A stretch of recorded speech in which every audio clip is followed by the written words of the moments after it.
Harry Potter and the Tower of Ravenclaw by Mr. Oblivious. 1. The Birthday Summons. Alex woke on his 11th birthday to the sound of something small and determined scratching at his bedroom door. Before he could leave the bed, the handle turned, and Pocket squeezed through the gap ahead of Mrs. Henshaw, wearing a blue ribbon around his neck and dragging the loose end beneath him. He was supposed to wait downstairs, Mrs. Henshaw said as Pocket scrambled onto the coverlet. Mr. Grigg assured me he understood birthdays. Pocket pressed his cold nose against Alex's chin, then began searching beneath the pillows. I think Barnaby meant that he understood there would be presents. Alex caught the niffler before he disappeared under the blankets. Good morning, thief. Birthday breakfast had been laid in the small family dining room rather than the formal hall. Aunt Nell sat beside a modest pile of wrapped gifts, while Wainwright guarded the silverware with an attention that suggested experience. Barnaby occupied the far end of the table in a respectable dark suit, although his collar sat slightly crooked and his expression implied that respectability remained an uncomfortable costume. 11. Aunt Nell said when Alex entered. She rose and hugged him before he reached his chair. You're officially old enough for Hogwarts to take you away from us. Only during term, Alex said, returning the embrace. The letter waited beneath a glass paperweight near her place, its green ink still carrying the impossible pleasure of being real. And they haven't explained how I'm meant to reach the school. Barnaby reached for the teapot. That'll be the easy part. Getting back out with the same number of limbs is where Hogwarts becomes inventive. Mrs. Henshaw gave him a look. You were asked to make the school sound reassuring. I'm not qualified. Alex had just opened Sam's gift, a boxed chess set with a note promising to defeat him before Christmas, when Pocket plunged into the discarded paper. A silver clasp vanished from the ribbon around Aunt Nell's parcel. Pocket, Alex said. The paper stopped moving. Barnaby leaned down. He's considering whether the name applies to him in this circumstance. Alex held out his hand. Clasp first, cake afterward. A black nose emerged, followed by bright eyes and empty paws. Alex waited. Pocket shuffled forward, climbed into his lap, and reluctantly produced the clasp from his pouch. Alex exchanged it for a small piece of apple, then passed the silver back to Aunt Nell. Wainwright moved the remaining ribbons beyond reach. A successful recovery, my lord. A negotiated surrender, Alex corrected, keeping one hand around Pocket as Mrs. Henshaw carried in the cake. 11 candles burned above white icing, and the Hogwarts letter waited within sight while his family gathered closer. For one quiet moment, magic belonged to the birthday rather than the crown, the system, or the hidden world beyond York House. Mrs. Henshaw had just lowered the knife towards the cake when footsteps crossed the passage outside. Wainwright entered carrying a silver tray, and the cream envelope upon it ended the last quiet moment of Alex's birthday before anyone spoke. A courier from Windsor Castle, my lady, Wainwright said as he placed the tray beside Aunt Nell. He asked that the letter be delivered directly into your hands and is waiting for confirmation. The red royal seal caught Pocket's attention at once. He rose on Alex's lap, forepaws pressed against the table, and stretched towards the envelope with such naked interest that Barnaby caught the loose blue ribbon around his middle.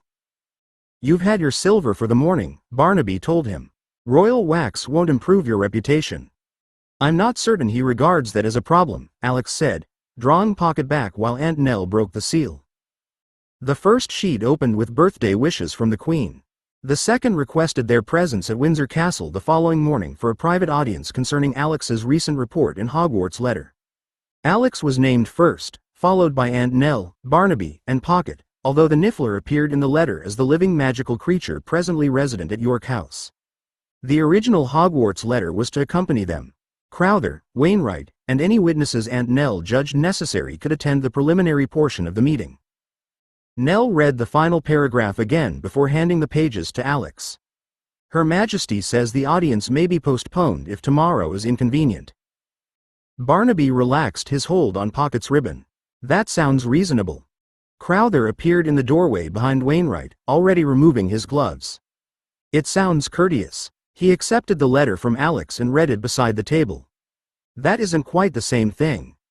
Alex looked at the 3 proposed arrival times. Each left ample room for refusal and made refusal appear increasingly foolish. She wants Barnaby, Pocket, the letter, and everyone who saw what happened. She wants the account verified, Crowther said. He tapped one line with his forefinger. Not merely repeated. Mrs. Henshaw looked at Barnaby's shirt, where icing had joined the earlier crumbs. Then Mr. Grigg will require changing before he enters a royal residence. I own another shirt, Barnaby said. You own 3. I've met all of them. Aunt Nell folded the letter along its original crease and set it beside the untouched cake. We'll accept the earliest suitable time. Alex will attend with his family, and Pocket won't be treated as an exhibit. Crowther gave a single nod. Wainwright collected the tray to send the confirmation, while Pocket continued staring at the royal seal as though Windsor had already issued him a personal challenge. Crowther carried the royal letter into the morning room, where Wainwright had already opened a fresh notebook and cleared one end of the writing table. Alex followed with Pocket tucked beneath one arm, while Barnaby lingered near the door and watched the sealed envelope as though it might yet prove more dangerous than the audience itself. We should separate what Her Majesty already knows from what she wants confirmed, Crowther said. He placed the letter beneath the desk lamp and flattened the pages carefully. The Crown is aware of the Ministry, Hogwarts, and the existence of magical Britain. This isn't an inquiry into whether wizards are real. Wainwright wrote 2 headings across the page. Known facts. New claims. The new claim is me, Alex said as he lowered Pocket to the carpet. Pocket immediately crossed to the coal scuttle and tested the brass handle with both paws. Alex retrieved him before he could add another item to the morning's negotiations and settled him on his lap. Barnaby pulled out the chair opposite. More precisely, it's what happened when you touched him. Hogwarts letters don't normally arrive because someone bought a niffler. Alex looked down at Pocket's round black head. 7 years of searching had produced no wand, accidental spell, or sign that he belonged in the magical world. Then one touch had awakened magic strongly enough for Hogwarts to find him. Crowther turned the letter towards Barnaby. If Her Majesty asks whether the effect can be repeated, what can you state honestly? That ordinary wizards don't gain a creature's talents by touching one. Barnaby kept his voice flat, but his fingers tightened on the chair arm. And that I've never heard of a muggle becoming magical by buying the right animal. I found Alex a creature because he paid me to find one, not because I knew this would happen. Aunt Nell entered and took the empty chair beside Alex. Your position must also be clear. You accompany Alex as his magical advisor. You don't serve the Queen, and you aren't appearing as a wizard employed by the Crown. Barnaby nodded once. To my people, I guide the little wizard. That's all. Wainwright added the wording beneath the security notes. Alex watched the ink settle and understood why the Queen had requested Pocket, Barnaby, the letter, and witnesses. She wasn't gathering curiosities. She was trying to determine whether Alex had always carried a hidden magical spark, whether Pocket had awakened it, and whether the same thing could happen to someone else. Crowther met his eyes across the table. You'll need an answer before we reach Windsor. Alex stroked Pocket's back. I'll give her the truth I can safely give. What happened was real. Barnaby didn't plan it, and he doesn't know how to reproduce it. The part he couldn't say remained untouched. The system had chosen the price, the contact, and the result.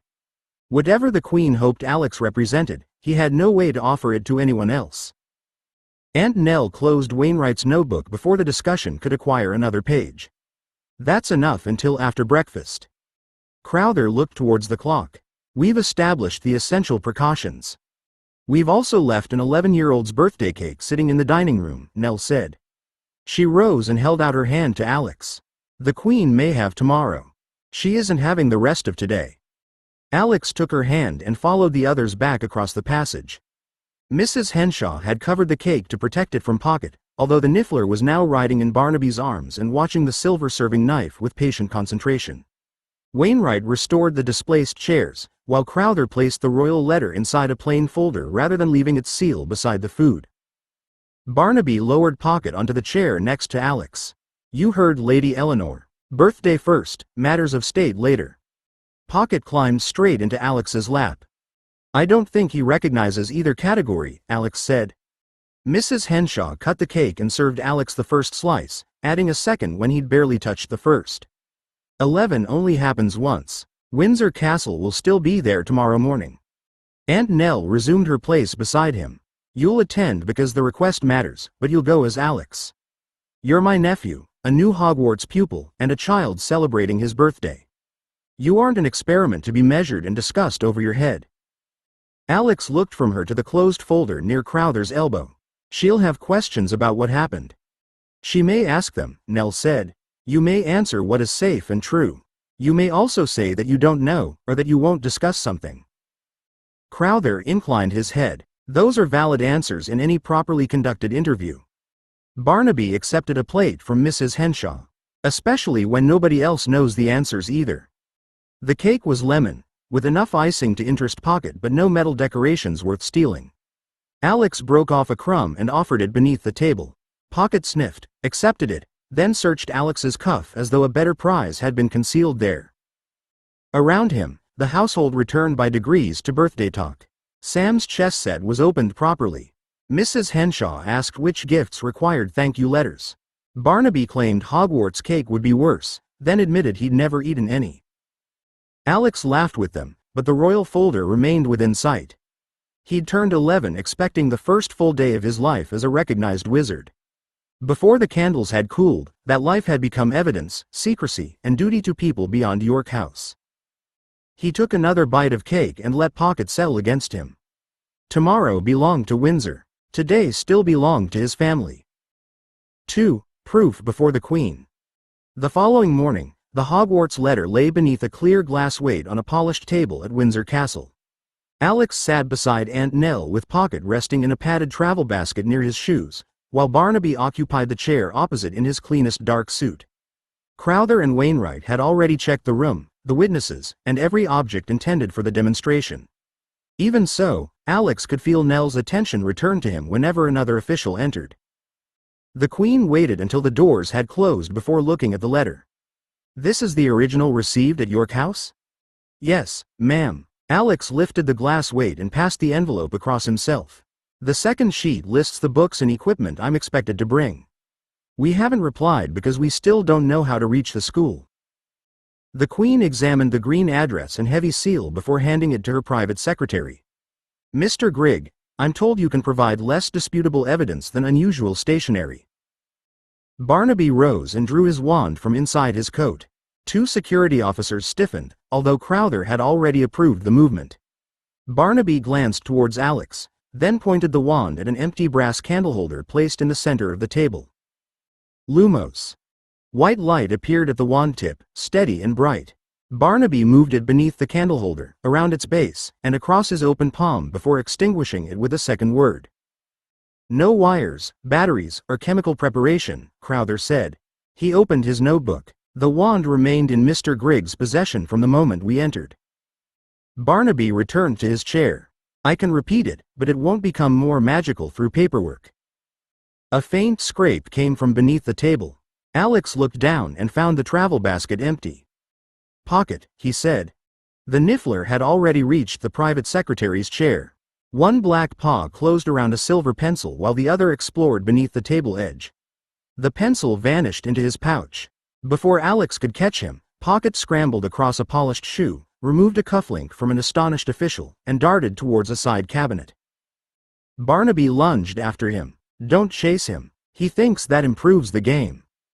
Pocket climbed the cabinet, seized a small silver clasp from a decorative box, and sat upright with all 3 prizes safely hidden. The Queen watched him with unmistakable amusement. I believe, she said, the creature has begun his own demonstration. Alex approached slowly and crouched several feet away. Pocket's bright eyes followed his empty hands while Crowther turned to a fresh page in his notebook. The prepared evidence had survived less than 10 minutes before becoming a negotiation with the thief. Alex remained crouched with his hands open while Pocket watched him from the cabinet. The Niffler's whiskers twitched, and one paw pressed protectively over his pouch as though the palace had invited him solely to improve his collection. Barnaby lowered himself beside Alex and drew a polished brass token from his pocket. He has to choose the exchange. If you grab him, he'll hold tighter and remember the insult. Alex held out the token. Pocket, you've made your point. Pencil first. Pocket leaned forward, sniffed, then shuffled closer. Alex waited until the silver pencil appeared between 2 black paws before offering the brass. Pocket surrendered the pencil, accepted the token, and climbed into Alex's lap to inspect whether affection might produce a better offer. The official who had lost his cufflink extended his hand. Can he return mine as well? He can, Alex said, rubbing beneath Pocket's chin. Whether he considers it worth the same price is another matter. Barnaby produced a bright shilling. Pocket's attention sharpened immediately. After a brief struggle inside his pouch, he returned the cufflink and decorative clasp together, then seized the coin and tucked it away. Crowther recorded each exchange. No restraint, no reaching into the pouch, and no command beyond a familiar request. He isn't a box with fur, Alex said as Pocket settled against his waistcoat. He gives things back because he trusts us and likes the trade. The Queen glanced towards the recovered objects. A distinction worth preserving. Crowther then brought forward the prepared tray. It held a brass key, a marked wooden block, and a silver teaspoon, each bearing a numbered paper seal. An official weighed them individually and read the figures aloud while Wainwright checked them against a duplicate sheet. Alex placed his fingers over the key. The familiar inward pull answered his intention, and the metal vanished without light, sound, or movement through the room. The official searched the empty tray, then examined Alex's sleeves. "Return it, please," Crowther said. Alex recalled the key into his palm and placed it precisely within the outline Crowther had drawn. The seal remained unbroken. He repeated the process with the block and teaspoon, then stored all three together before returning them in the order requested. Crowther checked every marking and weight. No substitution, no loss of mass, no damage to the seals. The room had grown quieter than it had during Barnaby's spell. Alex felt Pocket's warm body against him and understood why. A wand proved that a wizard could perform magic. The empty tray proved that Alex had brought something new into the Crown's records. The Queen allowed Crowther to finish recording the final weight before she looked towards her private secretary. "Please retain the signed evidence sheets and the recovered objects. I should now like to speak with Lord York, Lady Eleanor, Mr. Grigg, and Mr. Crowther alone." Chairs moved and papers were gathered without discussion. Wainwright met Alex's eyes before following the officials from the room, leaving the door to close behind him. The quiet that followed felt different from the silence during the demonstration. Pocket shifted in Alex's lap and pushed his nose beneath Alex's hand. The Queen folded her gloves beside the Hogwarts letter. "Were you always a wizard?" Alex had prepared for the question, but preparation didn't make the answer true. Aunt Nell sat close enough that their sleeves touched. Crowther kept his notebook closed, while Barnaby watched Pocket rather than the Queen. "I don't believe I was, ma'am," Alex said. "I searched for magic for 7 years. I investigated stories, supposed creatures, hidden groups, mediums, dealers, and anyone who claimed to know something real. Most were mistakes or frauds. Nothing magical ever happened around me." "Until the man who altered your memory found you," the Queen said. "Yes, ma'am. Even then, I couldn't perform magic. I was only someone who had discovered enough to attract the attention of a wizard who wanted me to forget."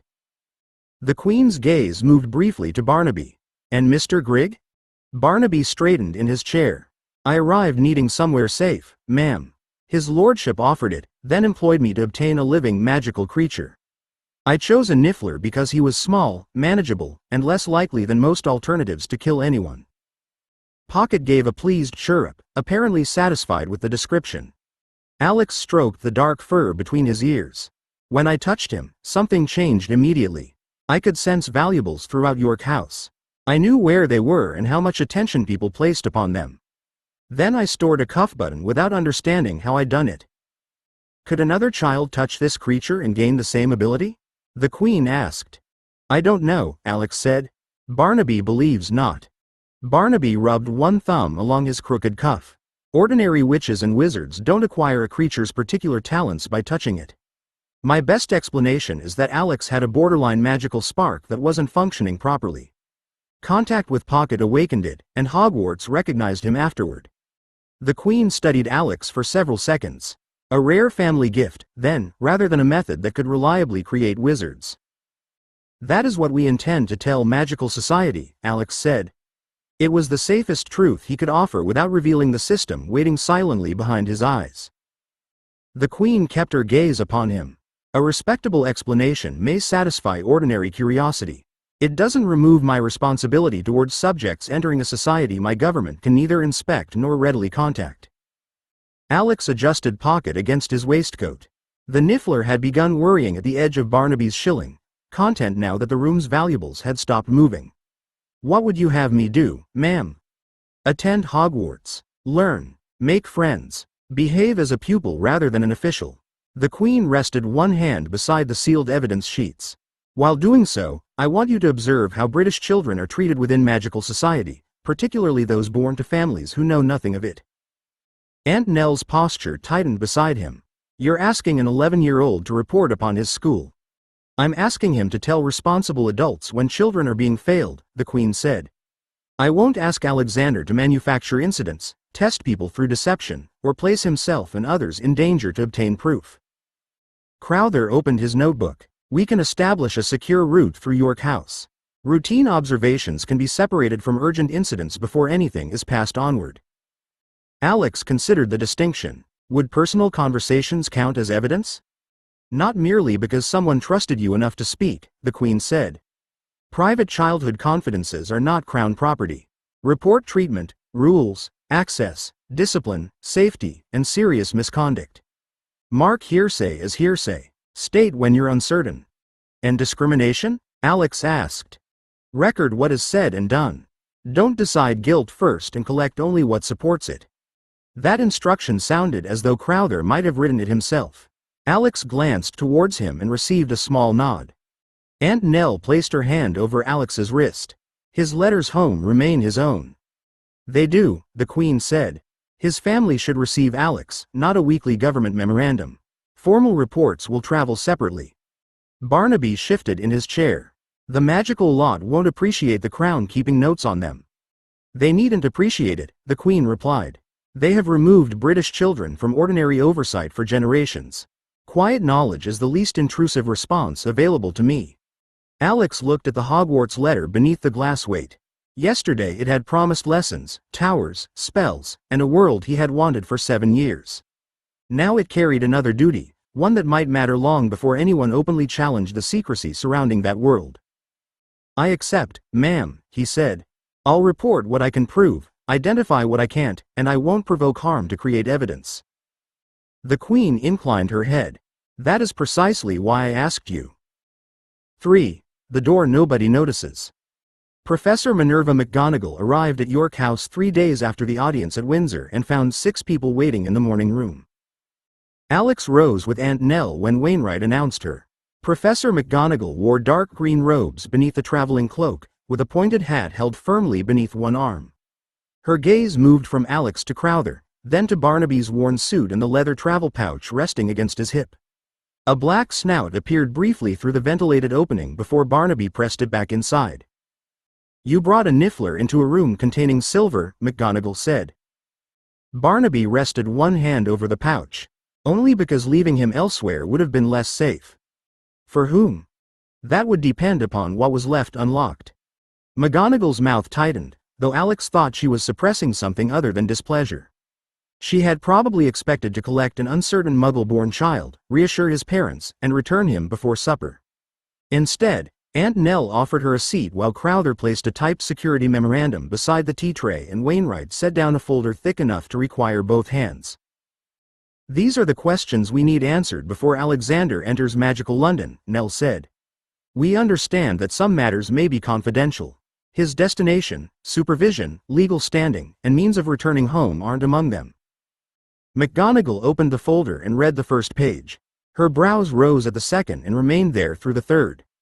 Hogwarts cannot submit its entire disciplinary code for approval by the Crown, permit Muggle security officers to inspect every protected entrance, or guarantee that no authorized witch or wizard will ever cast a spell near Lord York. Crowther folded his hands. The last request concerns spells cast upon him without consent. I understood the concern. McGonagall closed the folder with controlled care. I'm refusing the wording, not dismissing what happened. That answer shifted the room. Nell's shoulders eased slightly, while Crowther drew the folder back and marked the disputed page instead of arguing. Alex placed his own notebook on the table. It contained questions about magical transport, currency, concealment charms, wand law, owl post, shop safety, school access, extension spells, and whether enchanted buildings required ordinary foundations. McGonagall looked at the numbered tabs. How many questions are in that book? 73, Alex said. I removed the ones Barnaby could answer reliably. Barnaby gave her a grave nod. He means the easy ones. McGonagall regarded Alex for several quiet seconds, then reached for the tea Wainwright had poured. Very well. We shall begin with where we're going, who is coming, and why nobody is taking that niffler out of his pouch until I say so. The Daimler stopped near Charing Cross Road beneath a sky the color of old pewter. Alex climbed out before George Hale could come around to open his door, then caught Aunt Nell's look and waited while Barnaby secured Pocket's travel pouch beneath his coat. Professor McGonagall led them into the crowd. Alex stayed close, but his attention moved across every doorway and shopfront. 7 years of searching had taught him to distrust anything too obvious. He expected a concealed arch, a sign visible only from one angle, or a door that appeared when touched with a wand. Instead, he saw the leaky cauldron almost at once. The pub stood between a large bookshop and a record shop, narrow and shabby enough to look forgotten rather than hidden. Its dark windows reflected little of the street, and the painted sign above the door had faded around the edges. Nothing about it announced another world, yet Alex knew with complete certainty that it was there. He slowed. Aunt Nell took 3 more steps before noticing. Her gaze passed over the pub without settling. Have we reached it? We have, Alex said. She looked directly where he was looking, then frowned. I see the bookshop. And the record shop, Crowther said from her other side. Nothing between them worth entering. Barnaby watched Alex's face. You can see it properly now. Alex nodded. The answer lodged somewhere beneath his ribs. Before Pocket, he might have walked this road 100 times and seen only the buildings on either side. Now the pub remained solid beneath his attention. Magic no longer pushed him away. McGonagall stopped beside the entrance. Those with magic may enter normally. Muggles require guidance, or they'll continue past without understanding why. Aunt Nell extended her hand to Alex without embarrassment. Then you'd better guide me. Alex took it. Crowther accepted Barnaby's arm with considerably less grace, while Wainwright placed one hand on McGonagall's sleeve. The arrangement drew no notice from the passing crowd. Pedestrians flowed around them, eyes slipping from the gap between the shops. Alex led Nell towards the door. Her steps resisted slightly at first, not through choice but because her attention kept turning elsewhere. He tightened his grip. It's directly in front of us, he said. I believe you. At the threshold, her gaze finally caught. The dark doorway sharpened beneath the old sign, and surprise crossed her face before she controlled it. Alex rested his free hand on the worn brass latch. For 7 years, the magical world had been able to hide from him. It couldn't anymore. He pressed the latch and pushed the door inward. Warm air touched his face, carrying wood smoke, old ale, roasting meat, and something sharp he couldn't name. Aunt Nell's hand remained in his as he stepped across the threshold and guided her after him. Behind them, Barnaby brought Crowther through, while Professor McGonagall led Wainwright inside. The noise of Charing Cross Road softened when the door closed, leaving conversation, clinking glasses, and the scrape of chairs across a worn wooden floor. Text appeared across Alex's vision. Task complete. Reward. 10 integration points. Integration points. 80. The notice vanished beneath everything in front of him. A witch in plum-colored robes stirred her drink with one finger while a silver spoon circled the cup by itself. Near the fire, 2 men argued over a newspaper whose front-page photograph showed a stern-looking official repeatedly turning away from the camera. A battered trunk stood beside the bar on 4 small brass feet, shifting every few seconds to avoid being kicked. Someone's umbrella shook rainwater onto the floor although the day outside had been dry. Alex stopped moving until Nell tugged gently at his hand. Darling, we're blocking the door. He stepped aside without looking away from the room. That photograph is moving. So it is, Nell said. Her voice stayed composed, but her gaze had fixed upon it with the same startled concentration. A young wizard crossed the pub carrying 3 stacked cages that should have hidden his face. The cages bent around him as he walked, remaining balanced despite every turn. Alex watched until the man disappeared through a side passage, then noticed a row of bottles pouring measures into glasses without anyone touching them. Barnaby moved close enough to speak quietly. Try not to stare at everybody. Some folk take it badly. I'm not staring at them, Alex said. I'm staring at what their belongings are doing. That won't comfort them as much as you think. Pocket shifted inside the travel pouch and gave a muffled chirrup. Several nearby heads turned at once. Barnaby covered the opening with one hand and adopted the expression of a man whose coat made noises for perfectly respectable reasons. Professor McGonagall looked back from beside the bar. "Mr. Grigg, keep him secured." "He is secured." The pouch jerked towards a wizard's gold watch chain. Barnaby tightened his grip. "He objects to the definition." Alex followed McGonagall farther into the room, though every few steps revealed something else. A woman vanished a brass key into her sleeve without moving her hand. A folded cloak continued arguing with its owner from inside a suitcase. 3 witches discussed cauldron prices as casually as Aunt Nell might discuss groceries. Magic wasn't performing for him here. It was simply how people lived. A broad man behind the bar set down the glass he was polishing when Professor McGonagall approached. "Professor, haven't seen you since Christmas." "Good afternoon, Tom." McGonagall glanced back to make certain the others had followed. "We're taking a new pupil through for his school things." Tom leaned over the counter to look at Alex. His eyes moved briefly to Aunt Nell, then to Barnaby's restless coat, but neither sight appeared unusual enough to deserve comment. "First trip, is it?" "Yes," Alex said. "How long has this building served as the entrance?" McGonagall rested 2 fingers against the folder beneath her arm. "You may write that one down." Tom laughed. "You'll have a long day with this one, Professor." A woman seated near the bar turned at Alex's voice. She wore ordinary trousers beneath an open traveling cloak, and a boy of about 9 sat beside her with both hands wrapped around a glass of pumpkin juice. The woman stared for a moment, then leaned towards her son. "That's Lord York," she whispered. Her whisper carried farther than she intended. 2 nearby customers looked around. One witch glanced at Alex, found nothing meaningful in the sight, and returned to her newspaper. An elderly wizard frowned as though trying to decide whether York was a place, a person, or a type of pudding. The boy's eyes widened. "The one from the hospital appeal?" His mother touched his sleeve. "Don't point." Alex felt the familiar pressure of being recognized settle over the wonder of the room. It was smaller here than in a London street, but no less immediate. He gave the woman a polite nod rather than pretending he hadn't heard. Tom looked between them. "Lord York?" "Alexander Fairfax," McGonagall said. "He'll be starting at Hogwarts in September." Recognition arrived on Tom's face only after the name had been explained. "Well, welcome to the Leaky Cauldron, young sir."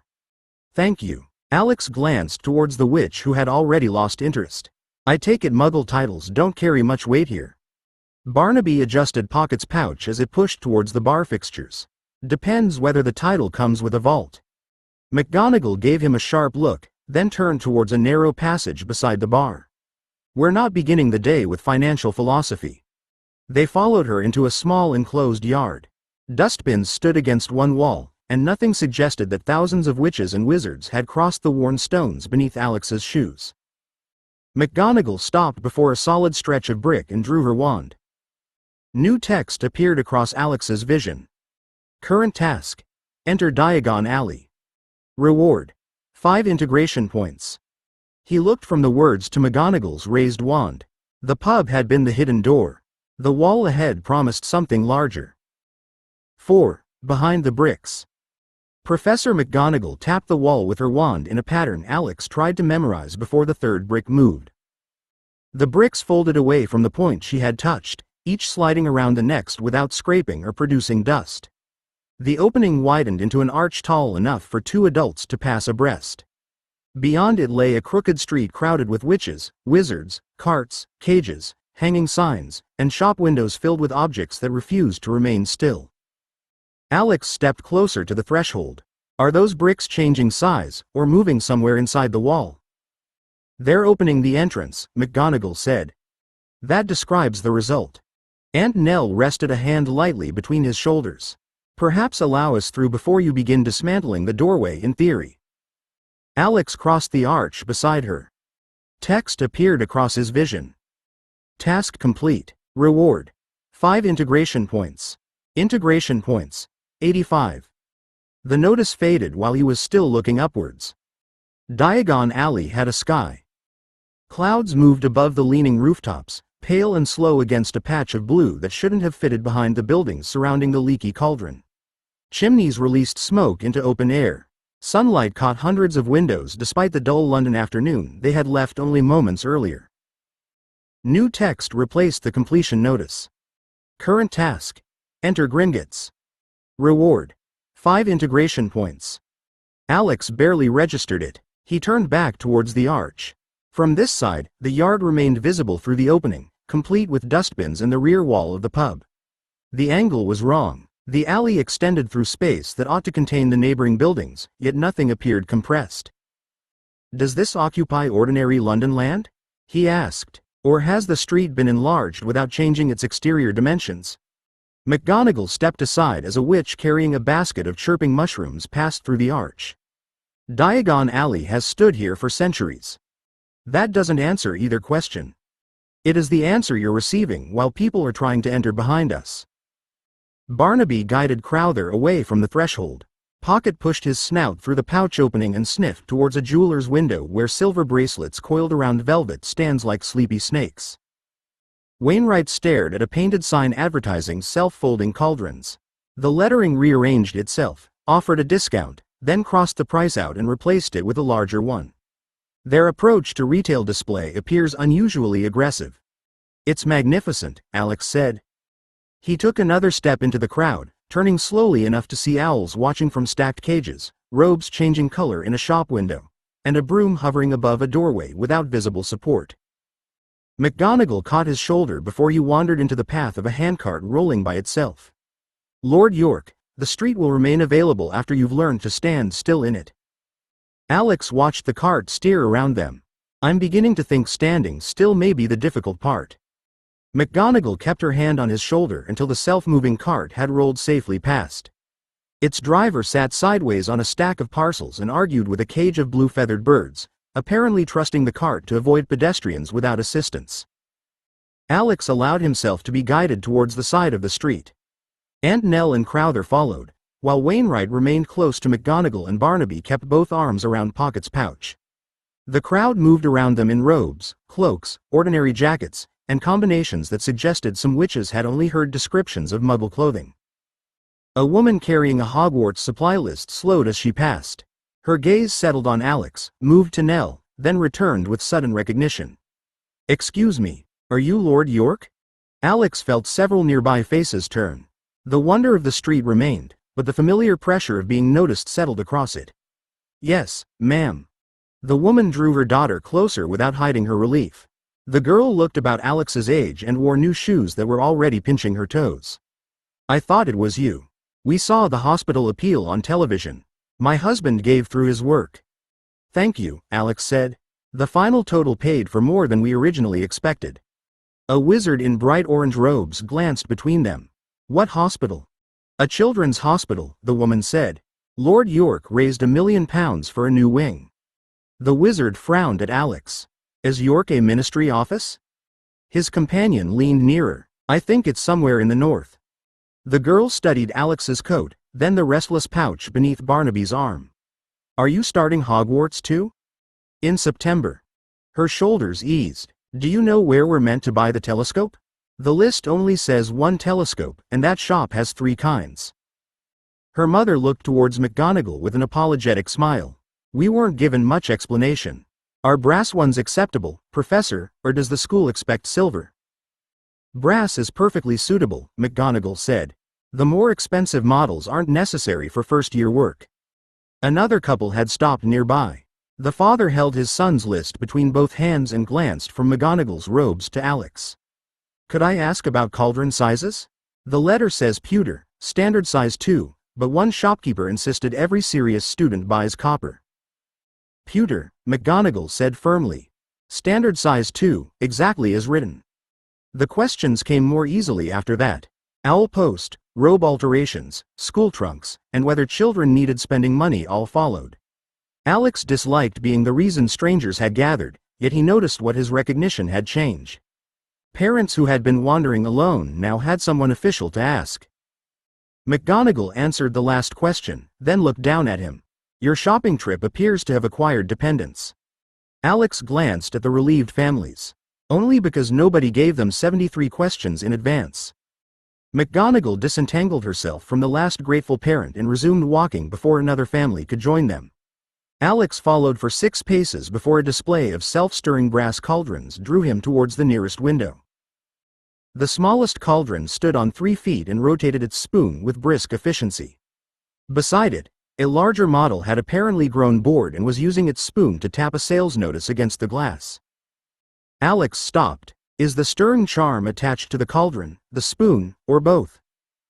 McGonagall caught the back of his coat without turning. Write it down. He opened his notebook as she guided him onward. By the time he had recorded the question, they were passing a stationer where quills wrote sample sentences without hands. One produced neat copperplate, another covered its parchment in green insults, and a third kept drawing small birds in the margins. Are those following fixed instructions? Alex asked, or choosing what to write? Write it down. Aunt Nell glanced over his shoulder. You're already on the second page. The first page was mostly entrance geometry. They reached a window filled with telescopes, star charts, and brass instruments whose needles turned towards objects Alex couldn't see. He slowed again, only for Wainwright to place a steady hand between his shoulders and keep him moving. You may examine the instruments after the essential appointments, Wainwright said. Professor McGonagall appears to be developing a system. I'm developing one because Lord York is attempting to conduct 6 investigations before reaching the first junction. McGonagall stopped beside a stone basin and faced the whole party. We will visit Gringotts first, followed by Ollivanders and the required school suppliers. Lord York will record questions rather than entering every shop that interests him. Alex looked past her towards a doorway where a silver sign changed from magical maps to maps that object to being folded. What counts as required? The places named on your school list. And if time remains? McGonagall's eyes narrowed slightly. Then we may consider additional shops. Publicly accessible ones? Reasonable additional shops. That introduces interpretation. Crowther took a pencil from his pocket and opened his own notebook. I suggest a written distinction between essential, useful, and merely irresistible. Barnaby's pouch jerked towards a jeweler's display. He pulled it back against his chest. Pocket supports the third category. McGonagall drew a controlled breath. Essential appointments first. Questions go into the notebook. No unplanned shop unless I agree that time permits it. Alex considered the moving windows, hanging broomsticks, cages of whispering birds, and a shop clock running backwards above the street. The rule was restrictive, but it preserved the possibility of returning. He closed his notebook. Agreed, provided recorded questions aren't treated as answered merely because we leave the shop. McGonagall turned towards the junction. At this rate, reaching Hogwarts by September will be a notable achievement. She then set a pace that discouraged further investigations, though Alex still recorded 3 moving shop signs, a cage that appeared larger inside than outside, and a broom that had turned itself in the window to keep facing him. The street curved gently downhill, its crowd parting around delivery carts and clusters of families consulting school lists. Then the buildings opened enough for Alex to see Gringotts. The white structure rose above the crooked shopfronts at the far end of the street, too tall, straight, and severe to belong comfortably among them. Broad steps climbed towards polished bronze doors, and uniformed figures stood at the entrance watching the crowd with professional attention. Alex slowed despite McGonagall's rule. That building is deliberately intimidating. Crowther followed his gaze. Most banks prefer customers to call it confidence. That isn't confidence. It's defensive architecture. Aunt Nell looked towards the high windows and the narrow spacing between them. You've criticized buildings before entering them. I'm assessing what they want visitors to feel. Barnaby shifted Pocket's pouch beneath his coat as the Niffler began struggling towards the bank. He feels what's inside. Pocket's claws scrabbled against the leather. Alex could sense it too, not as a clear inventory but as a concentrated weight of value ahead. Gold, worked metal, gemstones, and objects people considered precious gathered beneath the building in quantities that made every jeweler's window behind them seem almost empty. McGonagall glanced at Barnaby's coat. That creature is not leaving the pouch inside Gringotts. I wasn't planning to release him in a bank. You also weren't planning for him to remove silver from York House. That was before we understood his standards. At the foot of the steps, Wainwright opened the reinforced case Crowther had carried from the leaky cauldron. Inside, sealed compartments held certified gold, selected gemstones, valuation papers, and the written authority Aunt Nell had approved with Sir Peter and Thomas Calder. Nothing had been taken casually from the estate, and every item could be traced beyond magical records. Crowther checked the seals before closing the case again. We present the assets, establish what records they maintain, and agree to nothing that can't be examined afterward. McGonagall looked at the case, then at the full party. Most families come here to exchange enough money for school supplies. Aunt Nell adjusted one glove. Alexander isn't entering a hidden society without a lawful means of supporting himself within it. Alex climbed the steps beside her. A goblin in a scarlet uniform watched their approach without welcome or surprise. The bronze doors opened before anyone touched them, revealing a long marble hall and counters stretching beneath a ceiling far higher than the exterior should have allowed. Alex crossed the threshold with Aunt Nell, Crowther, Wainwright, Barnaby, and McGonagall around him. The Fairfax family had entered magical banking together. 5. The Goblin Counter. The marble hall swallowed the noise of Diagon Alley behind them. Alex heard the bronze doors close, then the scratch of hundreds of quills moving across ledgers beneath a high, pale ceiling. Goblins sat upon raised stools behind a long line of counters, weighing coins, examining documents, and questioning customers with expressions that suggested every answer might conceal a second, less satisfactory one. Text appeared across Alex's vision. Task complete. Reward: 5 integration points. Integration points: 90. The notice vanished almost at once. Current task: open a Gringotts vault in the Fairfax name. Reward: 5 integration points. Pocket lunged towards the counters. Barnaby caught the travel pouch with both hands before the leather strap slipped from his shoulder. A muffled scrabbling came from beneath his coat, followed by an eager chirrup that carried much farther through the hall than Alex would have preferred. 3 goblin clerks looked up together. Barnaby tightened his arms around the pouch. He's secured. The nearest clerk's gaze moved from Barnaby's coat to Alex, then to the reinforced case in Crowther's hand. His long fingers remained resting upon an open ledger. What is secured? A magical creature, McGonagall said before Barnaby could choose a less useful answer. It will remain contained. The goblin studied her. Gringotts does not permit creatures to interfere with its property. Pocket pushed his snout through the pouch opening and inhaled so sharply that the leather creaked. Alex felt the wealth below them through his own altered senses, a vast pressure of metal and value descending far beyond the marble floor. Pocket received the same message without any interest in restraint. Alex placed one hand over the pouch opening. He won't touch anything. The goblin's dark eyes settled on him. Customers frequently promise that immediately before touching something. Barnaby shifted half a step between Pocket and the counter. His earlier ease had disappeared. He was watching the other clerks now, including 2 who had stopped writing and 1 who had quietly closed the gate beside his station. Crowther noticed the movement as well. He set the reinforced case on the floor without releasing its handle. Wainwright moved closer to Aunt Nell, while McGonagall's hand remained near her wand. Nell broke the silence. We've come to discuss opening an account, not to test your security. The clerk looked over the entire party once more. New accounts are handled at counter 17. The creature remains closed, the case remains sealed until requested, and no object is removed without permission. Alex glanced at the numbered counters stretching down the hall. Do those conditions apply equally to the bank? The goblin's expression didn't change, but his fingers curled slightly upon the ledger. That depends upon what you intend to place in our custody. It wasn't welcome, but it was an answer. Alex kept his hand over Pocket's snout as they moved towards counter 17. Counter 17 stood apart from the busier exchange stations, enclosed on 3 sides by dark wood and polished brass.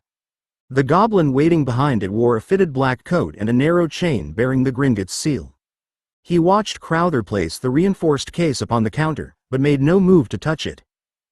Purpose of business? He asked. Aunt Nell removed a folded document from her handbag. We intend to establish a family account and a personal vault for my nephew. The assets offered for deposit have been lawfully released by the Fairfax trustees. The goblin accepted the document by one corner and read every line. His gaze paused at Alex's title before moving on without interest. The authority of Muggle trustees has no force within Gringotts. It has force over whether these assets could lawfully be brought here, Crowther said.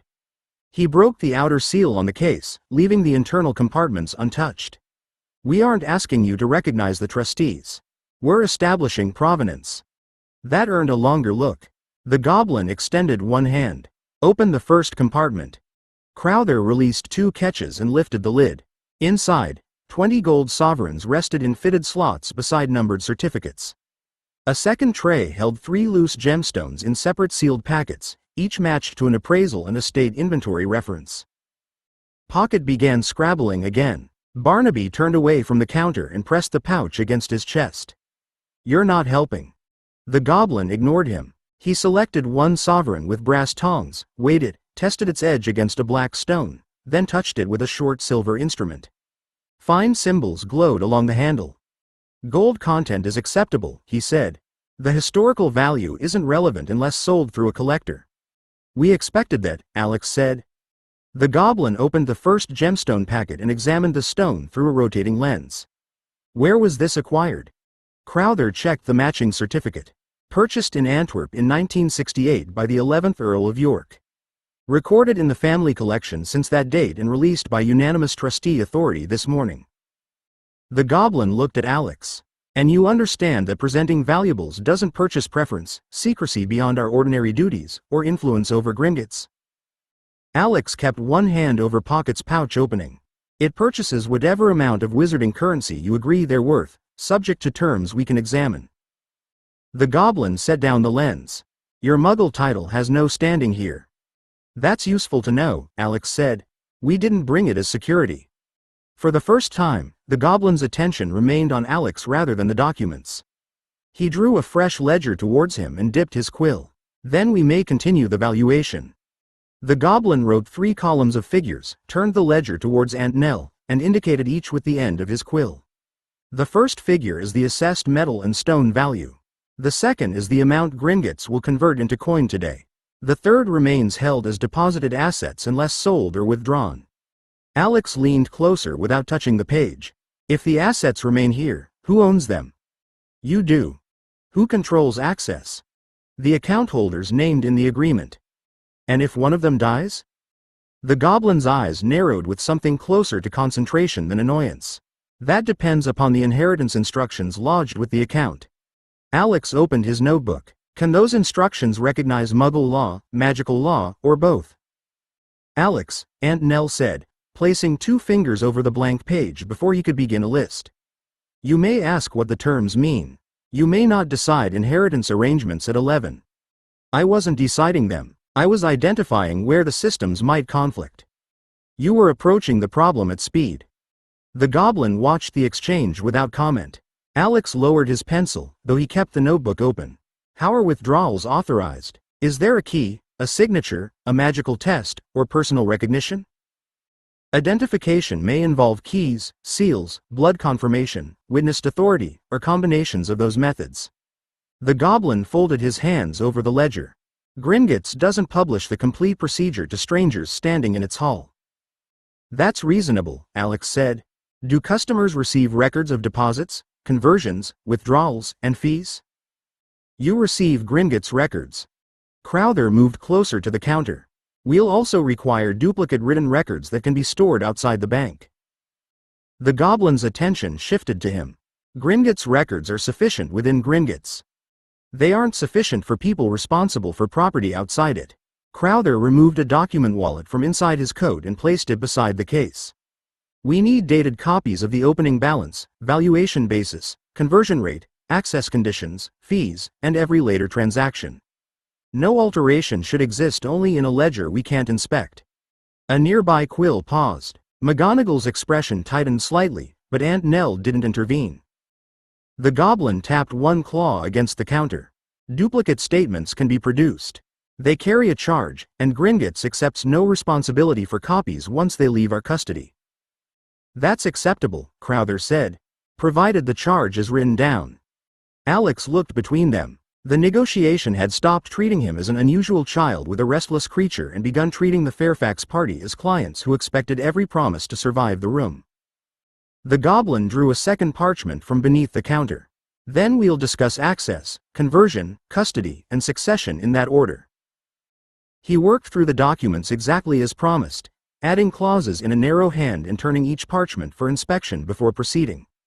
Aunt Nell approved the custody terms, Crowther checked the wording against his notes, and Wainwright recorded every fee in a separate ledger. Alex listened while the agreement took shape around him, resisting the urge to ask questions already answered in the written text. At last, the goblin placed two final parchments side by side. The Fairfax family account will hold deposited assets and converted currency. Alexander James Fairfax will also receive a personal school vault beneath this bank. Access during his minority requires his presence or the authority of an approved guardian recorded here. Nell read the names aloud before signing. Lady Eleanor Ashcombe, Arthur Wainwright for household administration, and Daniel Crowther where evidentiary or legal review is required. Barnaby Grigg receives purchasing authority through the family account, but no independent vault access. Barnaby nodded without appearing offended. Pocket had stopped struggling and now watched the goblin's quill through the pouch opening with fixed interest. That's more authority than most respectable institutions would give me. Respectability isn't the qualification under review, Crowther said as he signed the record copy provision. The goblin sanded the signatures, then removed a shallow black tray from beneath the counter. 4 silver seals rested inside it, each no larger than a sixpence and marked with the Gringotts emblem. These establish authorized identity. Place one finger upon the assigned seal and state your name. The bank will record the magical impression. Alex touched the smallest seal. It felt cold beneath his fingertip until he said, Alexander James Fairfax. A thin line of light traveled around its edge, warming the metal before fading. Nell completed hers next, followed by Wainwright and Crowther. The goblin inspected each seal and locked them into separate fitted cases. Loss must be reported. Possession alone doesn't guarantee access, but failure to protect a seal will be noted. That's reassuringly severe, Wainwright said. The goblin gathered the completed agreement, stamped every copy, and slid one set towards Crowther. The account is approved. The vault isn't active until its door is opened in the named holder's presence and the first deposit is placed within. Alex looked beyond the counter towards a pair of bronze doors guarded by 2 goblins. Somewhere below them waited rails, vault passages, and the physical proof that the Fairfax family now possessed a place inside magical Britain. The account manager rang a small brass bell. Another goblin approached carrying a ring of keys and wearing heavy gloves. Take them to the lower cart station, the account manager said. Vault designation will be assigned on arrival. McGonagall glanced at the clock above the hall. I assume this journey is essential enough to satisfy your agreement. Alex closed his notebook and kept one hand firmly over Pocket's pouch. It's the first item on the list. 6. The Fairfax Vault. The goblin with the keys led them through the guarded bronze doors and down a sloping passage where polished marble gave way to bare stone. The air cooled with every turn. Pocket stretched his snout through the pouch opening, sniffing towards the wealth below, while Barnaby kept both arms locked around him. The passage ended at a narrow platform overlooking several iron rails. A cart waited against a brass stop, its seats scarcely wide enough for the party and its wheels fitted to the track without any visible restraint. Alex walked around the front, examining the lever, wheel housings, and the steep descent disappearing into darkness. Nell caught the back of his coat before he could crouch beside the rail. You may inspect it after someone explains why it won't throw us into a wall. It has guide wheels beneath the main rail, Alex said. I think. Their goblin guide opened the cart door. Gringotts carts remain upon their assigned routes. Crowther looked into the unlit tunnel. That answers where it goes, not how safely. It has carried customers for centuries. That answers neither question, Alex said. The goblin's mouth tightened. Customers who refuse the cart may conduct their business above ground and leave their vault unopened. McGonagall stepped into the front seat before the discussion became a formal dispute. Gringotts carts are unpleasant, but reliable. Sit down, Fairfax. Alex climbed in beside her. Nell took the seat behind him with Wainwright, while Crowther and Barnaby settled into the rear. The goblin pulled the brass lever, and the cart rolled forward gently enough to make Alex question everyone's concern. Then the platform vanished behind them. The cart dropped down a steep incline, gathering speed until the wheels screamed against the rails. Stone walls rushed past within arm's reach. Lamps flashed overhead and disappeared before Alex could study them, while sudden junctions sent the cart snapping from one track to another without slowing. Nell gripped the side with one hand and Alex's shoulder with the other. "Stop leaning. I'm trying to see the switching mechanism. You may see it from the center of the seat." Pocket wriggled hard enough to shift the pouch across Barnaby's lap as a side passage opened upon rows of metal doors. Barnaby hauled him back before his claws reached the cart rim. "You're not getting out. I don't care how much gold you can smell." The goblin glanced over his shoulder. "If the creature leaves that pouch, the cart will not stop for it." Alex pressed his palm over Pocket's snout as the cart plunged into another turn. Delight rose despite the warning, sharp and impossible to contain. The rails split ahead, one line curving downward while another crossed above it through solid stone. "Are the routes physically fixed," he called, "or does the bank alter them as carts pass?" The goblin faced forward again. "That information isn't included with your account." The cart tipped into the deeper tunnel, carrying them towards the waiting vault. It slowed so sharply that Nell's hand tightened on Alex's shoulder. Its wheels struck a brass stop, and the tunnel opened into a circular chamber lined with dark metal doors. The goblin stepped out without appearing affected by the journey, while everyone else took a moment to recover. Barnaby remained seated until Pocket stopped fighting the pouch. "If I stand up now, he'll drag me towards whichever door contains the most expensive mistake." "That will not be your door," the goblin said. He selected a long black key from the ring at his belt. "The Fairfax family vault is presently empty." Alex climbed onto the platform and followed him to a door bearing a newly fixed brass plate. The surface held no visible handle, only a narrow key slot above 4 shallow silver circles. The goblin inserted the bank's key but didn't turn it. "The named holder opens the vault. Place your hand against the central seal." Alex pressed his palm to the cold metal. Light gathered beneath his fingers, tracing the outline of his hand before traveling through the 4 silver circles. "Alexander James Fairfax," the goblin said.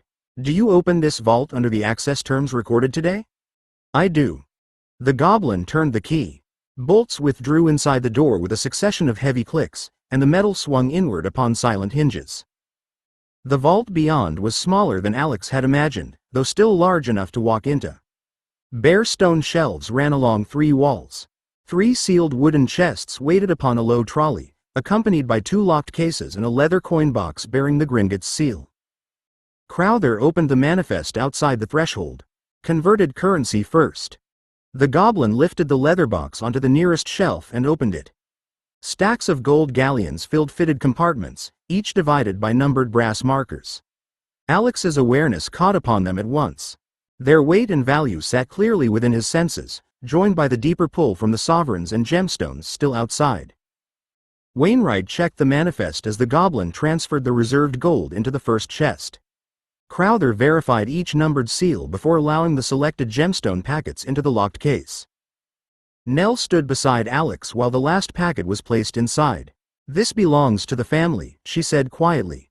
"You're responsible for it, but you aren't alone in that responsibility." Alex watched the goblin close the case and secure the shelf restraints. "I understand." The final chest was moved into place.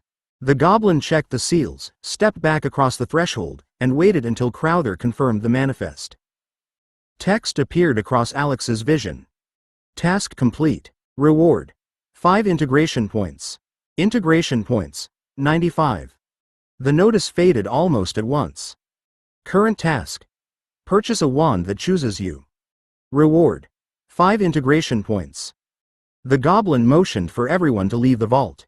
Alex stepped across the threshold last, turning to examine the silver circles set into the door.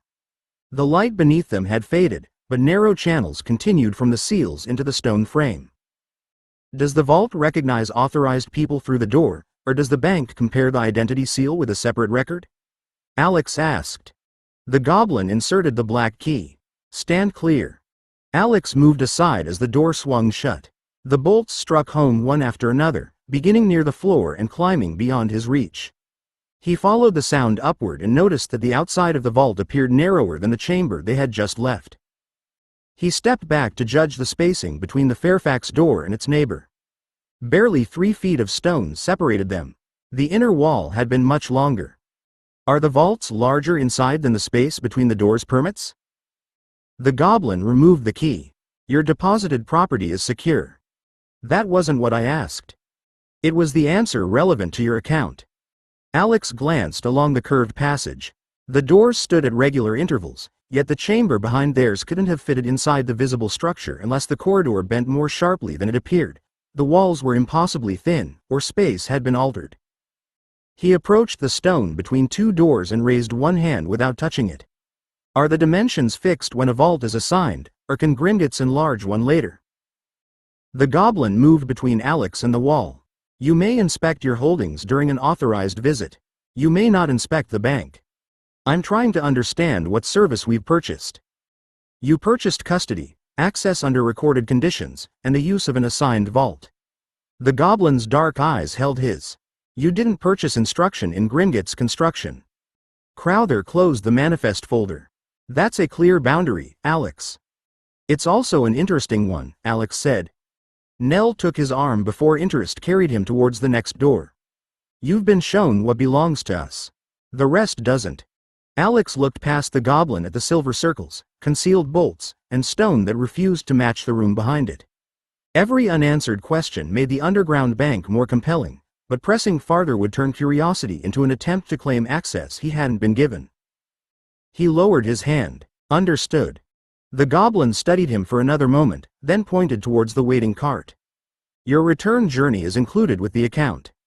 They climbed aboard, but the return journey lasted only a few bends before the goblin pulled the brake. The cart stopped in a narrower passage where smaller vault doors stood at regular intervals, each marked with a number instead of a family name. This is Alexander James Fairfax's school vault, he said, selecting a bronze key from his ring. It is separate from the Fairfax family holdings and remains subject to the guardian terms recorded above. He handed Alex a matching key in a fitted leather case, then passed a second to Aunt Nell. Alex opened his own silver identity seal case and placed one finger against the Gringotts emblem. The metal warmed as he stated his name. The seal confirms the authorized holder, the goblin said.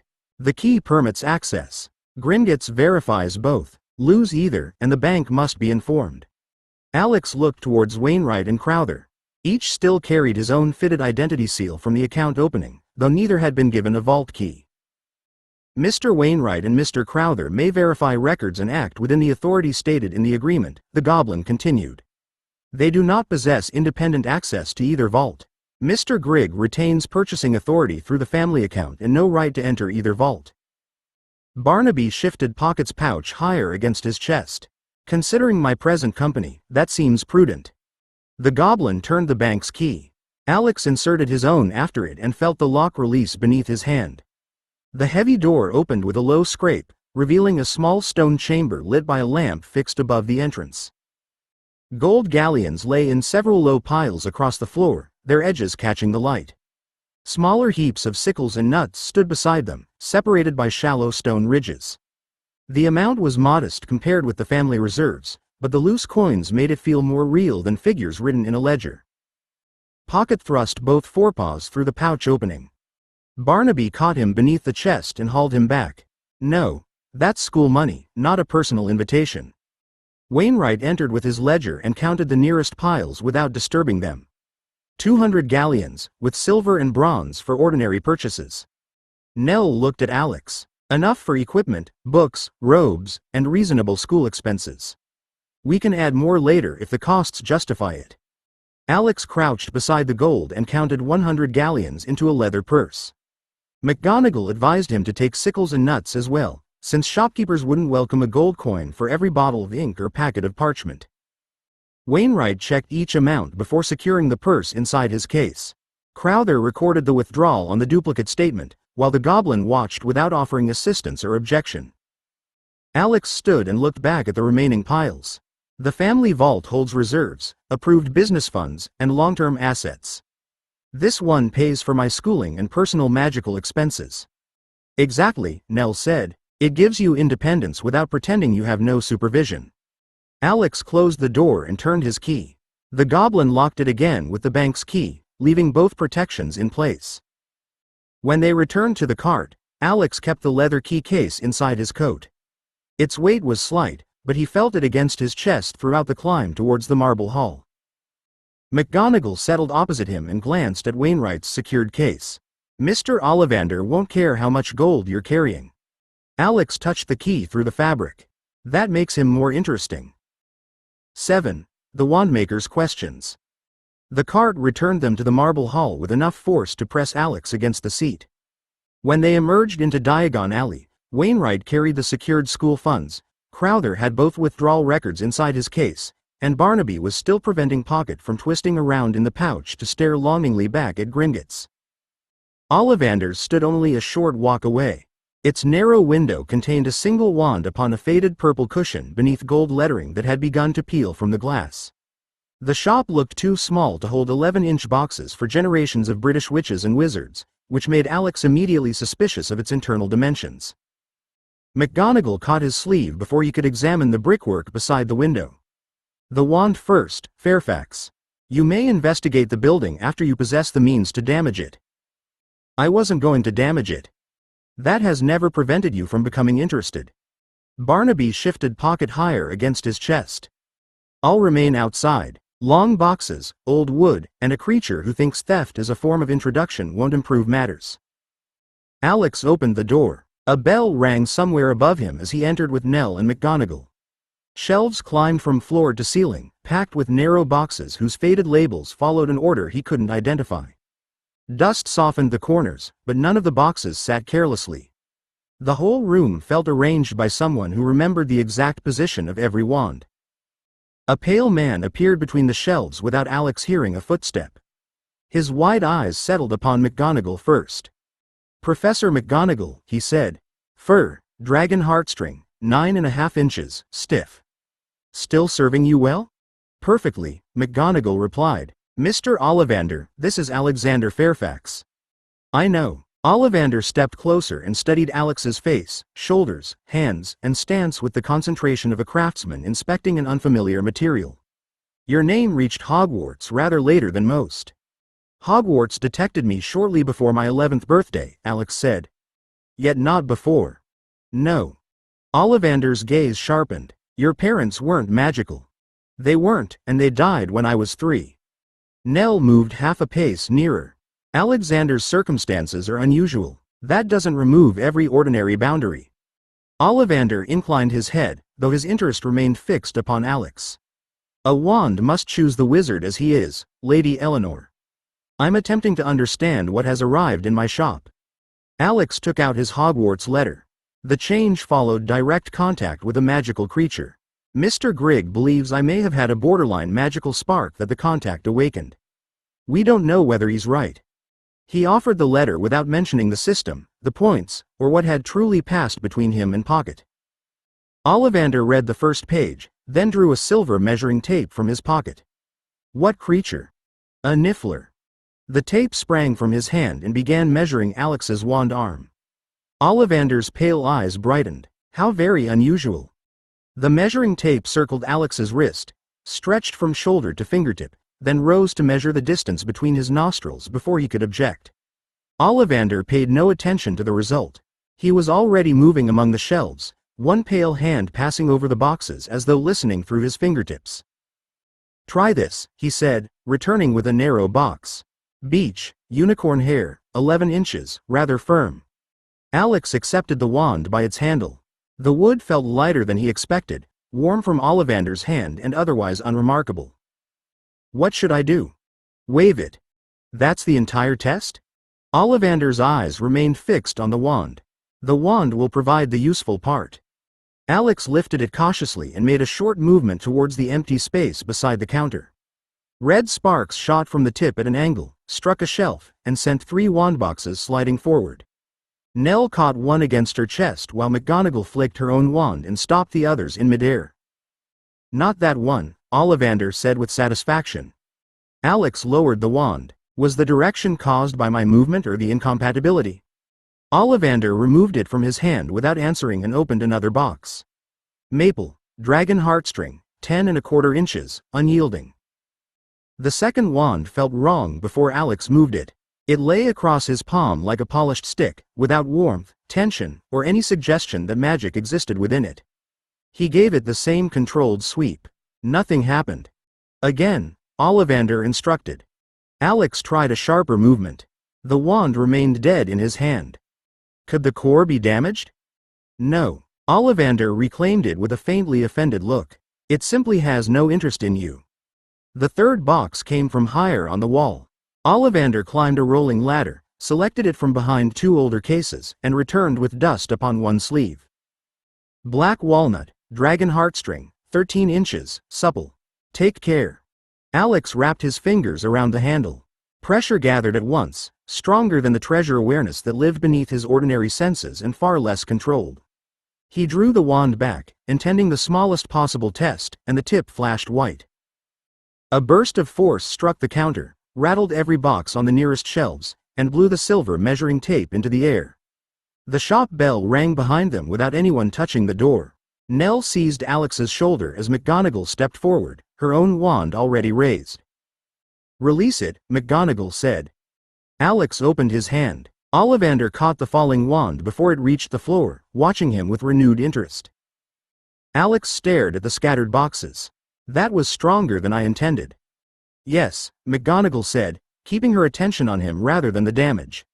"That is precisely why you'll follow instructions during these trials."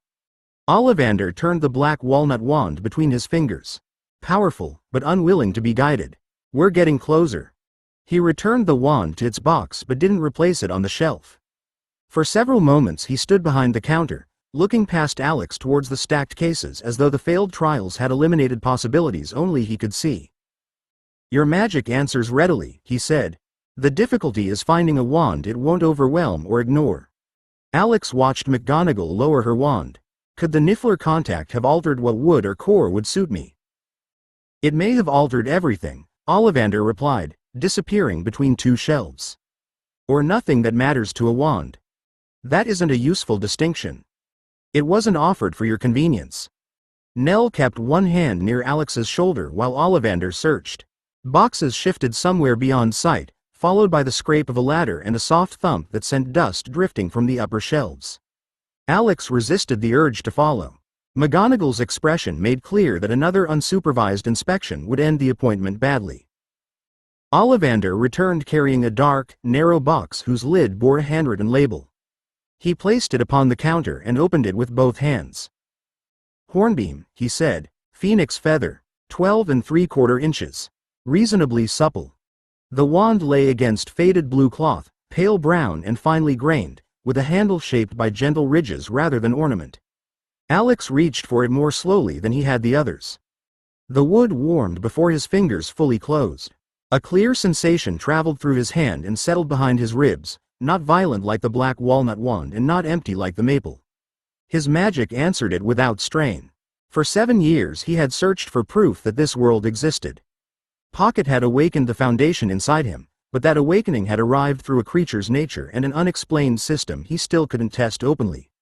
This felt different. The wand wasn't lending him power or repeating what Pocket could do. It was recognizing the magic as his. "Move it," Ollivander said quietly. Alex raised the wand and drew a careful arc through the air. A stream of silver blue light followed the tip, smooth and controlled. It curled above the counter, scattered into bright points, and faded without striking a shelf or disturbing a single box. Warmth remained in Alex's palm, and Ollivander smiled. "Yes." Text appeared across Alex's vision. "Task complete. Reward. 5 integration points. Integration points. 100.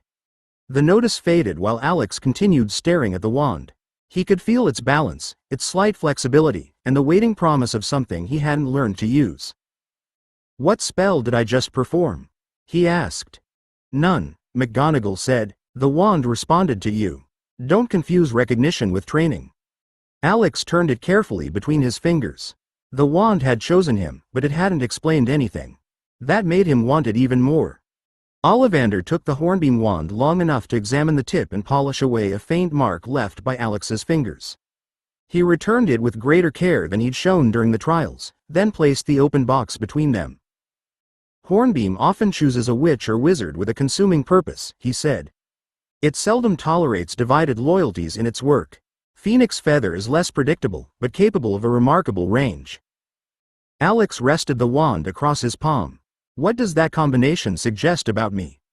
Talent. Focus. Ollivander's pale eyes moved from the wand to Alex's face. And the capacity to commit yourself so completely that wiser people may struggle to turn you aside. McGonagall's mouth tightened. That assessment won't surprise anyone who has spent the morning with him. Is commitment dangerous because the wand amplifies it? Alex asked, or because a person who concentrates too narrowly stops reconsidering his objective? Ollivander closed the lid before Alex could withdraw his hand. 7 galleons. That wasn't an answer. It was the price.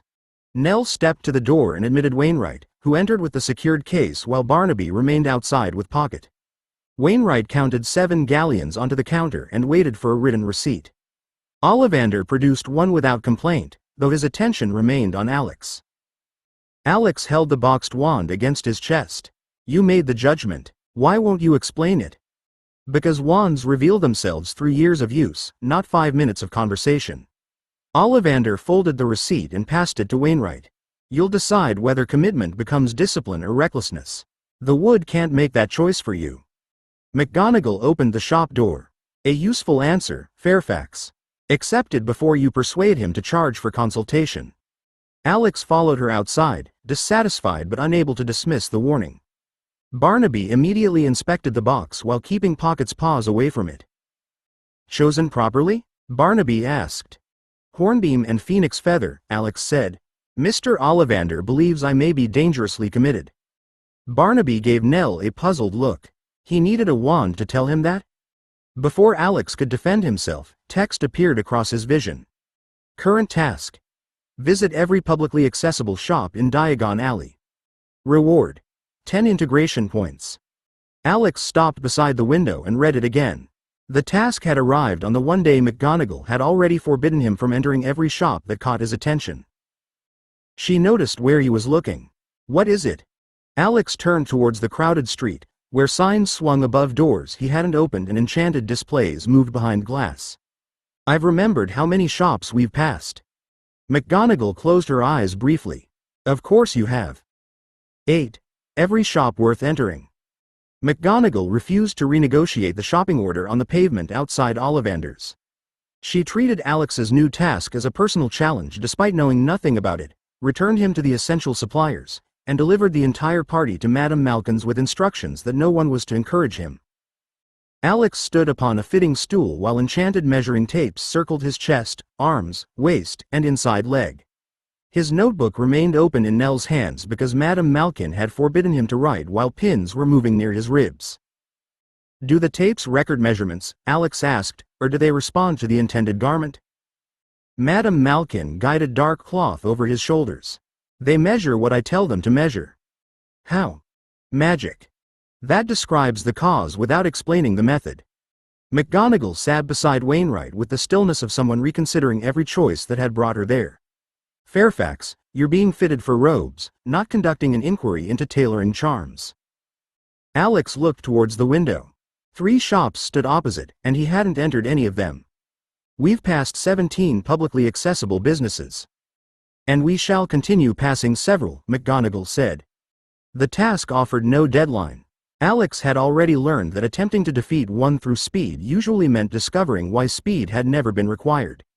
He let Madame Malkin adjust the hem and considered the problem properly. By the time they emerged, Nell had accepted that Alex intended to visit every shop, but she hadn't accepted that he needed to do it that day. She moved the party into a quieter tea room, where Wainwright secured the wand box beside his chair and Barnaby allowed Pocket's nose to emerge from the pouch beneath the table. We'll return, Nell said, spreading Alex's growing list between the teacups. Not daily, and not without a route agreed beforehand. Alex examined the columns he'd made for shop name, purpose, products, materials, price range, and unanswered questions. Some stock may change between visits. Then you'll survive knowing that your survey isn't perfect. I wasn't proposing to buy everything. Nell tapped the page where he had marked 3 different self-stirring cauldrons, 4 telescope models, and an enchanted brass compass. You've placed stars beside 26 items. The stars indicate further investigation. They also indicate temptation, she said. You'll have a fixed allowance for discretionary purchases. Required school supplies remain separate. McGonagall lifted her tea. Lady Eleanor, I'm beginning to understand why he reached Gringotts with solicitors. Alex drew a fresh line beneath the final listed shop and wrote supervised return visits. The task had tried to turn Diagon Alley into an afternoon's race. Nell had turned it into a project with limits, records, and enough time to examine every door properly. On their first arranged return, Alex entered flourish and blots with a fixed allowance, an approved list, and every intention of behaving reasonably. That intention survived until he saw the shelves. Books rose across 2 floors, filled tables beneath the windows, and occupied leaning stacks beside ladders that moved along brass rails. Some volumes whispered behind their covers. One thick green book snapped at a clerk tying it shut, while a row of slim introductory texts shuffled themselves into alphabetical order whenever a customer disturbed them. Alex stopped inside the doorway. How long can we remain? Nell looked at the clock above the counter. 90 minutes. That won't be enough. It became insufficient remarkably quickly. McGonagall took the Hogwarts list from him and led them towards the school shelves. Required books first. You may choose additional works after those are packed, provided Lady Eleanor approves the expense and I approve the suitability. Alex collected each required title himself. He checked editions, compared bindings, and rejected a damaged copy of A History of Magic after discovering 6 loose pages near the Goblin Rebellions. Wainwright carried the growing stack to the counter, where the bookseller wrapped them in brown paper and recorded every price for Crowther's later accounts. The additional shelves caused greater difficulty. Alex found an introductory guide to Wandwoods, a reference on magical creatures native to Britain, and a practical volume explaining common household enchantments. He placed all 3 on the counter, then added books on animated portraits, magical architecture, cauldron metals, magical law, and the historical development of wand movements. Nell removed the final 4. 3 extras. I've selected 7. That's why I removed 4. Alex opened his notebook and began a new page. Could the others be delivered to York House later? McGonagall glanced over his shoulder. The list had already reached 32 titles and continued down the margin in smaller handwriting. You haven't read the books you're purchasing. I'm preserving the references before I forget them. You're constructing a library before learning how to use a wand. McGonagall returned the book on magical architecture to its shelf. Owning knowledge isn't the same as understanding it, Fairfax. No, but owning the correct reference makes understanding easier. It can also make collecting feel like study. That stopped him. Alex looked at the 3 approved extras beside the required textbooks, then crossed out several titles he'd chosen only because their subjects sounded promising. He marked the remaining books by purpose instead: immediate preparation, later reference, and curiosity without a current use. Nell examined the revised page before nodding. You may keep the list. Alex closed the notebook while Wainwright paid the bookseller. Hundreds of volumes still waited around him, but leaving with unanswered questions felt less like losing them now that he'd begun deciding which questions deserved pursuit first. The magical menagerie announced itself by smell before Alex reached the door on their next visit. Warm fur, seed, damp straw, and something sharper drifted into the alley whenever customers entered. Inside, cages covered the walls and hung from ceiling hooks, while baskets, tanks, and padded pens occupied every space the narrow aisles allowed. Pocket pushed both forepaws through the opening of Barnaby's pouch and stared at the brass catches on the nearest cage. Barnaby tightened the drawstring below his shoulders. Those aren't treasure. Pocket made a determined chirrup and reached farther. They're still attached to something with teeth. Alex followed McGonagall past owls, ravens, and jewel-bright lizards until a low enclosure near the rear caught his attention. 3 long-tailed cats occupied separate cushions behind a wire gate. One was black, another ginger, and the third had silver-gray fur patterned with darker markings. Their ears were larger than an ordinary cat's, and all 3 watched the customers with an alertness that felt uncomfortably evaluative. The shopkeeper noticed Alex reading the card. Kneazles. Clever animals, very good judges of character, and difficult to deceive. We also have half-Kneazle kittens if you want something easier for a schoolboy. Alex crouched outside the enclosure. The silver-gray Kneazle rose and approached the wire, but stopped beyond his reach. May I touch one? Only after it decides it wants touching, the shopkeeper said. They aren't ornaments. That answer improved Alex's opinion of him. He offered the back of his hand through no gap in the wire and waited. The Kneazle sniffed from a distance, then sat down and wrapped its tail around its paws. Nell came to stand beside him. You already have one creature who opens cupboards. A Kneazle might detect untrustworthy people. So might Mr. Crowther, and he doesn't require a litter tray. Alex glanced at the enclosure again. He had enough integration points for another fusion if direct contact presented itself, but buying an animal merely to test what he could acquire would make the creature part of an experiment it couldn't understand. We could provide excellent care, he said. We could, Nell replied. That isn't the same as needing another pet. Pocket solved the remaining argument by twisting sideways in Barnaby's pouch and making a furious grab for a polished bell tied to the ginger Kneazle's collar. The Kneazle struck the wire with one paw. Pocket recoiled, then hissed with offended dignity. Barnaby stepped back. They've met. The relationship appears complete. Alex rose and closed his notebook without adding a purchase mark. We aren't buying one. The shopkeeper nodded towards the Kneazles. They'd probably have reached the same decision. Alex accepted that judgment and moved on to the next enclosure, while Pocket remained turned backwards in the pouch, watching three equally suspicious tails disappear behind them. The final unvisited shop proved to be a cramped supplier of quills, parchment, sealing wax, and enchanted desk fittings. Alex crossed its threshold, checked the name against the last uncrossed line in his notebook, and waited. Text appeared across his vision. Task complete. Reward. 10 integration points. Integration points. 110. The notice faded almost at once. Current task. Board the Hogwarts Express with your own luggage. Reward. 5 integration points. Alex looked down at the parcels Wainwright carried in the book bags already sent to York House. That seems unnecessarily specific. McGonagall glanced back from a display of self-inking quills. What does? The next stage of preparation. Her eyes narrowed, but Nell interrupted before the question could sharpen. She selected 2 bottles of ordinary ink and placed them beside the required parchment. Whatever you've remembered, it can wait until we've paid. By July, the school trunk stood open across the work table in York House's old sewing room. Mrs. Henshaw had rejected Alex's proposal to let Pocket travel loose among the clothes, while Barnaby had rejected the shop-bought animal carrier as too small, too visible, and likely to invite inspection. A cabinet maker fitted a ventilated compartment into one end of the trunk.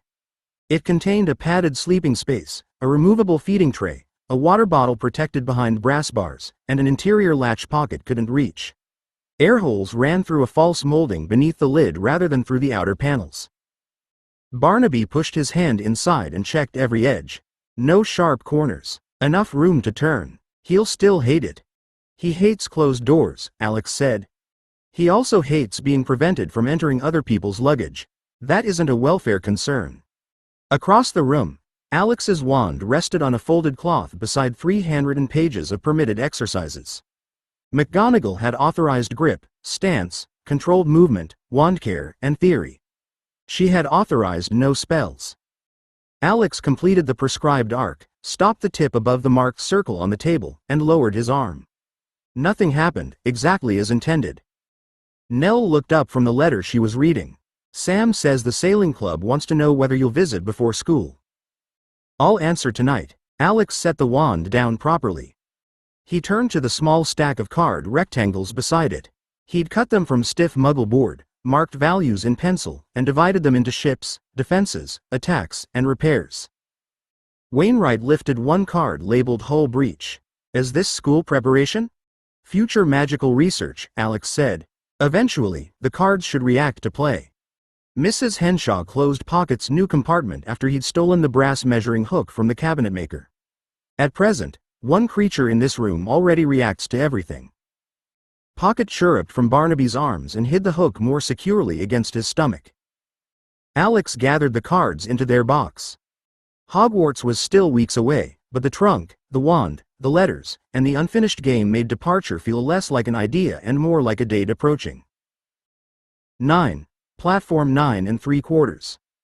On the morning of the 1st of September, Alex found his school trunk open for the 4th time, although he'd watched Mrs. Henshaw close and strap it after breakfast. She stood over it with a folded inventory in one hand while Edward Sutton carried 3 freshly pressed shirts back from the wardrobe. "I packed those yesterday," Alex said.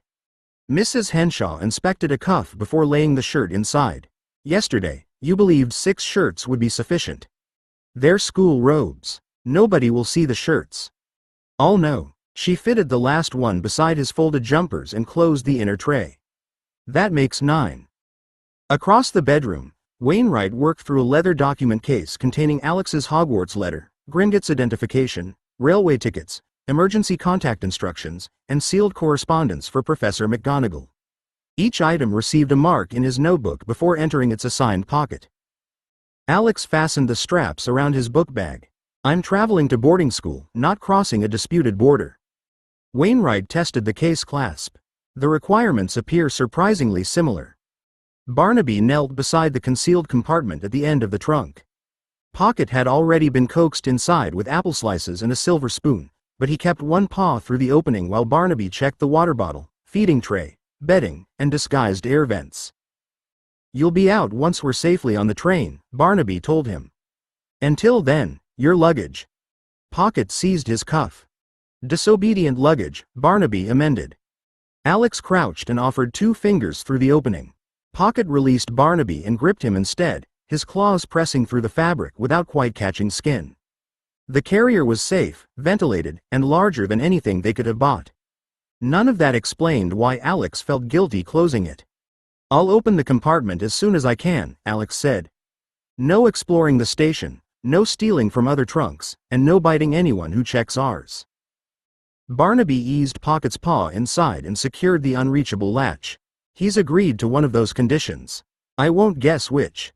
Aunt Nell waited until everyone else had left with the luggage before stopping Alex beside the bedroom door. She straightened his tie, although it didn't need straightening, then kept both hands lightly on his shoulders. "You may ask professors for help," she said. "You may ask other pupils. Being capable doesn't require you to manage every difficulty alone. I know. You know many things you don't always practice." Alex met her eyes and nodded properly. "I'll ask when I need help." Nell kissed his forehead. "Good. Now let's get you to King's Cross before Arthur produces another checklist." From the passage came Wainwright's voice. "The final departure checklist is already complete, my lady." Alex picked up his wand box and followed Nell downstairs, where his trunk waited beside the open front door. The Daimler reached King's Cross with 28 minutes to spare, followed by a second car carrying Barnaby, Wainwright, and the luggage. Alex stepped onto the pavement beside Aunt Nell while George opened the boot, and the station received them with whistles, trolley wheels, and the heavy movement of morning travelers. His trunk emerged beneath Wainwright's supervision, ordinary in appearance except for the faint scratching Alex could feel through the handle. Barnaby lowered his voice as he helped settle the trunk onto a trolley. "He's awake, offended, and trying the latch again." "Then he's healthy," Alex said, keeping his hand against the wooden side until the movement stopped. He turned towards the entrance and found 2 men waiting beyond a newspaper kiosk, both carrying cameras they weren't pretending to use for architecture. The first flash caught Aunt Nell beside him. The second came as Wainwright moved between Alex and the nearest photographer. "Lord York, look this way," one man called, walking backwards ahead of the trolley. "Is it true you're starting boarding school today?" A woman near the ticket barriers recognized the name and turned. Several other travelers followed her gaze, creating the familiar widening circle of attention. Alex kept walking, but the camera shutters tracked every step. Someone asked whether the school was in Scotland.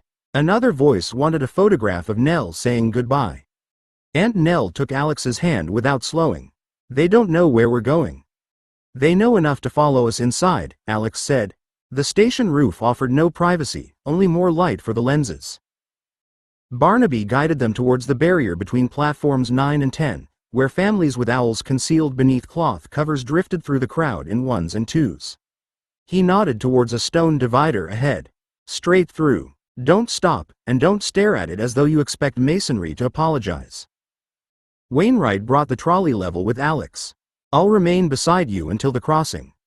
Another flash struck the polished trunk fittings. Alex tightened his hands around the trolley bar and walked directly at the barrier. Every ordinary instinct warned him to slow down. He didn't. The stone vanished around him.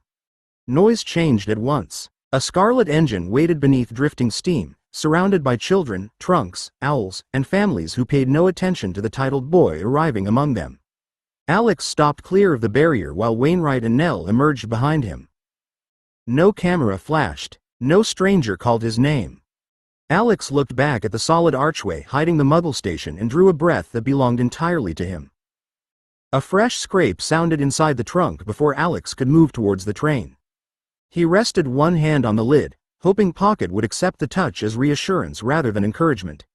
Wainwright noticed the movement but continued arranging the smaller cases beside the trolley, while Barnaby positioned himself between the trunk and the nearest cluster of curious families. A girl with thick brown hair stopped a few feet away. Her parents remained behind her, both looking around the hidden platform with the careful disbelief of people determined not to embarrass their daughter. "I'm Hermione Granger," the girl said, offering her hand with formal determination. "Are you starting Hogwarts too?" Alex shook it. "Yes, Alex Fairfax." Her eyes widened slightly. "Lord York?" "Alex is easier." Hermione nodded as though accepting a correction in a textbook. "I've read all the school books already. Some of them explain things rather badly, especially when they assume you already know how wizarding families live." "I've noticed that in the books I've read," Alex said. "They're written for people who know which questions they're supposed to ask." Hermione's expression brightened, but another scratch came from the trunk before she could answer. She looked down at once. "Is something alive in there?" "A traveling companion," Alex said. "He dislikes being described as luggage." A thin boy with untidy black hair had paused nearby with one hand on his trolley. Two older pupils stared openly at the scar on his forehead before their mother hurried them away. He watched them go, then glanced towards Alex and Hermione. "Does everyone here know everyone else?" he asked. "Not personally," Alex said. "That doesn't seem to stop them staring." The boy gave him a brief, grateful smile. "I'm Harry." Alex didn't press for the surname Harry had chosen not to offer. "Alex." A red-haired boy approached from farther along the platform, carrying a battered cage with a sleepy rat inside. He looked from Harry to Hermione, then towards the trunk as Pocket scraped again. "That definitely moved," he said. Barnaby folded his arms. "Old trunks develop opinions." The boy crouched to inspect the disguised ventilation holes. "Old trunks don't breathe."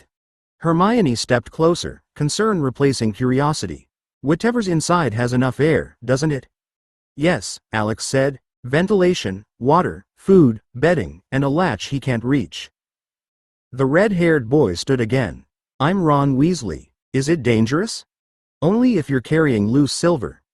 Ron grinned. Harry looked relieved to have become one boy among several, while Hermione appeared to be saving further questions until she could inspect the answers properly. The train whistle sounded, and families began pressing towards the carriage doors. Aunt Nell touched Alex's shoulder. "You need to choose where you're sitting." Alex looked from the three children to the crowded train. Meeting them had been easy. Deciding whether to join them felt rather more important. Harry and Ron moved towards a carriage farther down the platform, while Hermione turned back to her parents after promising she'd find them on the train. Alex watched the three separate into the crowd. Following them would have been easy, but ease wasn't the same as choice. Aunt Nell rested her hand against his shoulder. "Have you decided?" "Not yet." Alex looked along the open carriage doors. Several compartments already contained older pupils calling greetings through the windows, while first years stood beside their trunks with the strained confidence of people hoping nobody noticed they were lost.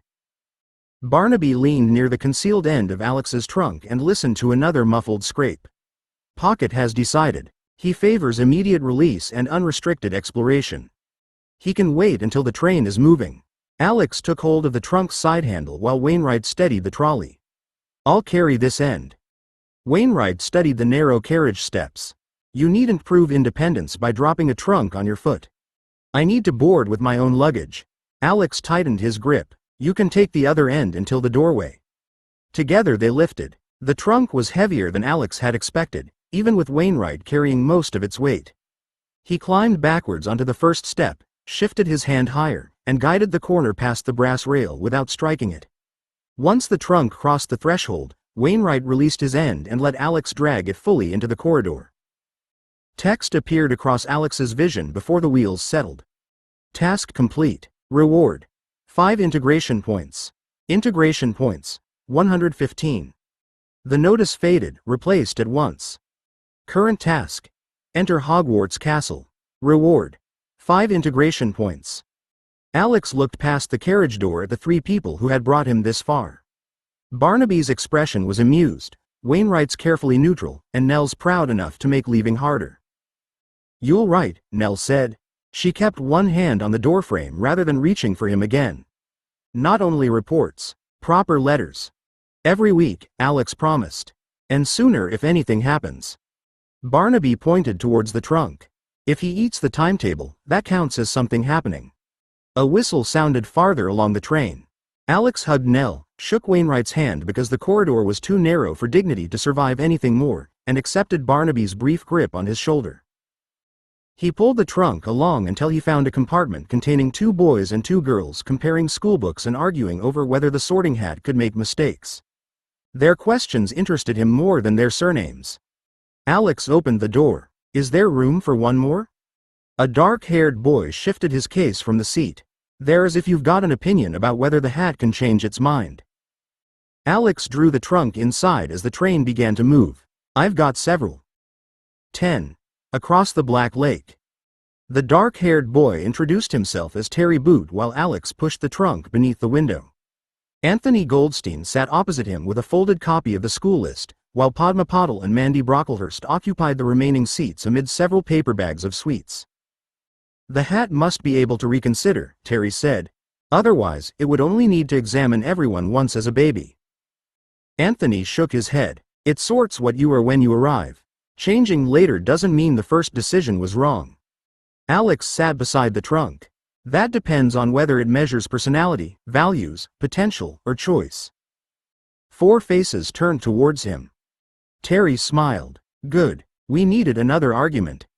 The train gathered speed beyond London, and the conversation moved from sorting to moving staircases, ghosts, and whether the Forbidden Forest contained anything genuinely forbidden. Alex answered when asked, but resisted turning each uncertainty into a research plan. When Padma opened a box of chocolate frogs, he accepted one without discussing ingredient labels, enchantment duration, or the practical problems of animated confectionery. Mandy caught the frog when it sprang from his wrapper. "You're meant to eat it before it escapes." "I was examining the movement." "You can examine the next one after biting its legs off." Alex followed her advice. The chocolate stopped struggling, which raised several questions he chose not to ask aloud. He opened a paper packet of boiled sweets from York House and passed it around. Anthony contributed pumpkin pasties, while Terry produced a small pile of wizarding coins to explain the values to Mandy, whose mother had exchanged money at Gringotts without showing her the denominations. A soft click came from beneath the window. Alex looked down. The narrow feeding flap in Pocket's compartment had shifted open by less than an inch. A black paw emerged, felt along the carpet, and closed around Anthony's silver sickle. Anthony stared as the coin vanished. The compartment gave a pleased chirrup. "That," Padma said carefully, "wasn't the trunk." Alex could have denied it, though not convincingly. Instead, he knelt and opened the flap far enough to reveal Pocket's bright eyes and pointed nose. "He's a niffler," Alex said.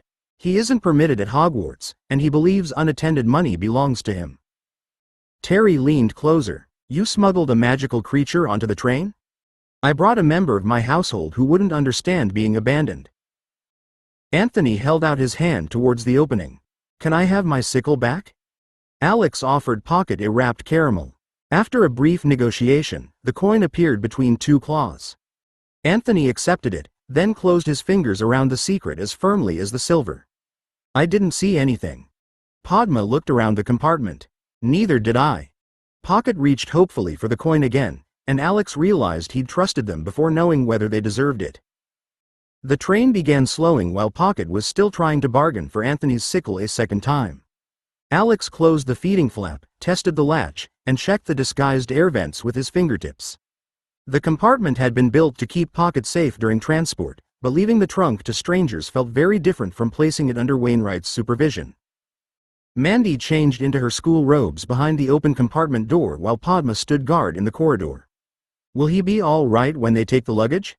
Mandy asked as Alex slid a final apple slice through the feeding tray. "He has water, food, bedding, and enough air," Alex said. A faint scrape answered him from inside. "He also has strong opinions about the arrangement." Terry tightened his tie before looking down at the trunk. "Can he get out?" "No." Anthony pocketed his recovered coin. "Are you certain?" Alex heard Barnaby's voice in that question and checked the latch again. "Reasonably certain." The platform at Hogsmeade was colder than London and crowded with pupils trying to identify instructions through steam. Older students moved towards waiting carriages, but a much larger voice rose above the confusion. First years over here." Alex turned towards the lantern held above the crowd. Hagrid stood near the end of the platform, broad enough to make the children around him appear even smaller. Harry was already looking his way, his expression easing with recognition. 7 years of remembered fiction pressed forward at once. Hagrid knew Dumbledore, the Forbidden Forest, the Philosopher's Stone, and dangers that hadn't yet happened. Alex could have asked which route the boats followed, who maintained them, why first years crossed separately, or whether anything lived beneath the lake. Instead, he followed Terry down the steep path. Padma glanced back when Mandy was directed into the next cluster. "Aren't we staying together?" "4 to a boat," Hagrid called. "No more than 4. You'll survive 10 minutes without supervising us," Mandy told Alex as she joined another group. "I wasn't supervising." All 4 of them looked at him. Alex accepted the judgment and climbed into a small wooden boat with Terry, Anthony, and Padma. It shifted beneath his weight, though no oars or visible controls rested inside. Across the bank, Harry entered another boat with Ron, Hermione, and Neville. Hagrid raised his lantern. "Everyone in?" "Right then. Forward." The boats moved together without anyone touching them. Alex gripped the gunwale as the dark water opened ahead, swallowed his first 6 questions, and let Hogwarts approach on its own terms. The boats rounded a shoulder of rock, and Hogwarts rose across the water.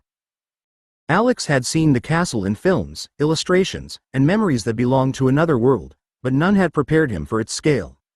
Towers climbed from the mountainside at different heights, their windows burning gold against the night. Turrets, bridges, and steep roofs overlapped without the orderly repetition of a planned estate. The whole structure seemed to have grown upward whenever another century required more rooms. Anthony leaned forward until the boat tipped beneath him. "That can't all be the school." Padma caught his sleeve. "Sit back before you test whether the lake has a bottom." Terry stared towards a bridge joining 2 distant towers. "Do you think anyone knows how many rooms there are?" Alex opened his mouth with 3 possible answers, then stopped. For once, estimating floor area, circulation routes, and structural loads felt smaller than simply looking. Hagrid's voice carried from the leading boat. "Heads down." The boats passed beneath a curtain of ivy and entered a low opening in the cliff. Alex ducked as damp stone closed overhead, close enough for him to see pale marks worked into the arch. The fleet glided through a narrow tunnel before reaching an underground harbor where iron rings, stone steps, and dozens of old boats waited in the torchlight.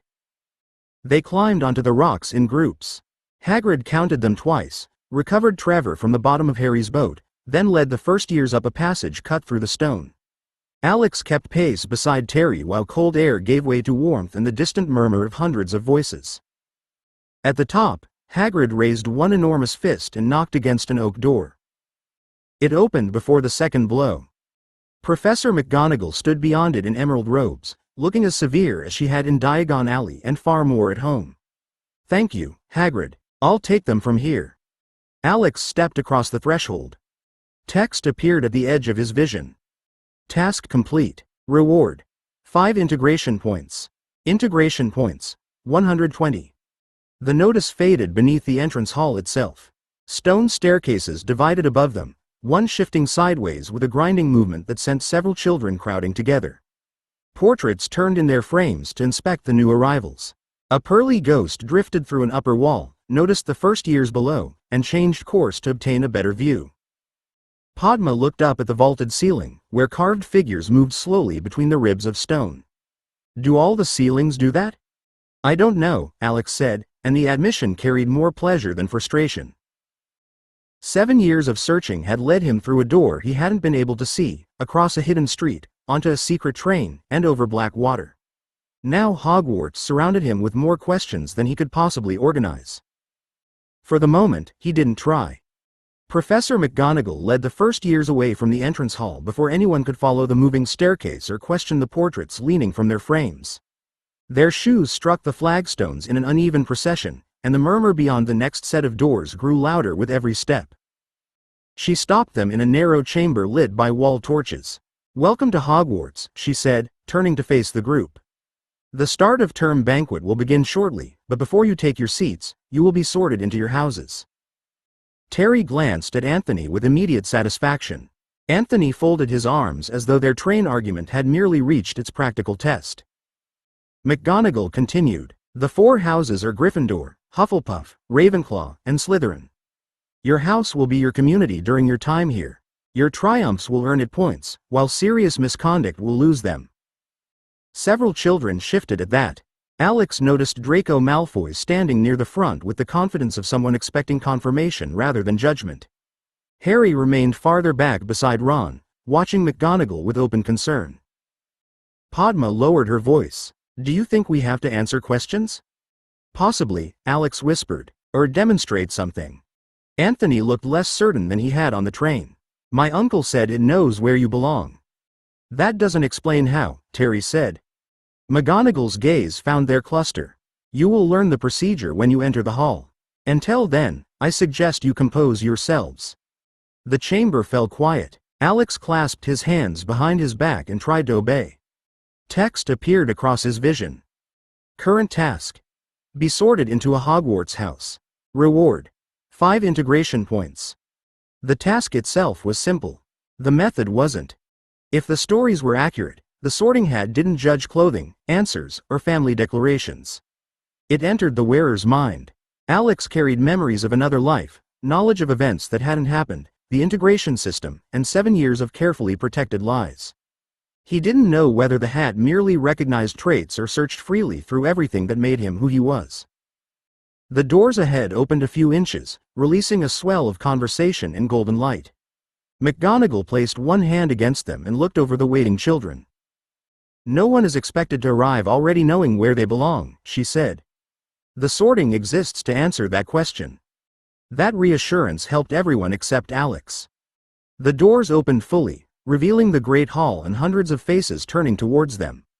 Alex stepped forward with the others, aware that the next magical object placed upon his head might understand him better than anyone alive. 11. Too many questions for a hat. The Great Hall's enchanted ceiling showed a clear night above hundreds of floating candles. Alex followed McGonagall between the long tables, aware of faces turning towards him but unable to give them much attention.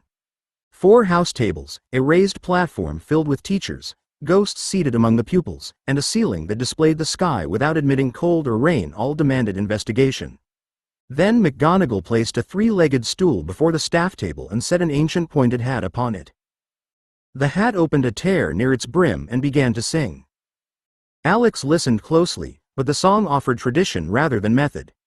It praised 4 founders, 4 sets of qualities, and the hat's own judgment without explaining how that judgment worked.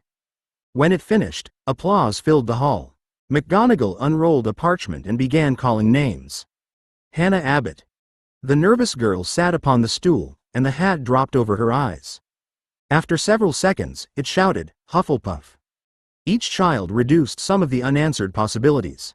Terry Boot went to Ravenclaw, followed by Mandy Brocklehurst. Susan Bones joined Hufflepuff, while Lavender Brown was sent to Gryffindor. The hat sometimes decided almost at once and sometimes remained silent long enough for the waiting child's shoes to shift against the floor. Fairfax, Alexander. Alex crossed the remaining distance beneath a fresh rise of whispers. Someone at the Slytherin table recognized his title. A pupil near the Hufflepuffs repeated his name to the person beside him. He sat, steadied the stool beneath him, and let McGonagall lower the hat over his head. The great hall vanished behind stained cloth. Well, a small voice said inside his mind, you've brought rather more with you than most. Alex kept his face still. How are you producing language without a mouth? The hat paused. I beg your pardon? Are you speaking directly into thought, Or am I interpreting something without sound? Do you remember every pupil you've sorted? Are those memories stored in the fabric, or somewhere else? I am meant to examine you. Are you a spirit, an enchanted construct, or a surviving portion of the founder's minds? Could another sorting hat be made? How do you distinguish learned behavior from character? Did the founders agree upon the criteria, or did you develop them afterward? The silence lasted long enough for the great hall to begin murmuring. Alex continued before the hat could answer. What did they actually argue about? Not the simplified school account.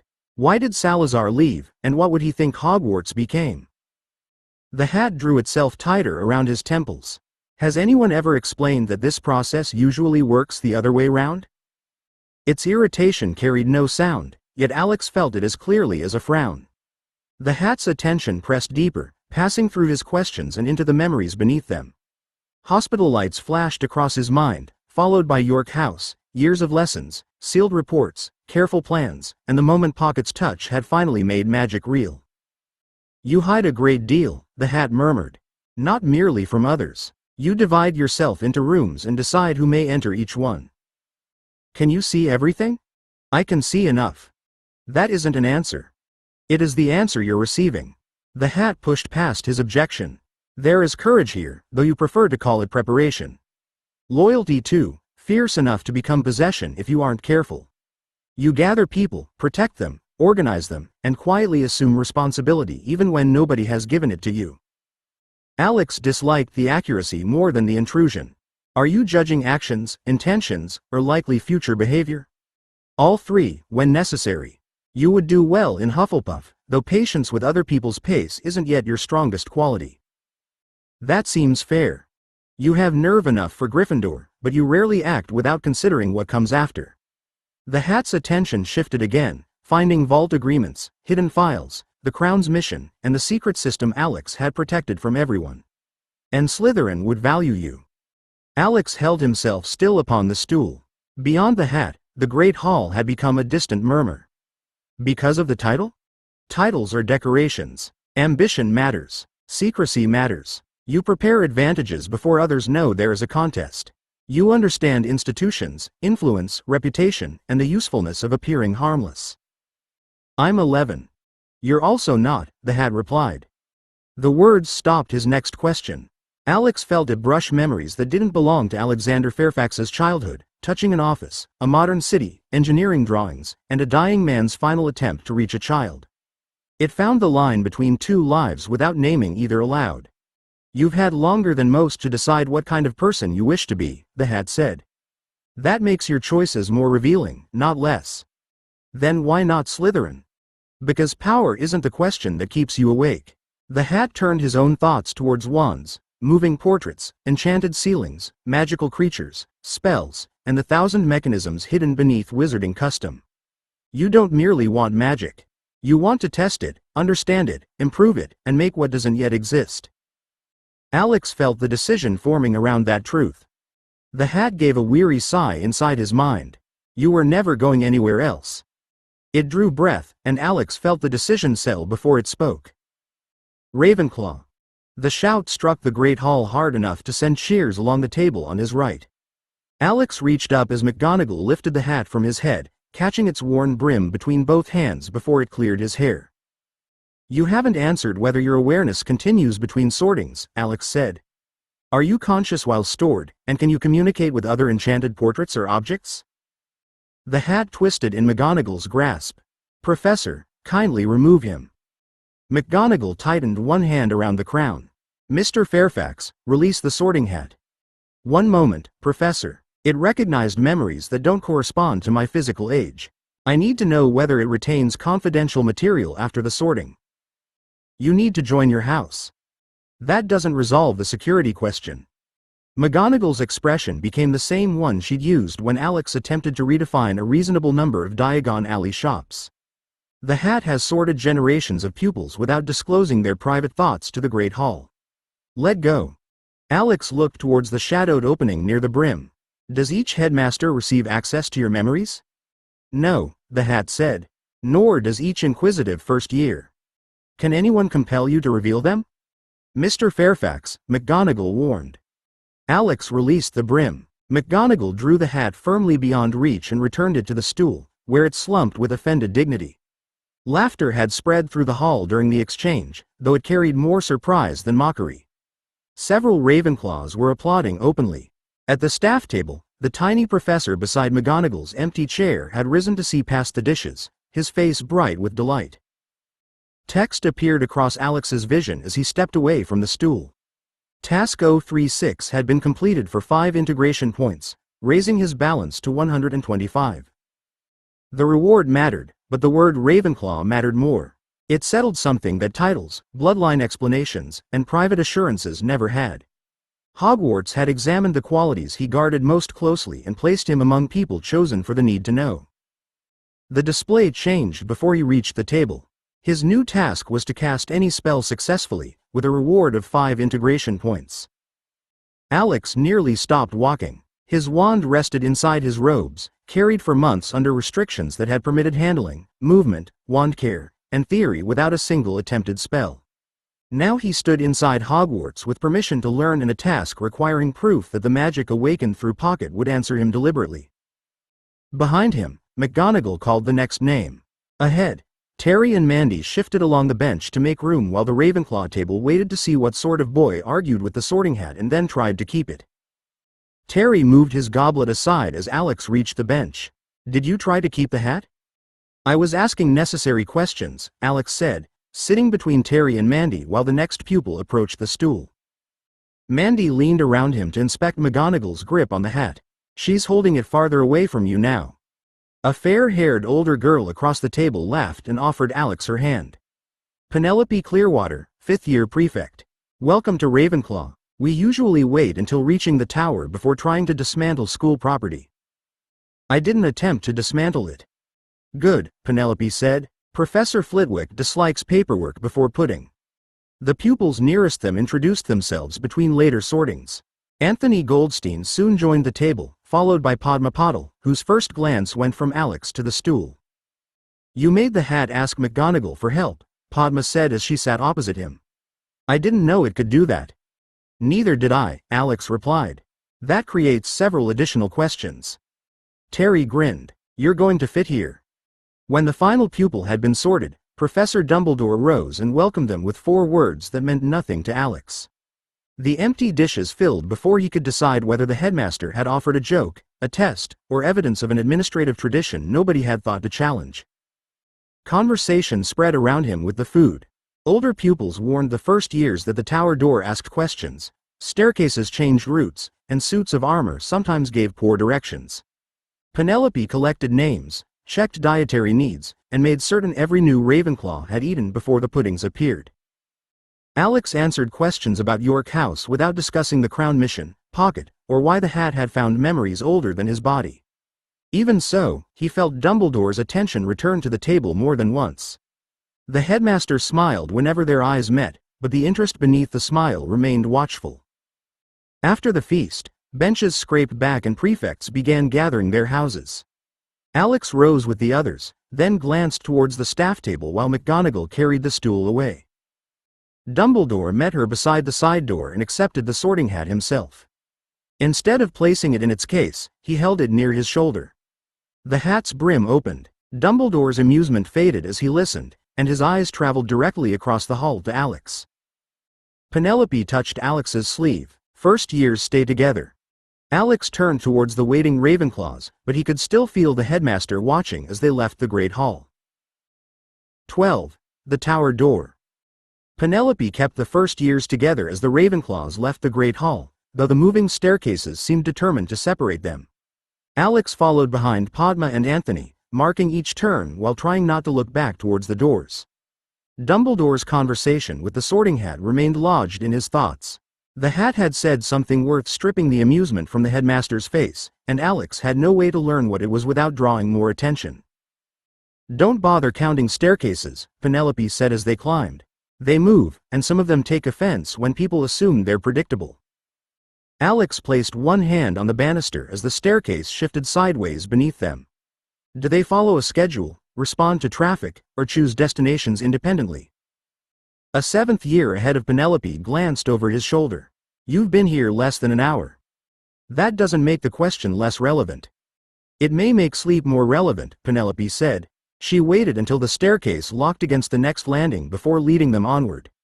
The tower is a long way up, and breakfast won't delay itself because you spent the night interviewing the architecture. They climbed beyond corridors Alex had already lost confidence in retracing. Portraits watched from darkened frames, suits of armor leaned together as though discussing the passing children, and narrow windows showed the grounds dropping farther below with every landing. By the time Penelope stopped before a plain wooden door set into the stone, several first years were breathing hard. There was no handle, keyhole, or painted house password. A bronze eagle occupied the center of the door, its head turned slightly as though it had been waiting for them. The eagle opened its beak. Which belongs more truly to you? The answer you were given, or the question you chose? Alex's tiredness vanished. He stepped closer, studying the metal joints around the beak and eyes. Does the door judge the wording, the reasoning, or the speaker's sincerity? Penelope caught the back of his robe before he reached the knocker. Answer first. Research the door tomorrow. Padma considered the question you chose, because it reveals what you cared enough to ask. The eagle inclined its head, and the door swung inward without a sound. Alex stared at it with open delight. It accepted a defensible argument rather than a fixed response. It also rejects clever nonsense, the seventh year said as the first years began entering. You'll find that less charming when you're outside at midnight in your dressing gown. Penelope released Alex's robe and guided him through before the door could close. Welcome to Ravenclaw Tower. Try not to begin an experiment until everyone has found their bed. The doorway opened into a circular room washed in blue and bronze. Alex stepped aside before the eagle could close behind him, then stopped despite Penelope's warning. Tall arched windows curved around the outer wall, showing moonlit mountains, dark forest, and a distant strip of lake far below. The height should have made the room feel exposed. Instead, deep chairs, low tables, and two burning fireplaces gave it the settled comfort of a private library after supper. Penelope guided the other first years past him. You may stare, but do it while walking. Everyone else would like to come through the door. Alex moved reluctantly. The domed ceiling had been painted with stars, though several shifted by small degrees when he looked away and back. Shelves occupied the spaces between the windows. They held books, rolled charts, brass instruments, cloudy glass vessels, and objects whose purposes were impossible to guess from shape alone. One alcove contained a wooden model of the solar system with 3 planets missing. Another held a complicated frame of hinged rulers, copper rings, and suspended weights. Anthony stopped beside it. Is that broken? Possibly, Penelope said. It may also be unfinished, incorrectly assembled, or waiting for someone to remember what it was meant to do. Ravenclaw contains a great many objects in all 4 conditions. Terry examined a scorch mark above a nearby desk. Are we expected to repair them? You're expected not to activate them after curfew. Penelope pointed towards a notice board crowded with timetables, requests for research partners, tutoring offers, lost book notices, and warnings written in several hands.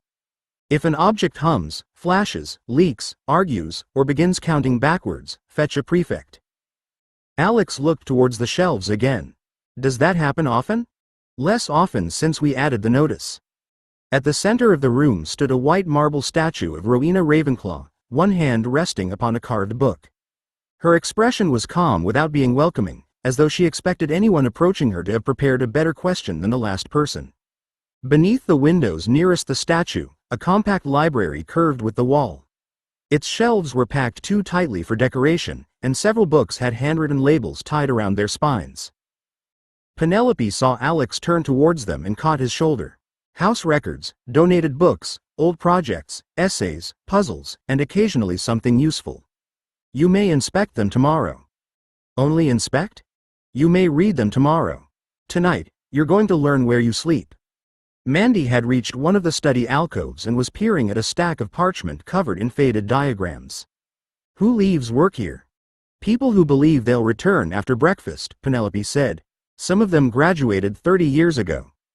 Alex let himself be directed towards the dormitory stairs, but his attention stayed on the packed shelves, abandoned instruments, and unfinished questions surrounding Rowena's statue. Ravenclaw Tower wasn't merely where the house slept. It was a record of people who had tried to understand something and left pieces behind. The boys' dormitory contained 5 four-poster beds beneath a sloping blue ceiling, each trunk placed neatly at its foot. Alex found his own luggage beside the window and knelt to release the concealed compartment before Pocket became distressed. The latch stood open. He checked beneath the folded robes, behind the trunk, and under both neighboring beds. Nothing moved except Terry, who had begun pulling nightclothes from his case. Anthony looked over from the next bed. "Have you lost something?" "A small problem with excellent digging claws." Alex crossed to the door and found 3 fine scratches near the bottom. Pockets escaped. Terry stopped unpacking. "You brought him into Hogwarts?" "He wasn't invited." A shriek rose from somewhere beyond the dormitory, followed by a girl's voice calling, "Something's under my bed." Alex reached the spiral stairs at a run. The steps leading towards the girls' rooms flattened beneath his first foot and tilted into a smooth stone slope. He caught the rail before sliding backwards. Penelope appeared from the common room. "The castle takes dormitory privacy seriously." "That's where Pocket is." A metallic clatter sounded above them. Mandy's voice followed. "He's got my trunk clasp." "And mine," Padma said. "Don't grab him. He's backed against the wall." Penelope climbed the stairs while Alex remained trapped below. "What exactly have you brought into my tower, Fairfax?" "A niffler. He's harmless unless you own something polished." "That qualification isn't reassuring." Alex crouched at the foot of the stairs and called upward. "Pocket, bring it here. I have a galleon." The noises stopped. A moment later, 3 girls appeared around the bend, moving carefully down the stairs. Mandy carried Pocket beneath his forelegs while Padma followed with 2 bronze clasps in her palm. A third girl Alex hadn't met held another clasp and watched the niffler with open delight. "He was beneath Mandy's bed," Padma said. "He'd pulled all 3 from our trunks." Alex held out the galleon. Pocket stretched towards it, then produced a 4th bronze fitting from his pouch. Mandy stared. "That one isn't ours." Penelope closed her eyes briefly. "We've been here less than 10 minutes. Alex exchanged the coin for the stolen fitting and returned the 3 identified clasps. "I'm sorry. I built him a secure compartment, but he must have worked the latch during the feast." The unfamiliar girl touched Pocket's paw. "Are you going to report him?" "That would involve explaining why an illegal niffler reached your dormitory," Penelope said. Mandy tightened her hold when Alex reached for him. "You may have him back after you introduce us properly." Alex looked from her determined expression to Pocket's complete lack of regret. His secret had survived exactly 1 evening and now belonged to several Ravenclaws who appeared more interested in meeting the offender than surrendering him. "This is Pocket," Alex said. "He steals anything shiny, negotiates only when it suits him, and must never be left near jewelry." Mandy smiled as Pocket searched her sleeve. "I like him." By the time Alex reached Charms the following morning, Pocket's compartment had acquired a second latch, a tied cord, and Anthony's suggestion that they place something noisy against the door. Pocket remained inside with breakfast, 2 wooden toys, and no detachable bronze fittings. Alex had checked the arrangement 3 times before leaving Ravenclaw Tower. Professor Flitwick stood upon a stack of books behind his desk, his head barely rising above the first row of pupils. "Wands on the table, please. Before anyone waves one, we shall discuss what you're attempting to make it do." Alex placed his hornbeam wand carefully across the desk. The lesson began with the wand lighting charm, which Flitwick described as simple, useful, and unusually good at revealing whether a beginner was trying to force the magic. He demonstrated once. Lumos. A clean white light appeared at his wand tip. Alex watched the angle of Flitwick's wrist, the distance traveled by the tip, and the exact point at which the incantation ended. While the class repeated the pronunciation, he wrote 3 notes, crossed out the second, and practiced the movement with 1 finger against the desktop. Terry leaned closer. "You know we're allowed to use the wand eventually. After I know what I'm doing. That may take until Christmas." Flitwick distributed small cards marked with a black circle.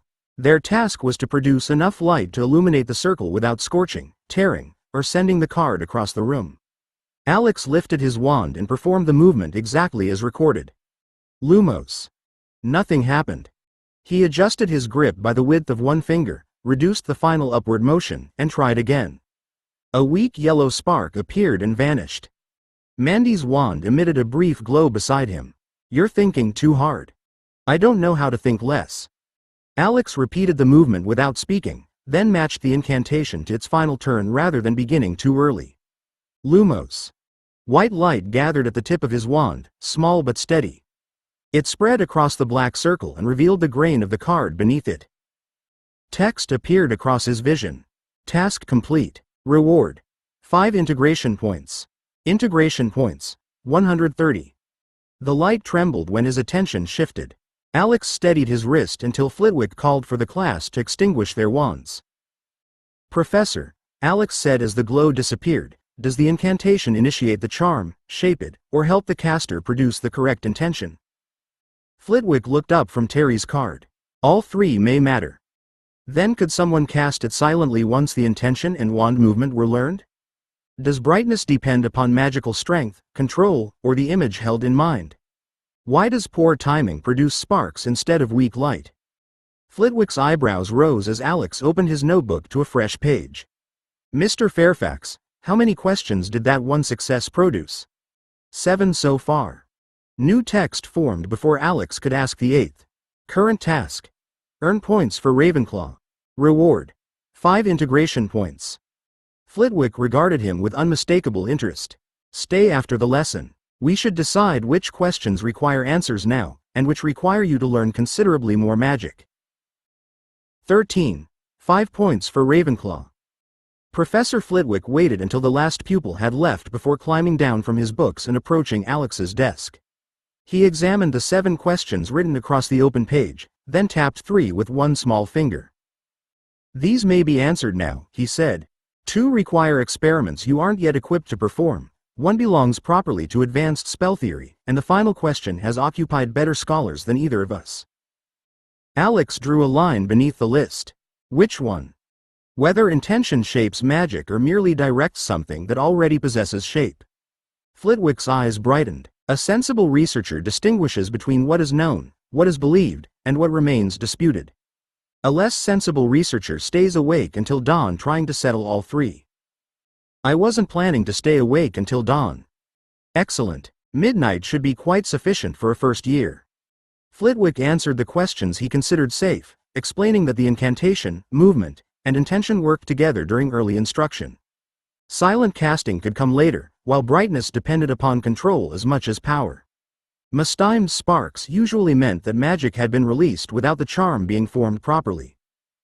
Alex recorded each answer, including the qualifications. The textbook had called Lumos a simple charm and devoted less than a page to it. Flitwick had already provided enough uncertainty to fill several chapters. When Alex returned to Ravenclaw Tower after supper, homework occupied 3 tables beneath the arched windows. Terry had produced light twice and singed his practice card once. Mandy's wand glowed whenever she became irritated, which was happening with increasing frequency. Anthony sat opposite them, repeating the movement with careful precision and achieving nothing. Alex placed his books beside him. May I see your grip? Anthony's fingers tightened around the wand. You got yours working after 3 attempts. That doesn't mean I know why yours isn't. It means you're about to tell me. Alex stopped himself from reaching across the table. In another life, he would have taken a tool, demonstrated the correction, and returned it once the problem was solved. Anthony wasn't a damaged mechanism. Only if you'd like me to, Alex said. Anthony studied him for a moment, then laid his wand across his open palm. Fine. What am I doing wrong? Alex moved his own hand beside Anthony's rather than touching his fingers. Professor Flitwick kept his thumb lower. Yours shifts upward before the final turn, so the tip cuts sideways. Anthony copied the grip and practiced the motion without speaking. On the 3rd attempt, his wand produced a faint spark that lingered long enough to illuminate his knuckles. His expression changed at once. That's more than I managed in class. Alex smiled and opened his notebook. Good. Now we need to find out whether the grip fixed it or whether you were less tense because nobody was watching. Defense against the dark arts should have been the lesson Alex anticipated most after charms.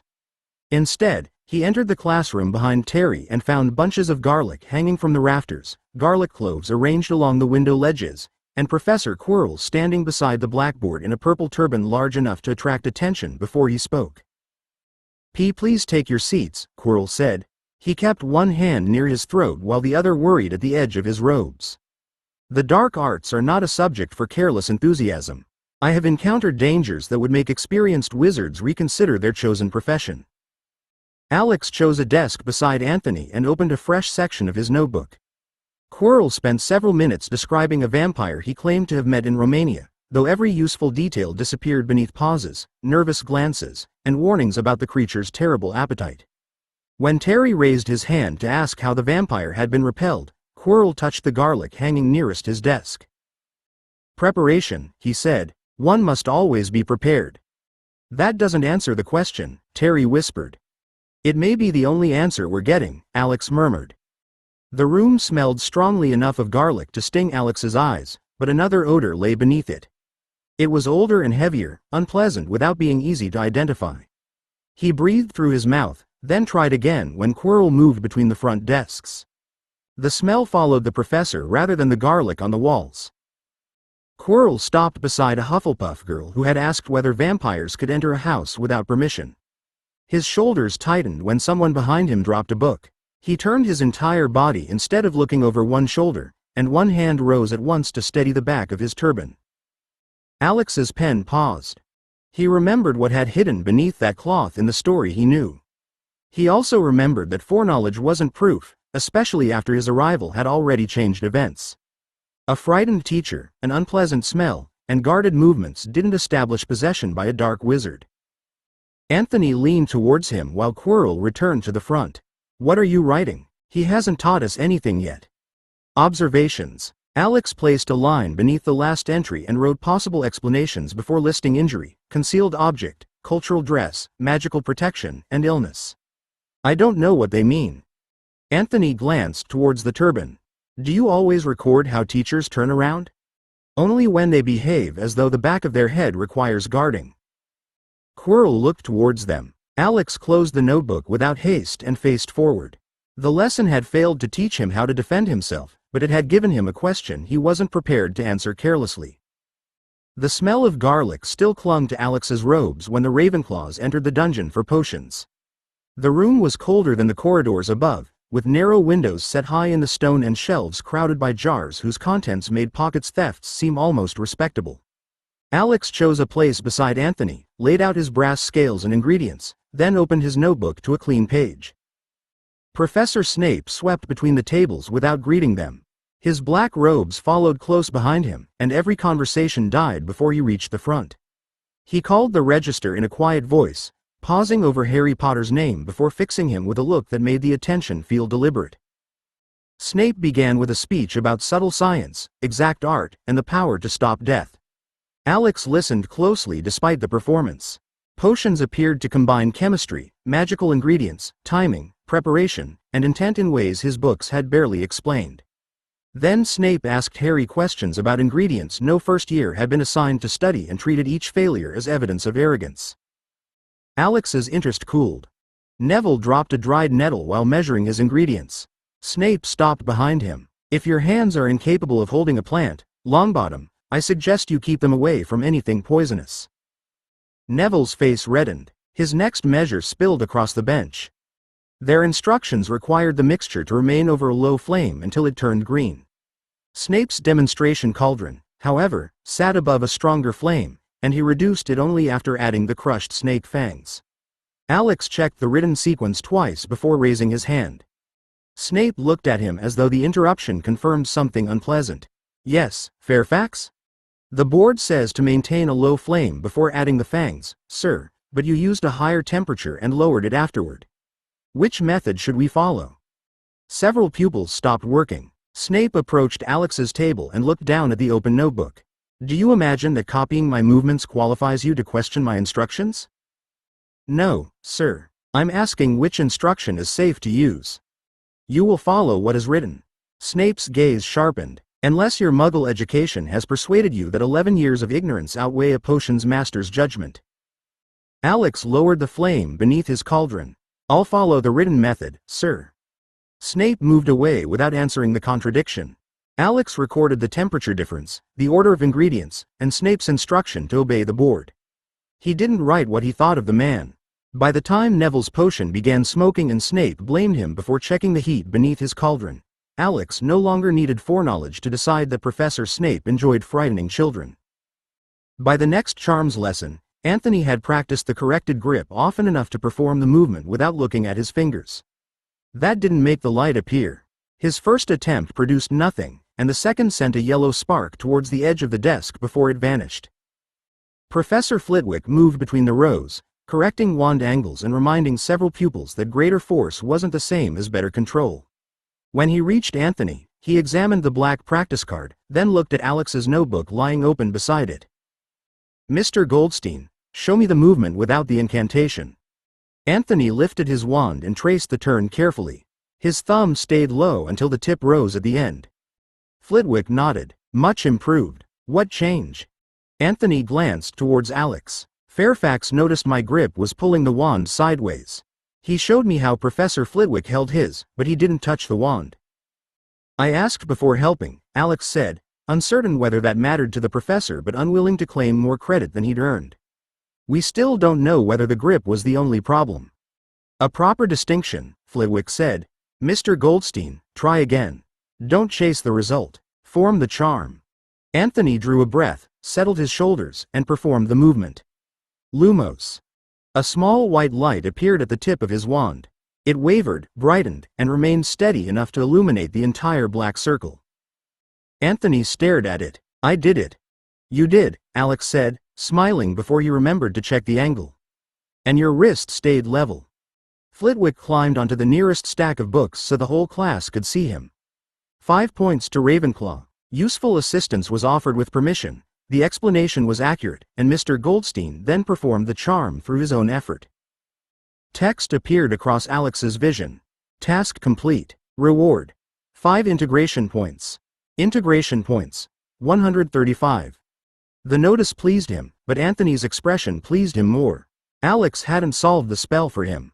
He'd helped isolate one error, and Anthony had completed the work himself. New text replaced the reward.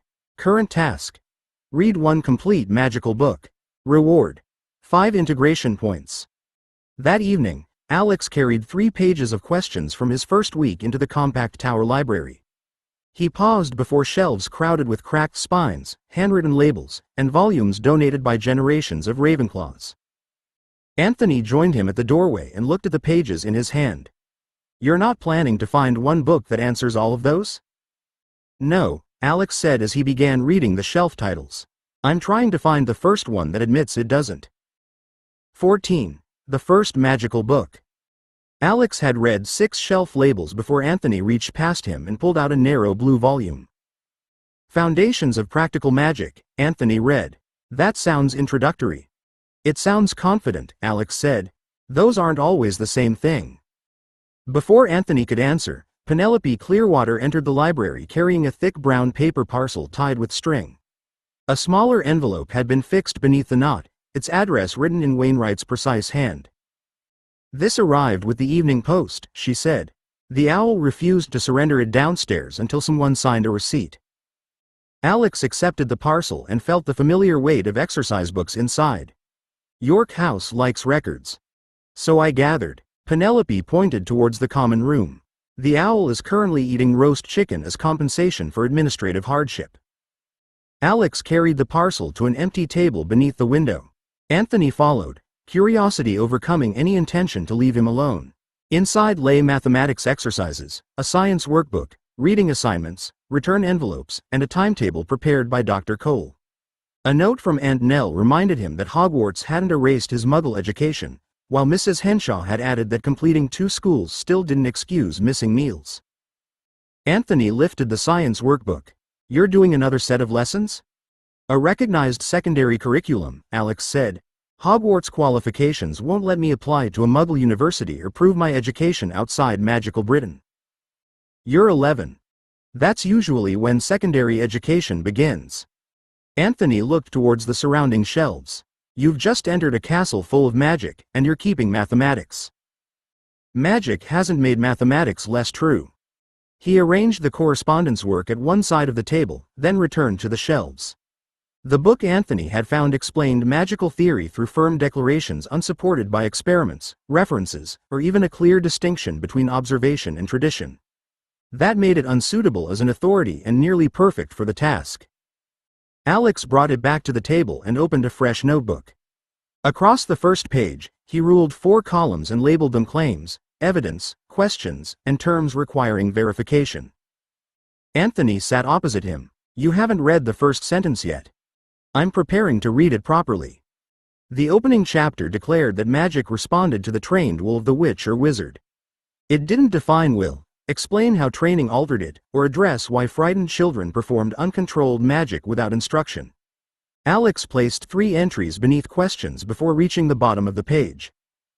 Anthony leaned across to examine the notebook.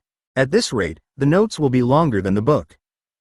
"That depends upon whether the author starts explaining himself." Alex turned the page with growing delight. The book was incomplete, overconfident, and filled with claims he couldn't yet test. It was also the first volume he'd ever held that treated magic as something real enough to misunderstand. Alex had reached the 3rd chapter when Penelope Clearwater paused beside the table and looked from his 4-column notebook to the growing slips of paper marking disputed passages. "You're reading an introductory text," she said. "It appears to be losing the argument." "It claims that controlled magic always begins with conscious intention," Alex said.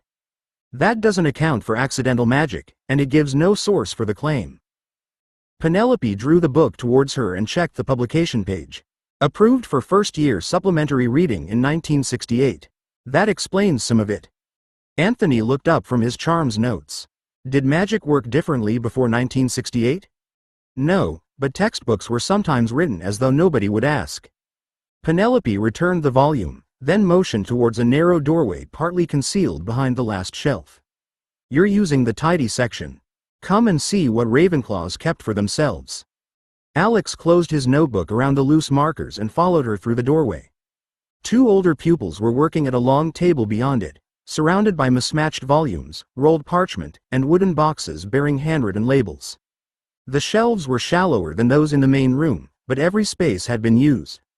Student theses leaned beside battered reference works, while bundles of parchment had been tied together according to subject rather than date. Penelope removed a faded blue folder. A 7th-year investigation into whether wand length affects charm accuracy. The author couldn't prove that it did. Alex opened the folder carefully. Tables of results filled several pages, followed by a conclusion crossed through and replaced in another hand. "Someone corrected it," Anthony said. "Someone disagreed with it," Penelope replied. "The response is bound behind the original. So is the reply to the response." Alex turned another page and found 3 years of arguments attached to an experiment that had failed to establish its first claim. "Why isn't this in the main library?" "Because Madame Pants prefers books that don't contain ink fights between former pupils." Penelope selected a cracked volume on household charms and showed them notes written along both margins. "The Tower keeps donated books, unfinished projects, failed experiments, puzzles, and anything a Ravenclaw thought might still be useful." One older pupil glanced over from the long table. "Failed experiments are useful. They stop the next person wasting a month in exactly the same way." The other pupil pointed towards a scorched wooden box on the highest shelf. "Unless the next person decides the failure lacked ambition." Penelope ignored him with practiced ease. "Approved textbooks tell you what Hogwarts currently teaches. These shelves show what pupils questioned, tested, misunderstood, and occasionally improved." Alex looked back through the doorway at his basic magical theory book. Its unsupported certainty no longer seemed like a defect to endure. It was an invitation to compare the official answer with every argument the Tower had preserved. "May I borrow the wand-length study?" he asked. Penelope took it from his hands and returned it to the shelf. "After you finish the book you already chose." Alex accepted the ruling, though not without regret, and carried his notebook back to the table. The library had just become considerably larger without gaining a single shelf. By the time Alex returned to the common room table, Anthony had finished his charms work and left for supper. Alex noticed the empty chair, recorded another unsupported claim from Foundations of Practical Magic, and opened Dr. Cole's mathematics packet beside it. Completing both assignments before bed remained entirely practical if he worked without interruption. He solved the first set of equations while reading the next chapter between questions. The magical text insisted that wand movement focused intention, but it didn't explain why different charms required different movements or whether the shapes carried meaning of their own.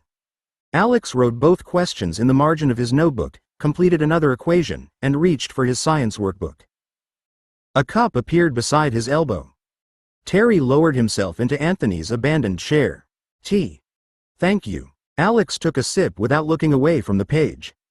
"You've missed supper."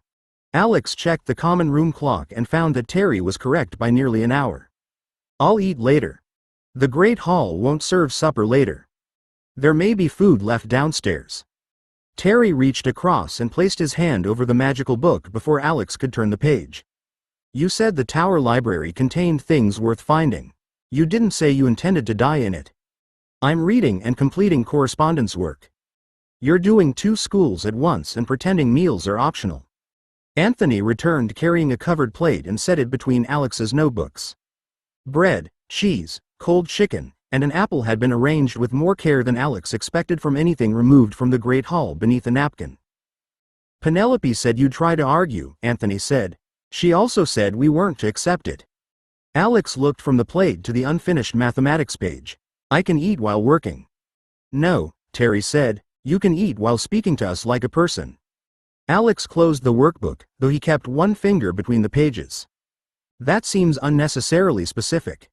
"It became necessary when I asked whether you wanted tea and you answered with the definition of magical intent," Terry said. Anthony pointed towards the clock. "Supper now. Reading until 9. Muggle work until 9:30. Then you stop. I can finish the book tonight." "You nearly fell asleep while writing the word evidence," Anthony said. "The last 2 letters are on the table." Alex examined the notebook and found a faint trail of ink where his pen had slipped from his fingers.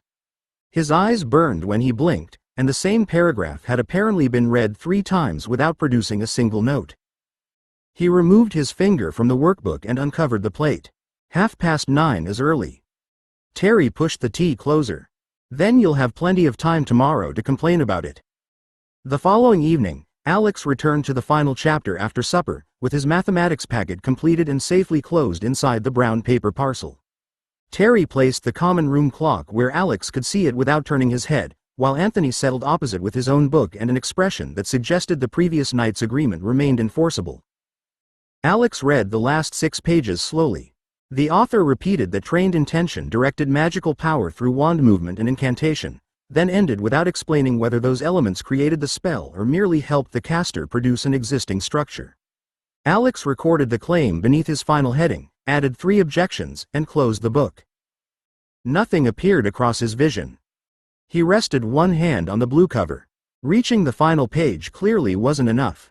The system had never rewarded the appearance of completion when the substance was missing. Anthony glanced up. Was the ending disappointing? It ended where the explanation should have begun. Alex drew a clean sheet from his notebook and wrote the title at the top. "I'm checking whether I understood the argument rather than merely disagreed with it." Terry leaned sideways to read the headings. "That sounds dangerously reasonable." Alex summarized the book's distinction between magical power and controlled spellcasting. He described the proposed roles of intention, wand movement, and spoken incantation, then separated the examples the author had supplied from the conclusions he'd simply asserted.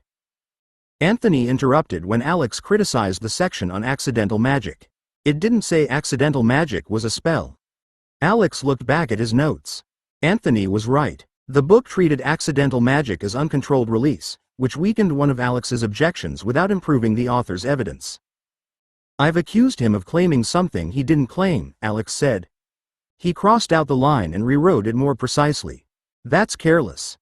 Terry smiled faintly. "You sound happier about finding your own mistake than his." "Mine can be corrected." When Alex finished, the argument stood clearly before him, including its useful distinctions, unsupported assumptions, and unanswered questions. He still didn't trust the book, but he understood it well enough to explain why. Text appeared across his vision. Task complete. Reward: 5 integration points. Integration points: 140. Alex kept his expression steady as the notice changed. Current task: transfigure a match into a needle.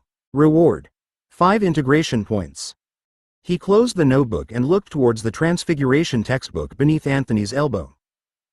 Terry followed his gaze and placed one hand firmly over the book. "It's nearly 9:30. I only intended to check tomorrow's instructions." Anthony lifted the textbook and held it against his chest. "You may check them tomorrow." Alex gathered his papers without arguing. The first magical book had given him 5 points, 14 pages of questions, and proof that Ravenclaws could protect a pupil from his own timetable. 15. A needle with a blunt end. Professor McGonagall entered the Transfiguration classroom as a tabby cat. Alex stopped beside his desk, one hand still holding his textbook. The cat crossed the flagstones with measured steps, sprang onto the teacher's desk, and sat facing the class. Dark markings around its eyes resembled the square spectacles McGonagall usually wore, but everything else appeared completely feline.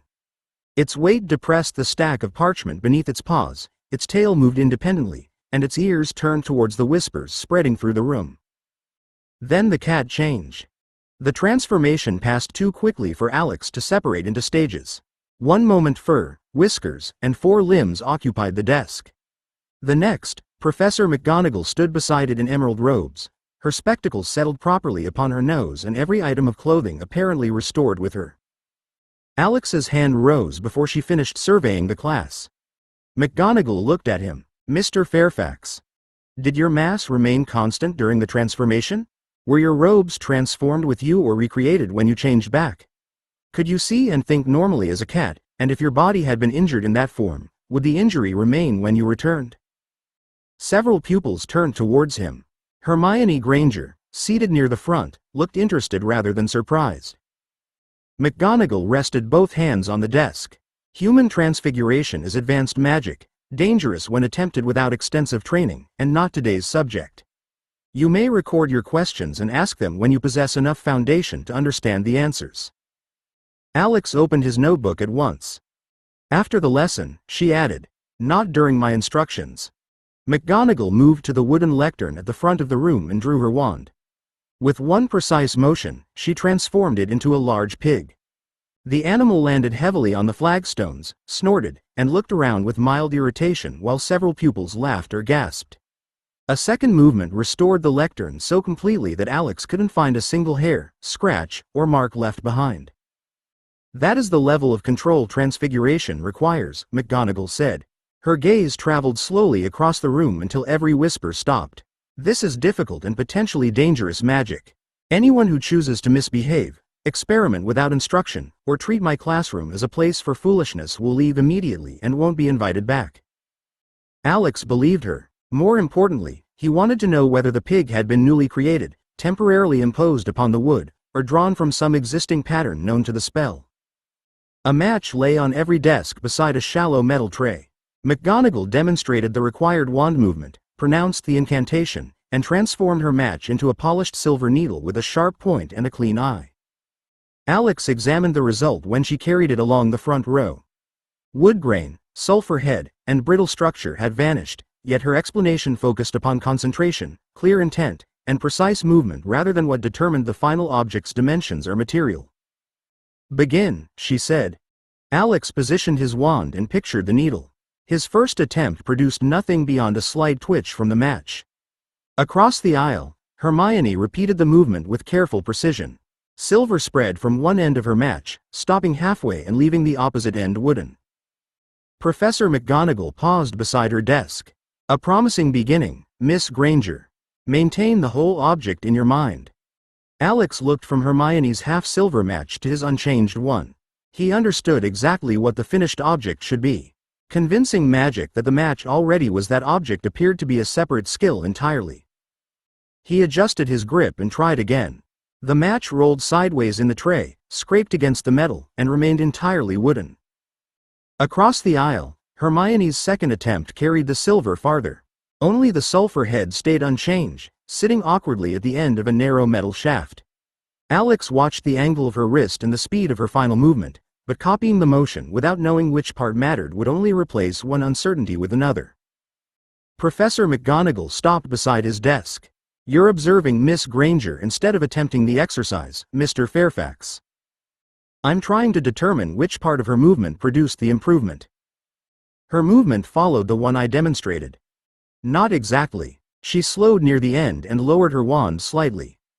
Hermione glanced over, then repeated the movement in the air. I didn't mean to.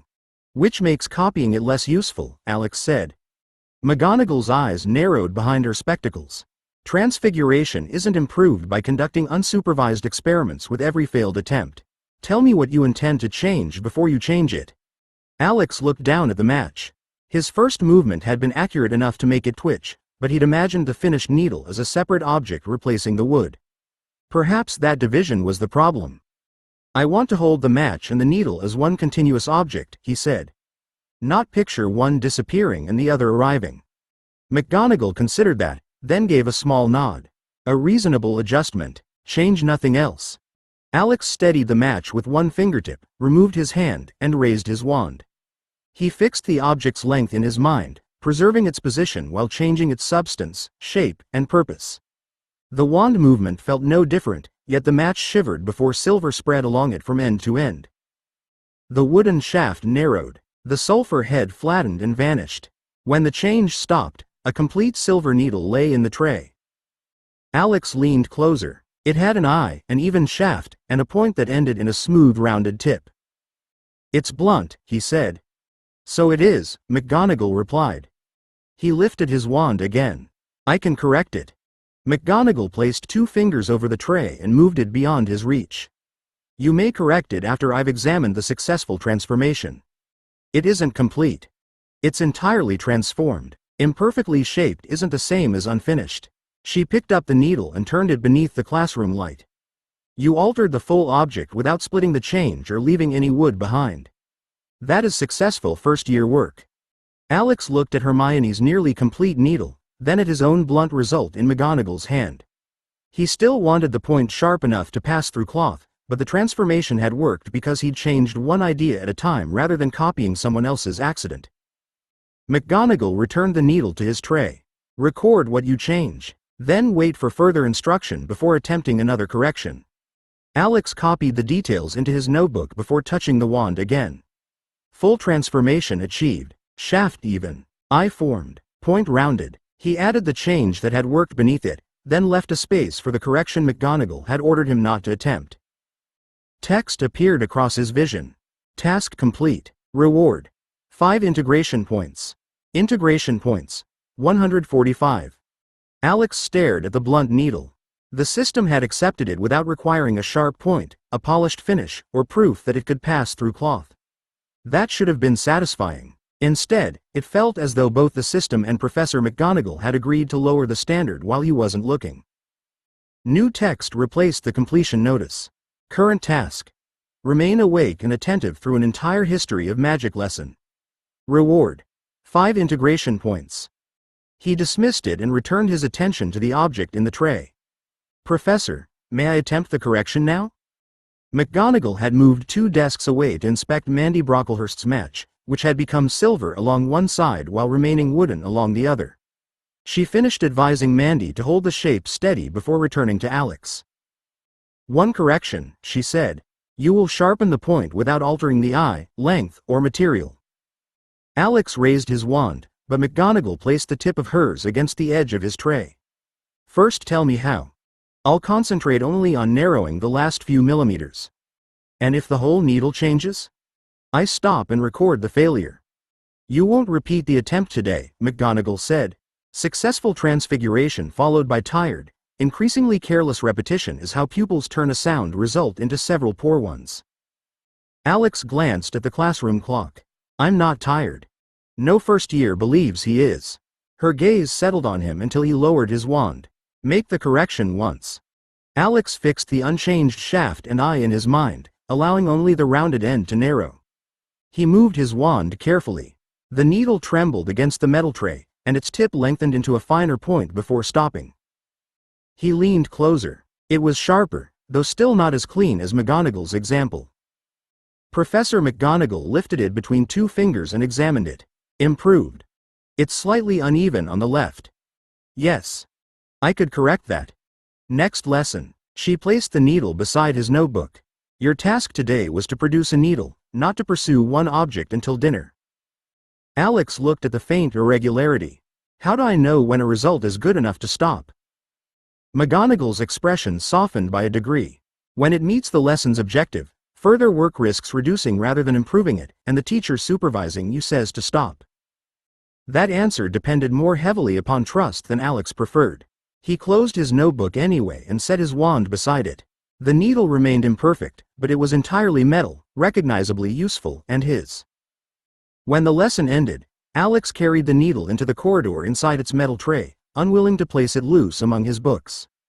Hermione emerged beside him with her own result balanced across one palm. Hers had a sharper point than his, but a dark wooden patch remained around the eye. Hermione examined his needle. You changed the whole match. The point was blunt until Professor McGonagall let me correct it. Alex looked at the remaining wood on hers. You achieved the shape before I did. But it isn't entirely silver. Mine wasn't useful until the correction. We solved different parts of the same problem. Hermione's serious expression eased. She opened her transfiguration notes as they walked and showed him a sketch of the wand movement, surrounded by several tightly written observations. Alex opened his own notebook, and they compared the points where their concentration had failed. Hermione had held the needle's shape clearly but lost the original match near its center. Alex had initially imagined the needle replacing the match rather than transforming from it. You write down every unsuccessful attempt? Hermione asked.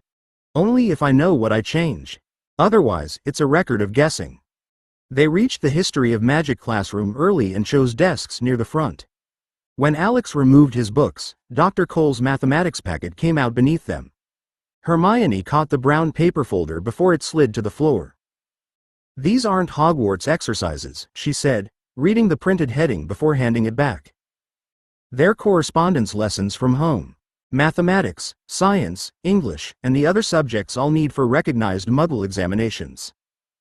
Hermione sat down slowly. You're continuing Muggle school as well? Hogwarts qualifications won't establish what I've studied outside magical Britain.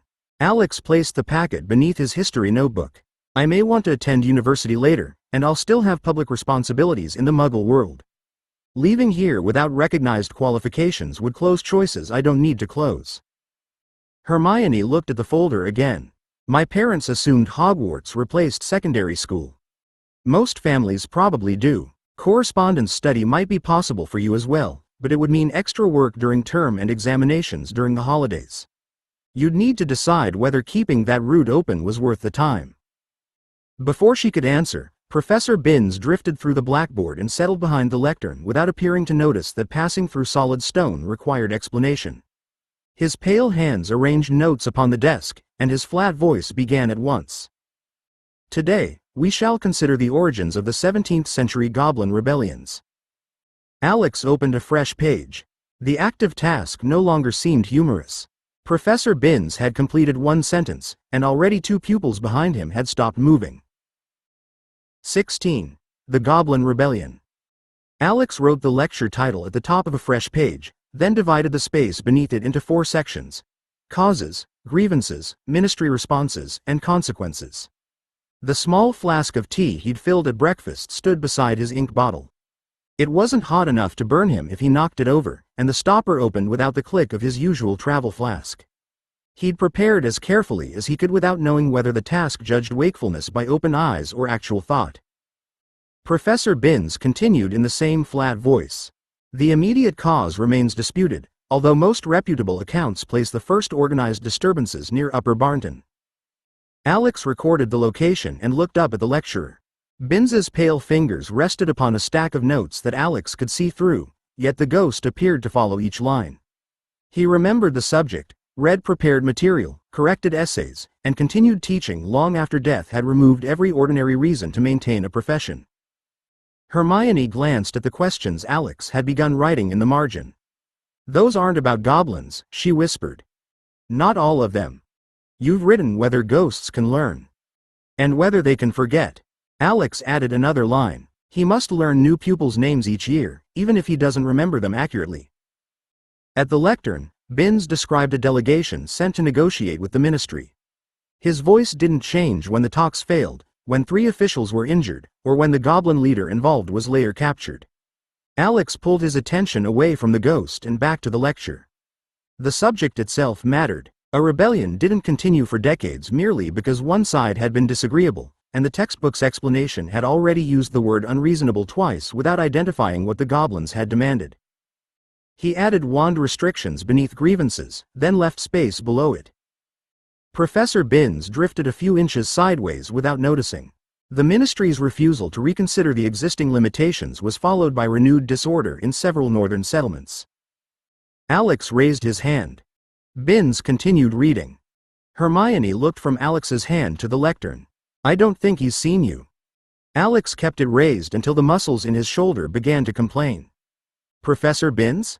The ghost paused and lifted his head. Questions are customarily reserved until the conclusion, Mr. Perkins.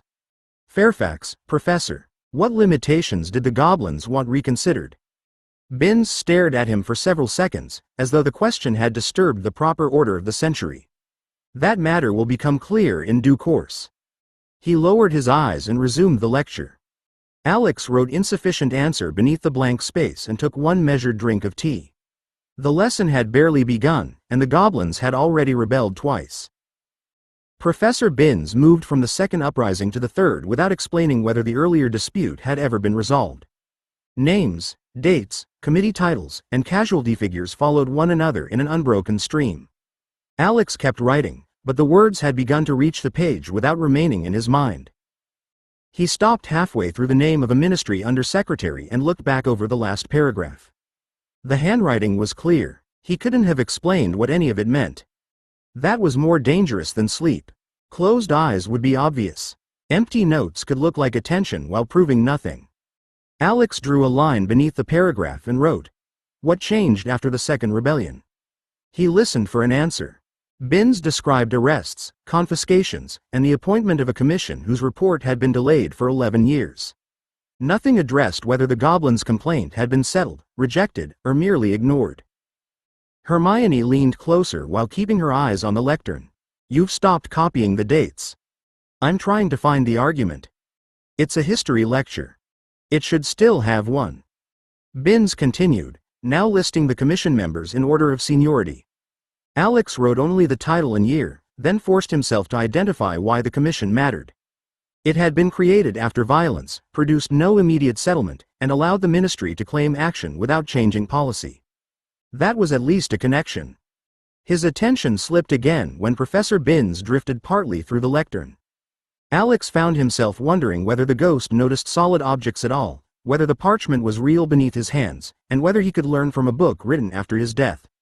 If ghosts could acquire new facts, then death preserved more than memory. If they couldn't, Professor Binns might have been repeating the same lecture for decades while history continued without him. Alex opened his mouth, then closed it. Asking now would cost him the goblin account entirely, and Binns had already shown little interest in questions outside his prepared order. He wrote the ghost questions in the narrow margin instead. New facts? New skills? Physical books? Wards? Memory decay? Hermione glanced at the list. You're doing it again. I know. Alex covered the margin with his hand and returned to the main page. Ask me what the commission achieved. Hermione blinked. What did the commission achieve? Nothing yet. It delayed the dispute, gave the ministry a formal response, and didn't change the restrictions. Her expression sharpened with interest. That wasn't how Professor Binns explained it. He didn't explain it. Alex looked towards the ghost and dipped his pen again. That's why I'm trying to stay with him. Alex drew arrows between the commission, the unchanged restrictions, and the next outbreak of violence. Once the lecture had been rearranged into causes and responses, the rebellion stopped looking like a collection of disconnected dates. The ministry refused access to wands, restricted goblin ownership of enchanted objects, delayed negotiations, and treated resistance as proof that further restrictions were necessary. Each official response became the cause of the next crisis.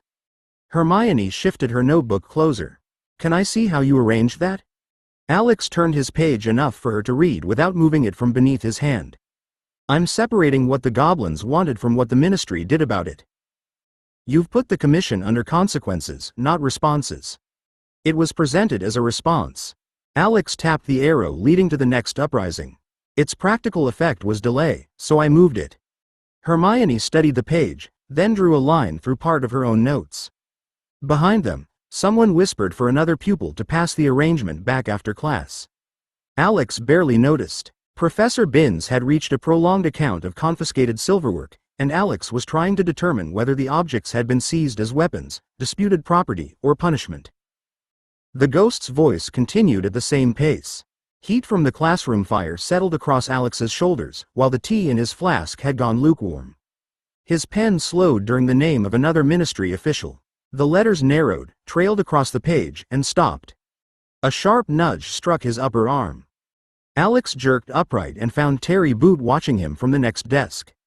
Terry pointed silently at the lectern, then mimed closing eyes with 2 fingers. "I wasn't asleep," Alex whispered. "You weren't writing, blinking, or breathing convincingly." Alex looked down. A small blot had spread beneath his motionless nib. He couldn't remember the last sentence Binns had spoken. Hermione leaned across the aisle. "He said the confiscations were intended to restore public order." "Did he say what was confiscated?" "No." Alex rubbed his eyes once, took a drink of cold tea, and wrote the missing claim beneath ministry responses. He added an empty line beside it for evidence not supplied. Terry glanced at the growing diagram. "Is that all from this lesson?" "It's what the lesson would say if it explained itself." Terry pulled his parchment nearer. "Leave room around the edges. I'm borrowing that after class." Alex returned to the lecture before answering. Binns had begun describing another uprising, but this time Alex could see where it belonged. He placed the new date beneath unresolved grievances, linked it to the confiscations, and kept his pen moving. Professor Binns reached the final settlement with 7 minutes remaining and delivered it in the same tone he'd used for casualty figures, committee appointments, and the date of a minister's retirement.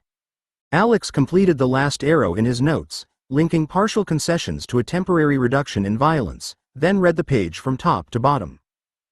The argument was finally visible. Goblins had challenged restrictions on wand use, ownership, and control of objects they'd made. The ministry had delayed, confiscated, imprisoned, and negotiated only after each conflict became expensive enough to inconvenience wizarding authorities. The rebellions hadn't been one endless outbreak. They'd been repeated results of grievances left unresolved. Binns lowered his notes. "That concludes our introductory consideration of the 17th century disturbances." Alex's hand rose at once.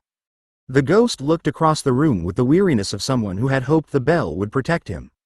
"Yes, Mr. Fairfax?" Alex kept the question narrow. Can ghosts learn facts they didn't know while alive? Several pupils stopped packing their bags. Hermione left her book open, while Terry slid Alex's notes halfway towards himself and waited. Professor Binns regarded Alex for a long moment. A ghost may encounter new information, retain it, and revise an understanding where sufficient interest remains.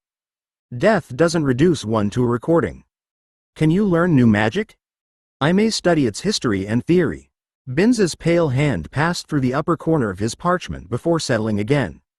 I cannot perform living magic merely because I remember the required movement and incantation. A wand in my possession would be of no practical use. Alex wrote the answer beneath his margin questions. Is that because ghosts have no magic, no physical body, or no living connection to a wand? The classroom bell rang before Binns replied. Books closed, benches scraped, and the ghost gathered his notes with no sign that the interruption had rescued him. That is not part of the present course, Mr. Fairfax. It wasn't an answer, but it was enough to establish that an answer existed. Text appeared across Alex's vision. Task complete. Reward. 5 integration points. Integration points. 150. He kept his expression still as the next notice replaced it. Current task. Find the Hogwarts kitchens. Reward. 5 integration points. Terry lifted Alex's diagram. Can I copy this before dinner? After Hermione, Alex said, closing the flask around its remaining cold tea. She asked first. Hermione gathered both sets of notes. You need another notebook. Alex looked at the crowded margin filled with questions about memory, wards, books, and magic after death. One for ghosts? One for everything Professor Binns refuses to explain. Alex considered the thickness that notebook would require, then packed his bag. The lesson had ended, but his education clearly couldn't depend upon the lesson alone. 17. The pair in the painting. Alex left History of Magic with the location of the kitchens occupying more of his attention than Professor Binns's answer about ghosts. Hermione carried his notes for copying, while Terry walked beside them describing every rumor he'd heard about food appearing at Hogwarts. The kitchens must be below the Great Hall, Alex said as they reached the marble staircase. Food rises through the tables, so moving it from another tower would be needlessly complicated.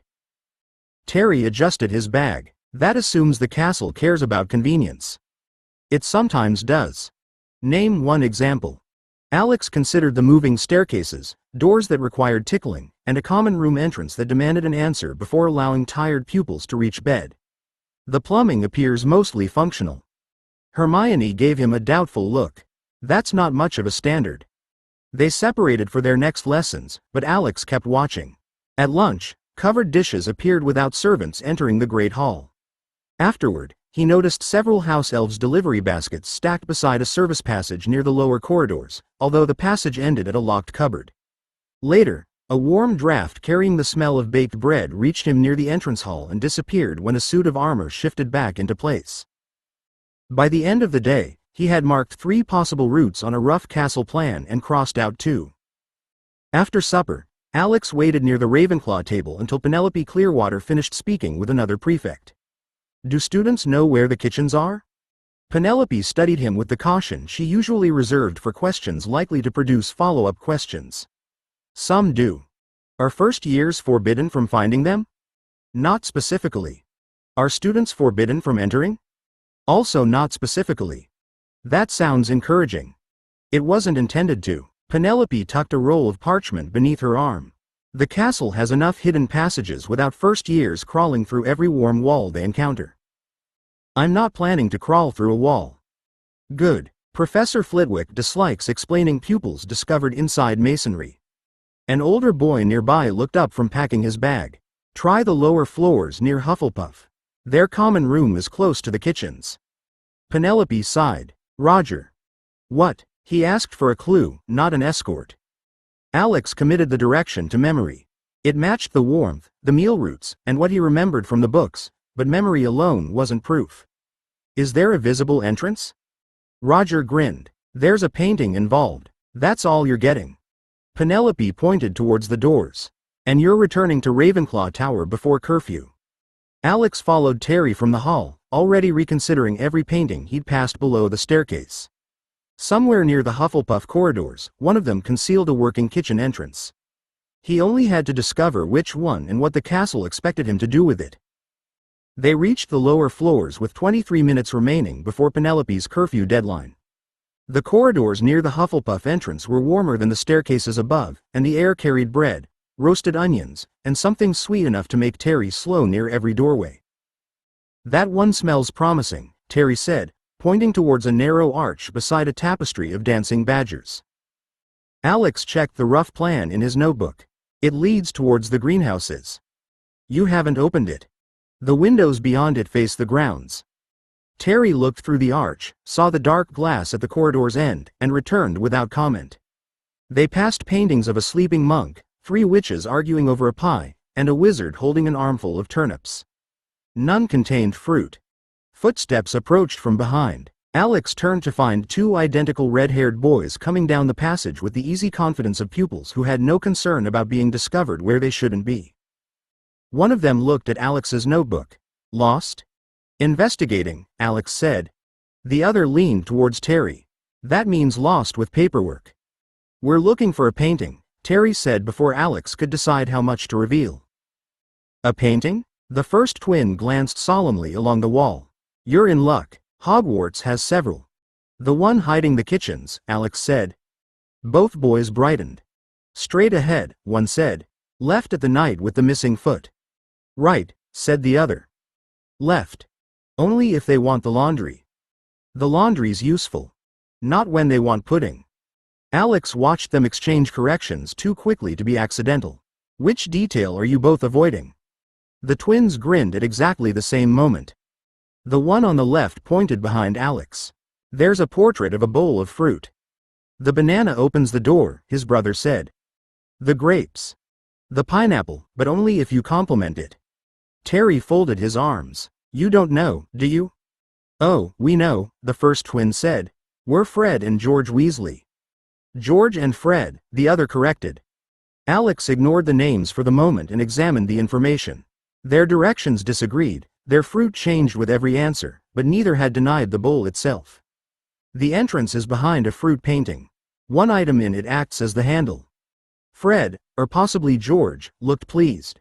He's inconveniently difficult to mislead. Not impossible, his brother said. Tickle the pear. The first twin struck him lightly on the shoulder. You've ruined it. You were about to send them to the laundry. Alex closed his notebook around the useful answer. Where's the painting? Both twins pointed towards the same corridor. This time, Alex believed them. The corridor curved past a row of barrels and ended beneath a low stone arch. A large painting hung upon the wall beyond it, its frame crowded with carved leaves. The painted bowl contained apples, grapes, plums, a banana, and one broad yellow pear resting near the front. Terry stopped beside Alex. I still think they might have sent us somewhere embarrassing. They agreed on the corridor and the pear. Alex raised one hand towards the canvas. Those were the details they stopped changing. The painted fruit shifted slightly as his fingers approached. Alex touched the pear's rounded side and moved 2 fingertips across it. The pear squirmed away from him. Terry leaned closer. It moved. Alex tickled it again. The pear wriggled, gave a silent painted laugh, and transformed into a green handle. Alex closed his hand around it and pulled. The entire painting swung inward. Heat, light, and the smell of fresh bread rolled through the opening.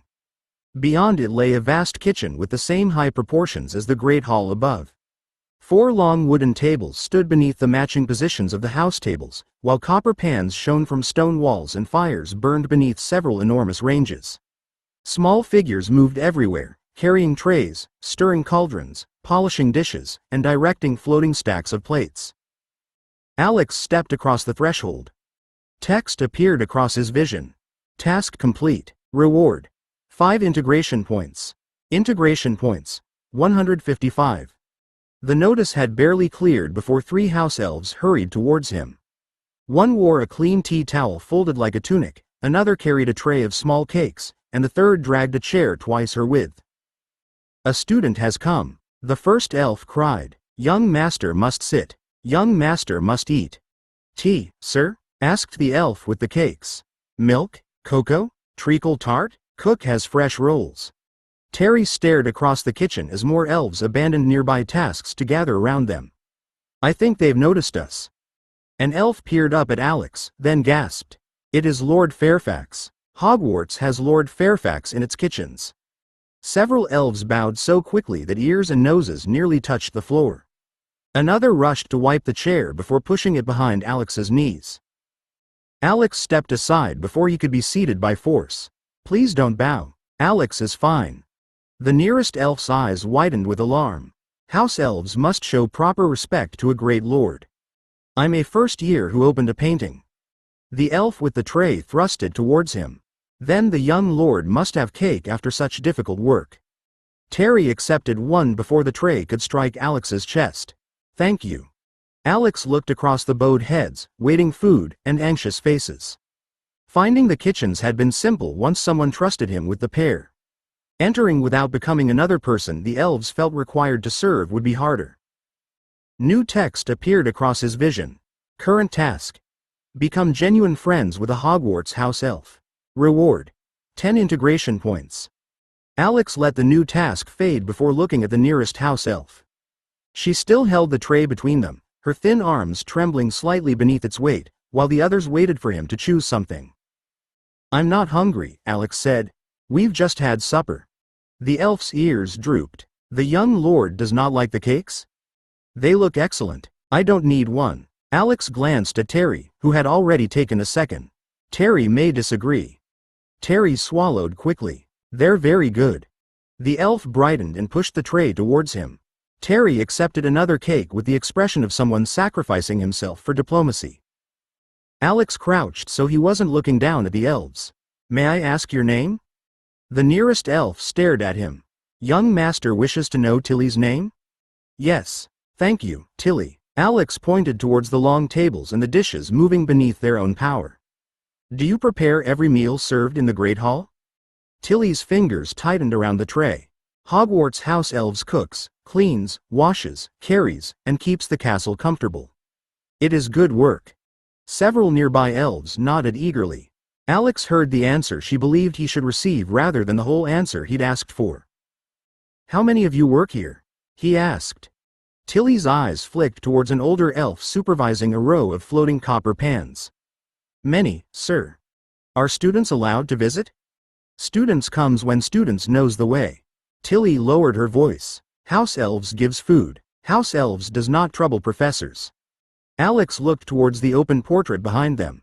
The entrance didn't appear forbidden, but secrecy and permission weren't the same thing. Would you be punished for speaking to us? Tilly recoiled so sharply that the cakes rattled. Tilly has done nothing wrong. I didn't say you had. Alex rose at once, regretting the pressure he'd put into the question. I'm trying to understand the rules, not accuse you. The older elf had stopped directing the pans. Several others watched from around the tables, their work continuing through magic while their attention remained fixed on Alex. Terry touched his sleeve. We should go. Penelope gave us a deadline.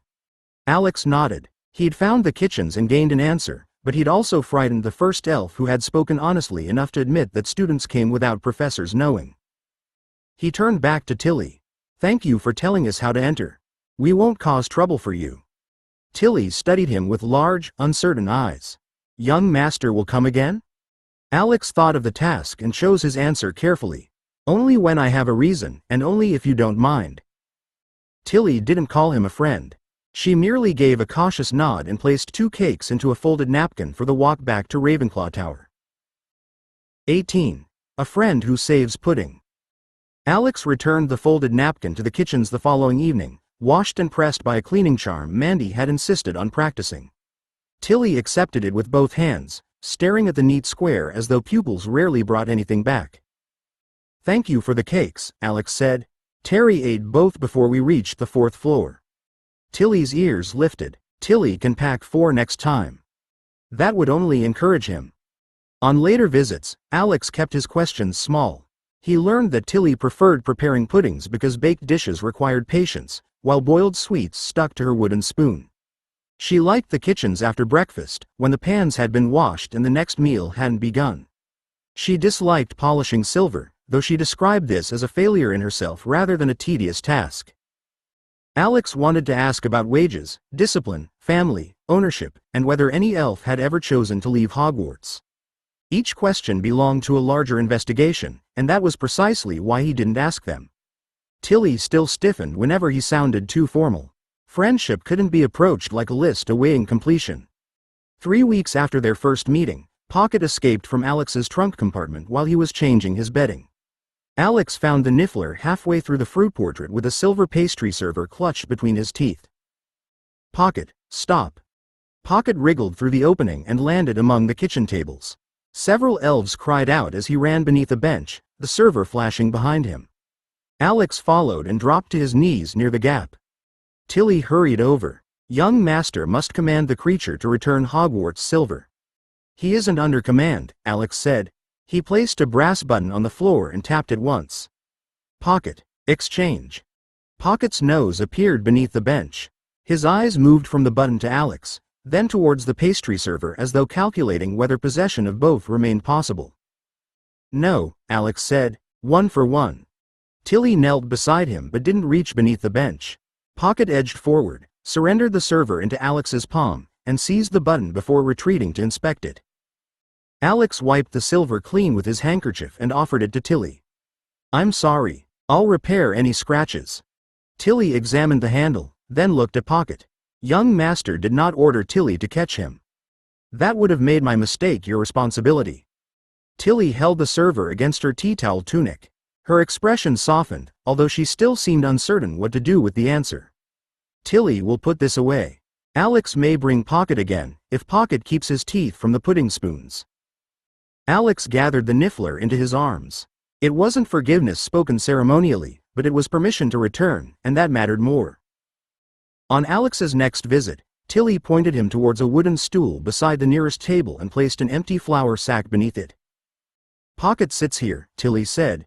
Pocket does not visit spoons. Alex lowered the niffler onto the sack. That seems fair. Pocket sniffed the cloth, checked beneath the stool for hidden valuables, and looked up at Alex with evident disappointment. Tilly watched until he settled, then returned to a wide copper bowl filled with sliced apples. Alex carried the tray he'd borrowed during his previous visit to the washing area. He had already cleaned it, but one of the handles had loosened. Wainwright's small screwdriver had corrected the problem before supper. Tilly can mend trays, she said when he showed her the repaired handle. I know. I borrowed it, so I returned it in proper condition. Tilly ran one long finger around the tightened fitting. Her ears rose slightly before she placed the tray with the others. Students leaves plates in corridors. That's discourteous. Students is hungry. The two conditions aren't mutually exclusive. Tilly stared at him, then gave a small laugh that sounded almost like a hiccup. It was the first time Alex had heard her laugh without fear or embarrassment following it. He took his usual place at the end of the preparation table while Tilly layered apples beneath a crumble topping. Has your day been manageable? Tilly has peeled 7 baskets of apples.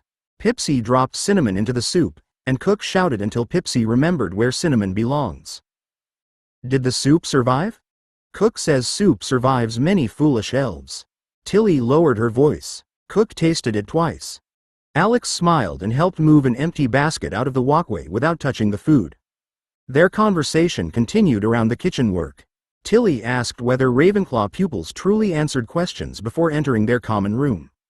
Alex explained the eagle knocker, including the risk of spending an hour outside when nobody produced a defensible answer. Tilly found this deeply impractical. When Alex rose to leave, she placed a covered bowl on the repaired tray. Warm apple crumble waited beneath the lid, with a small jug of custard beside it. We've already eaten, Alex said. This is for tomorrow, Tilly replied. Alex likes apples with more cinnamon. He hadn't told her that. She had noticed which pudding he finished during an earlier visit and which one he left half-eaten. Thank you, Tilly. She pushed the tray towards him without bowing. Bring the dishes back. I always do. Yes, Tilly said, as though that was precisely why she had saved it. 2 evenings later, Tilly intercepted Alex before he reached Pocket's stool. She carried a small wooden crate with both arms, and something inside rattled whenever she hurried. Tilly needs Alex to look at a muggle thing, she said. Cook says it is rubbish, but Tilly thinks rubbish does not come wrapped in paper with instructions. Alex set Pocket on the flour sack and followed her to a clear section of the preparation table. The crate had arrived with jars of preserved fruit from a muggle supplier. Beneath the packing straw lay a metal device with 2 handles, interlocking gears, and a pair of wire beaters. It's a hand whisk, Alex said. Tilly turned it over. It has no spell. It doesn't need one. Alex fitted the loose handle onto the side shaft, tightened the small screw with his fingers, and held the frame above an empty bowl. You grip here and turn this. The handle rotated the gears. Both beaters spun rapidly, clicking against each other until Alex adjusted their alignment. Several nearby elves stopped working. Tilly leaned over the bowl, watching the beaters blur. Muggles make spoons go round with their hands? Usually because they can't make spoons move by magic. This is quicker than beating eggs with a fork, but slower than what you already use. Cook approached with her arms folded.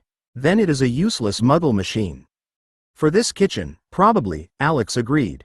Unless you want to prepare something without magic. Tilly took the whisk from him and tested the handle. The gears caught, then turned smoothly after she changed the angle of her wrist. She fetched a bowl of cream, and Alex steadied it while she worked. The beaters folded air through the cream, leaving soft ridges behind them.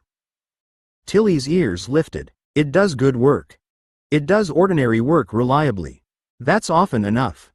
Cook inspected the thickening cream, gave a reluctant sniff, and returned to her range without ordering the whisk discarded. Tilly continued turning until the cream held its shape, then stopped and examined the mechanism again. Tilly showed Alex because Alex understands muggle things, she said. Alex asks Tilly about elf things, and Tilly can ask Alex too. Of course you can.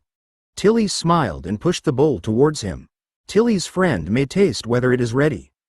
The words settled before the text appeared across his vision. Task complete. Reward. 10 integration points. Integration points. 165. Alex accepted the spoon she offered, but the points mattered less than the simple fact that she had asked him for help and trusted him to give an honest answer. The cream was slightly overworked, though not enough to spoil it. "It's ready," he said. "Another minute would have been too long." Tilly nodded seriously. "Then Alex is a useful friend." Alex carried Pocket back to Ravenclaw Tower beneath his robes, while the hand whisk remained in the kitchens beside Tilly's other tools. The Niffler had behaved during the walk, which Alex trusted less than open mischief. Pocket usually became quiet only when he was tired, plotting, or protecting something hidden inside his pouch. In the dormitory, Alex lowered him into the reinforced compartment built inside his trunk. The space contained a padded nest, a water dish, air holes, and nothing metallic enough to invite dismantling. Alex checked both latches, tightened the cord across the lid, and tested the small bell attached to the inner panel. "You're staying here tonight," Alex said. "Tilly has only just forgiven the pudding spoon incident." Pocket sat in his nest with both paws resting over his pouch and watched Alex secure the final knot. Terry looked over from his bed. "He appears deeply sorry. He appears to be waiting until I turn around." Alex changed into his nightclothes, placed his wand beside the bed, and checked the trunk once more before closing his curtains. The task completion had left him with 165 integration points. That was enough for another fusion, provided he encountered the right magical creature and chose to accept it. He refused to let the balance reduce Tilly's friendship to a reward, but the number remained impossible to ignore. A faint bell rang across the dark dormitory. Alex opened his eyes. The sound came again, followed by a scrape from the direction of the trunk. He crossed the room, untied the cord, and opened the outer lid. Both latches on the inner compartment remained fastened. The compartment itself was empty. A strip of lining had been pulled loose beside one air hole, revealing a gap widened by persistent claws and teeth. Pocket had squeezed through it without disturbing either latch. Terry pushed aside his curtains. "Please tell me he's still in there." "He's improved the ventilation." Text appeared across Alex's vision. Current task. Return Pocket safely to Ravenclaw Tower after he escapes at night. Reward. 5 integration points. Alex reached for his dressing gown and wand. "Wake Penelope, quietly." Terry climbed out of bed. "Where are you going?" Alex opened the dormitory door and listened. Somewhere below the tower came the light scrape of claws against stone, followed by the ring of a dropped metal object. The sound moved farther away, towards corridors no first year was meant to enter after curfew. To retrieve him before Filch discovers why Ravenclaw keeps losing buttons. Terry pulled on his slippers. "I'm coming." Alex didn't argue. Friendship had earned him 10 points. Responsibility had already found a way to demand more. 19. The Unauthorized Ravenclaw. Penelope Clearwater emerged from the girls' staircase wearing a dressing gown over her nightclothes, her wand already lit. Terry had managed to wake her quietly, but Mandy and Padma followed close behind, while Anthony appeared from another dormitory carrying one shoe and a prefect's badge that wasn't his. "I found this under my bed," Anthony said, holding up the badge. "It belongs to Robert Carmichael." Penelope took it from him and examined the small tooth marks along one edge. "How long has the Niffler been loose?" "Not long," Alex said. "I heard him leave, and there was metal falling somewhere below the tower. I'll retrieve him and return anything he's taken." He reached the common room door, but Penelope moved in front of it. "You won't search Hogwarts alone after curfew." "It's my responsibility." "Yes," Padma said as she joined them. "One of the silver fasteners was missing from her dressing gown. And apparently my clothing." Mandy checked the pocket of her robe, then looked around the common room. "My hairclip's gone." A second-year boy leaned over the dormitory railing. "Has anyone seen my house badge?" The question brought more pupils from their rooms. Within a minute, the common room had filled with sleepy Ravenclaws checking cuffs, bedside tables, jewelry boxes, and the spaces beneath their beds. A bronze button rolled from behind Rowena Ravenclaw's statue, followed by a silver chain that nobody immediately claimed. Alex felt the search expanding beyond his control. Everyone should return to bed. Terry and I can follow Pocket's trail, while Penelope remains here to record missing property. Penelope folded her arms. You've already assigned us duties without asking. I'm trying to limit how many pupils break curfew. You're trying to turn a house problem back into your private problem, Padma said. She held up the open side of her dressing gown.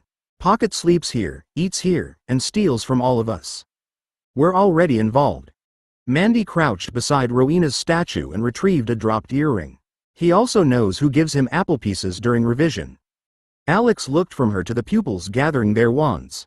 The sensible plan still required organization, but it didn't require him to perform every part personally. All right, he said. Pairs only. Nobody leaves the tower without Penelope's permission. Check common rooms, stair landings, and anywhere Pocket could have hidden something before he escaped. Anthony held up his single shoe. And perhaps we find the other half of my footwear before beginning. A scrape sounded behind the bookcase. Mandy reached into the narrow gap and withdrew the missing shoe, along with 2 badges, 3 buttons, and a teaspoon. Penelope looked at the small pile. This is no longer a missing pet. Alex took the teaspoon from her and recognized the Hogwarts crest upon its handle. No, it's a house emergency. Penelope divided the common room into sections while Alex recorded every missing item on a sheet of parchment.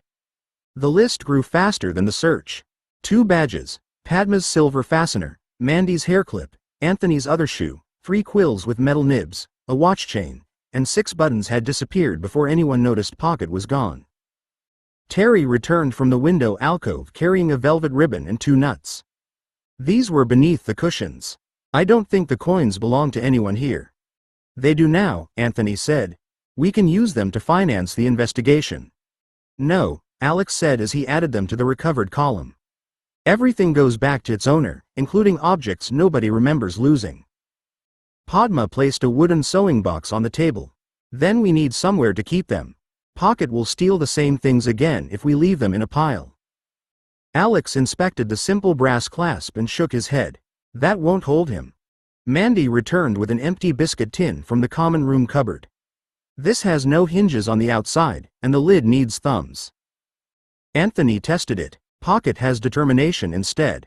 He can't be allowed near it, Alex said. He placed the recovered teaspoon, coins, badges, chain, and buttons inside before closing the lid. We'll keep it in Penelope's dormitory until every item has been claimed. Penelope lifted the tin, locked restitution box. I'll maintain the list, but you'll handle apologies and replacement costs. That was never in question. The search moved towards Pocket's ordinary hiding places. Mandy found crumbs behind a stack of cushions near the fire. Terry discovered a narrow trail of torn wool leading from Alex's dormitory stairs to Rowena Ravenclaw's statue. Beneath the statue's stone hem lay a half-eaten apple slice, fresh enough that Pocket couldn't have passed through long before. Padma crouched beside it. Who gave him apple after supper? 3 pupils looked away. Alex straightened. We need feeding rules. He always looks hungry, Mandy said. He always looks hungry when someone else is holding food, Alex replied. From now on, nobody feeds him without telling me. Fruit only unless I approve something else, and no sweets. Anthony raised one hand. What about cake? Especially no cake. Penelope returned with the biscuit tin and an old wicker basket lined with a folded blanket. This can stay beside the fire if he comes back. Temporarily. Pocket already had a compartment in Alex's trunk, yet the basket belonged to the house rather than to him. Alex touched the edge before nodding. He still sleeps in my dormitory until I repair the escape route. And you remain responsible for his health and anything he damages, Penelope said. Yes. Terry pointed towards the tower door, where another strip of torn wool clung to the lower hinge. Then our unauthorized Ravenclaw has left the common room. Alex picked up his wand. The house had established what would happen when Pocket returned. First, they had to find him. Penelope allowed Alex, Terry, and Padma through the tower door while ordering everyone else to remain behind. 3 pupils searching quietly may avoid notice, she said as the bronze eagle closed after them. A dozen Ravenclaws in nightclothes would become a parade. The torn wool continued down the spiral staircase in small catches against the stone. Alex held his wand low and followed each thread, stopping whenever the castle creaked around them. Pocket had chosen a direct route so far, but direct routes at Hogwarts had a habit of becoming staircases, portraits, or walls without warning. Terry found a brass button beside the first landing. This isn't Ravenclaw blue. Alex examined the crest stamped upon it. Hufflepuff. He's already collecting from other houses. That should improve the apologies, Padma said. They reached the corridor below the tower and found a silver quill nib lying beneath a suit of armor. Alex bent to retrieve it, but a voice behind them stopped him before his fingers touched the floor.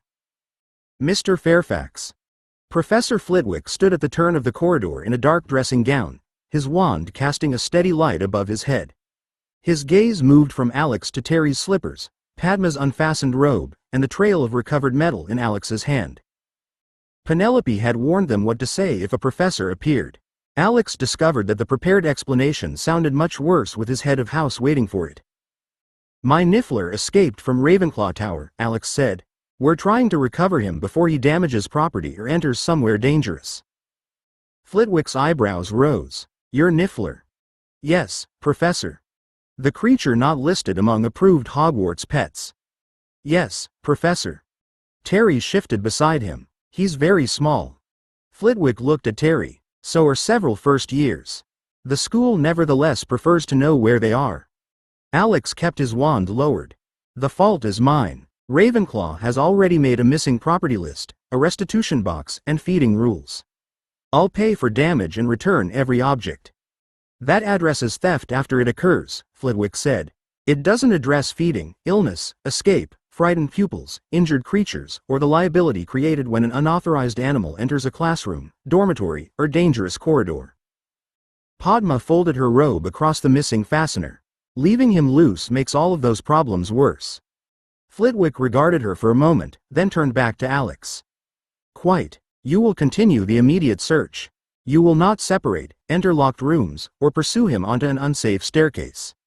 Once Pocket is recovered, you and Miss Clearwater will speak with me about how Ravenclaw intends to prevent a repeat. Alex nodded. Yes, Professor.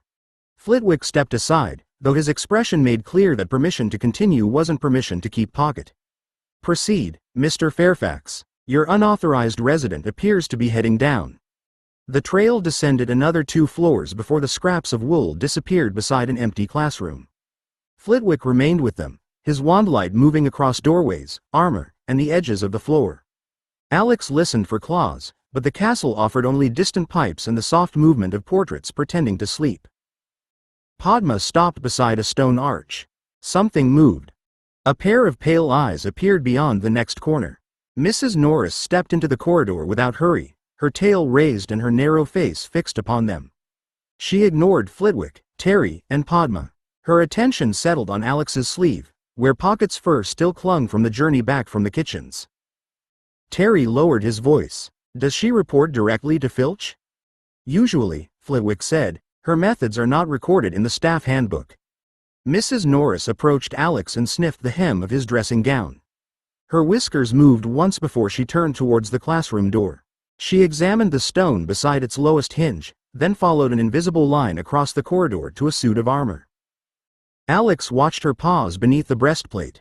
Nothing glittered there, and no wool marked Pocket's passage, yet Mrs. Norris rose onto her hind legs and pressed one paw against the armor's base. A faint metallic scrape answered from inside. Pocket, Alex said quietly. The breastplate shifted. A black nose appeared through the gap beneath one arm, followed by bright eyes and a paw clutching a silver buckle. Pocket stared at Alex, then noticed Mrs. Norris directly below him. Mrs. Norris sat back and looked up. She didn't hiss or spring. Her tail moved once across the stones while she waited with the patience of something certain its quarry had nowhere useful to go. She found him without a visible trail, Alex said. Flitwick's gaze remained on the cat. Mrs. Norris possesses several talents that Mr. Filch prefers not to discuss. Pocket squeezed through the armor's elbow joint, dropped onto the opposite side, and ran.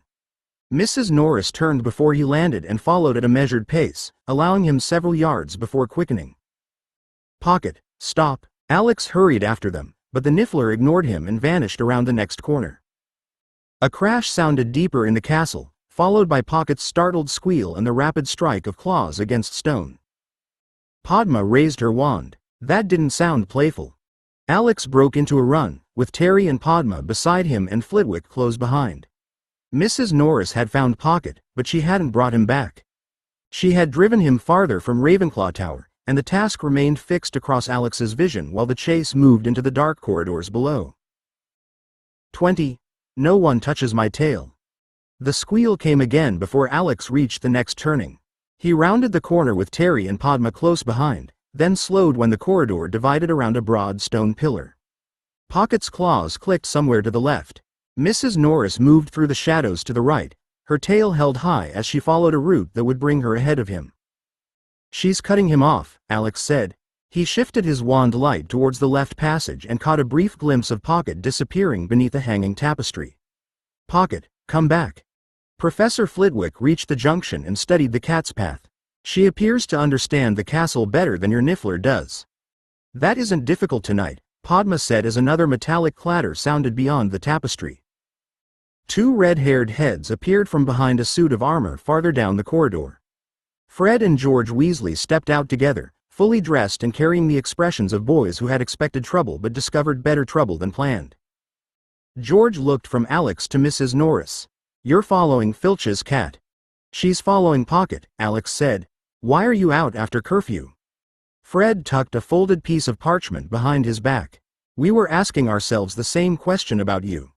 Flitwick raised his wand slightly. I shall be delighted to hear everyone's answers once the animals are safe. Mrs. Norris vanished into the right-hand passage. Pocket burst from beneath the tapestry a moment later with something brass clenched between his teeth. He saw Alex, hesitated, then heard the cat's claws approaching from ahead and turned sharply towards a narrow staircase. George's amusement disappeared. That stair's broken. Alex ran. The upper steps looked sound, but the lower section had been roped off where one stone tread had cracked away from the wall. Pocket bounded upwards instead of stopping, driven by Mrs. Norris emerging behind him with quiet certainty. Pocket, Alex called. Drop it and come here. The Niffler glanced back without slowing. Mrs. Norris followed at an easy pace, close enough to keep him moving but never close enough to catch. Fred unfolded the parchment despite Flitwick's presence and jabbed at it with one finger. They're heading straight for the damaged landing. Alex didn't ask how the parchment showed that. Pocket reached the first loose step, and the stone shifted beneath his weight with a grinding scrape. Mrs. Norris gathered herself below him. Alex climbed after them, knowing that the next movement could send all three towards the broken edge. The loose tread dipped beneath Pocket's hind paws, but he sprang away before it could tilt farther. Alex stopped one step below him and pressed his left hand against the wall for balance. The rope barring the staircase hung loose from a bent iron hook, and the missing section beyond it exposed a dark drop to the corridor below. Don't crowd them, Flitwick called from the foot of the stairs. The stonework won't bear 5 people. Alex lowered his wand so the light wouldn't shine into Pocket's eyes. Pocket, look at me. Apple when we're back in the tower. Pocket turned, the brass object still clenched in his teeth. He took one cautious step towards Alex. Mrs. Norris moved behind him. She didn't pounce. She merely reached out and touched the end of Pocket's tail with one paw. Pocket squealed and spun around. Mrs. Norris withdrew neatly, climbed onto the narrow outer edge of the stair, and sat beyond his reach with her own tail curled around her paws. She's enjoying this, Padma said from below. Terry gripped the banister. Can cats look smug? That one can, George said. Alex climbed another step. Pocket glanced between him and Mrs. Norris, then shuffled closer. Alex stretched out his hand until his fingers nearly reached the Niffler's shoulder. Mrs. Norris rose, presented her tail within inches of Pocket's nose, and flicked it away when he snapped at the fur. No one touches her tail, Fred said quietly.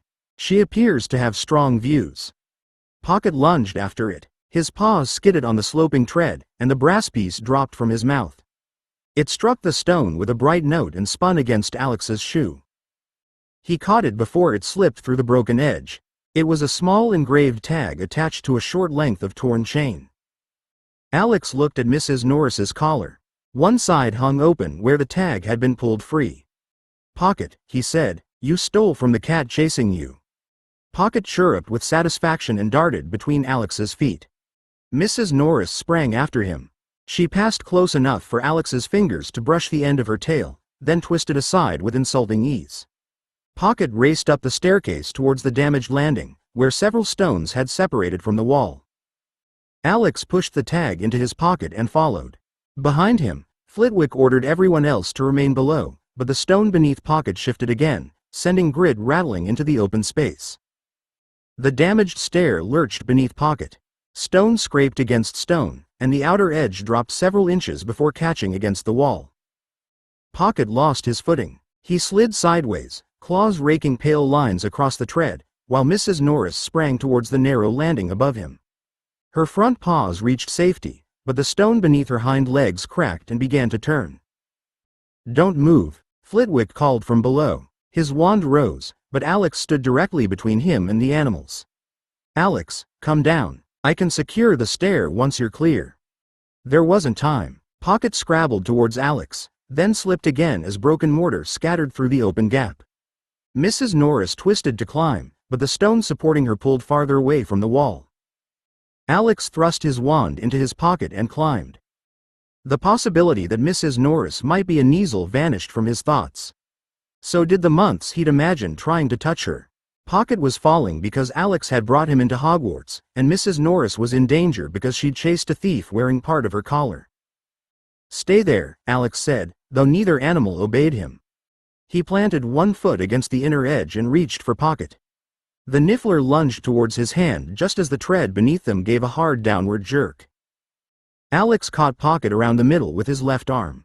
Pocket's claws closed against his sleeve, and his weight pulled Alex forward. Mrs. Norris slipped.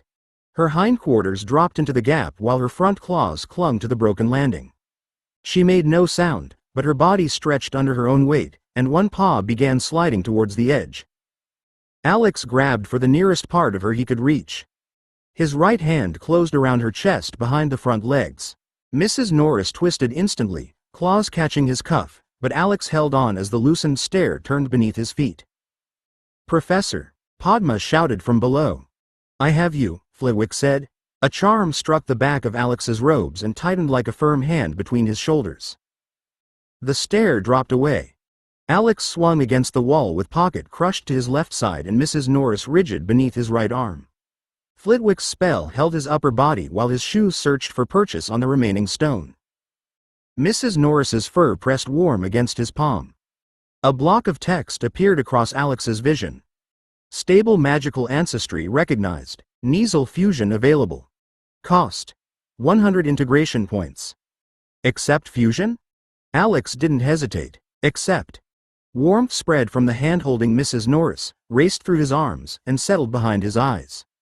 The dark corridor sharpened until he could see individual grains of mortar falling below him. His balance changed with it. The wall no longer felt like a flat surface he was striking against, but a set of small holds his body understood without conscious calculation. Kneazle fusion complete. Package integrated. Dangerous intent sense, tracking, improved balance and reflexes, night vision, cat-like movement, increased magical foundation. Integration points: 65. Flitwick's anchoring charm pulled upward. Alex placed one shoe against a crack he could barely have noticed moments earlier, shifted his weight, and rose without swinging away from the wall. Slowly, Flitwick said, "I have you, but I'd prefer not to test the spell against enthusiasm." Alex found another foothold and climbed until Fred and George could reach him from the sound landing. George took Pocket, who immediately tried to investigate his cufflinks, while Fred helped Alex over the edge. Flitwick levitated Mrs. Norris the final few feet rather than risk another damaged stone. Once they were safe, Mrs. Norris sat before Alex and inspected him. He removed the brass tag from his pocket and held it beside her torn collar. "I'm sorry," Alex said. "I'll have this repaired." Mrs. Norris stepped forward. She raised her head and allowed Alex to stroke once between her ears, a deliberate permission that lasted scarcely a second. Then she caught his cuff between her teeth, bit down, and released him without touching skin. Fred stared at her. "She let you touch her." "And then corrected his interpretation," George said. Flitwick repaired the broken collar chain with a small movement of his wand. Mrs. Norris accepted the tag, gave Pocket a final narrow look, and disappeared down the stairs with her tail held safely beyond reach. The journey back to Ravenclaw Tower passed under Flitwick's supervision. At the Eagle Door, Alex took Pocket from George and carried him inside. Penelope stood waiting beside the restitution tin while half the house watched from the stairs. Text appeared across Alex's vision. Task complete. Reward: 5 integration points. Integration points: 70. Current task: read 5 complete books in 1 magical subject. Reward: 5 integration points. George looked through the closing doorway at Alex, Pocket, and the assembled Ravenclaws. Fairfax spent the night hunting Filch's cat. Fred grinned. Best thing we've seen all term. 21. 5 books and a new sense. Alex woke to the sound of Pocket testing the second latch inside his trunk. The scratching was quiet enough that Terry slept through it, but Alex heard each claw catch against the wood and the faint scrape of metal as the niffler worried at the hook. Beyond the bed curtains, rain touched the windows. Anthony breathed through a blocked nose, and someone in the next dormitory dropped a shoe. He opened Pocket's compartment before the latch suffered another night's attention. Pocket climbed into his hands, searched both cuffs, then pressed his nose against Alex's chest as though the missing treasure might be hidden beneath his nightshirt. "You caused enough trouble," Alex whispered. "You're staying where I put you." Pocket chirruped and reached for the brass button on Alex's bed curtain. By breakfast, the previous night had spread through Ravenclaw in several versions. In one, Alex had chased Mrs. Norris across half the castle. In another, he'd fought her on a collapsing staircase. Penelope corrected the worst inventions while Pocket ate apple beneath the table and looked entirely free of regret. Alex carried his charms textbook under one arm when he left the Great Hall with Terry and Padma. Introductory Charms offered the cleanest field for 5 complete books. The subject had a defined foundation, enough beginner texts for comparison, and a professor who answered careful questions rather than treating them as challenges. The main staircase was crowded. Robes brushed stone, voices overlapped, and pupils pushed past one another towards morning lessons. Alex had taken 3 steps into the press when discomfort tightened low in his stomach. A broad-shouldered Hufflepuff boy was coming down behind them, angry enough that Alex's attention fixed upon him at once. The boy's jaw was clenched, and one hand remained buried inside his robe. Alex shifted aside, placing himself between the older pupil and Padma before he understood why. The Hufflepuff pulled out a crumpled essay and hurried past them. "Professor Sprout gave me acceptable. I missed breakfast finishing that." He struck the banister with the rolled parchment, then continued down without looking at Alex. Padma glanced after him. "What was that about?" "I thought he was going to shove someone." Alex watched the boy disappear into the crowd. Nothing in the warning had told him about the essay, Professor Sprout, or the intended blow against the banister. It had only told him that strong feeling was close. Terry stepped around a pair of second years blocking the landing. He looked annoyed. He was annoyed. Alex resumed climbing, more carefully now. Irritation, fear, impatience, and ordinary school dislike pressed through the crowded staircase in ways he couldn't yet separate. "I assumed the rest." Padma adjusted the strap of her book bag. "You could try asking before tackling anyone." "I didn't tackle him." "You moved like you were considering it." Alex looked towards the quieter corridor leading to Charms. 5 books would be the simple part. Learning not to mistake instinct for evidence might take considerably longer. By midday, Alex had recorded 3 occasions when the warning had proved misleading. The first came outside the library, where a Gryffindor girl hurried towards him with fear sharp enough to make him stop and reach for his wand. She ran past without seeing him, pursued by nothing more dangerous than the realization that she'd left an essay in her dormitory. The second occurred during Charms. Anthony's irritation pressed against Alex from the next desk while they practiced the wand movement for the levitation charm. Alex watched his grip, shoulders, and expression for any sign that the anger might turn outward. Anthony finally lowered his wand and glared at the feather lying stubbornly across the table. "It moved for Terry," Anthony muttered. "Mine won't even pretend." "You're turning your wrist too early," Alex said. He demonstrated once without casting. The swish finishes before the flick. Anthony tried again. The feather rose 2 inches, wobbled, and fell across his inkpot. His anger vanished beneath surprise. "I did it." Alex added another note beneath the desk while Professor Flitwick helped Mandy recover a feather from the rafters.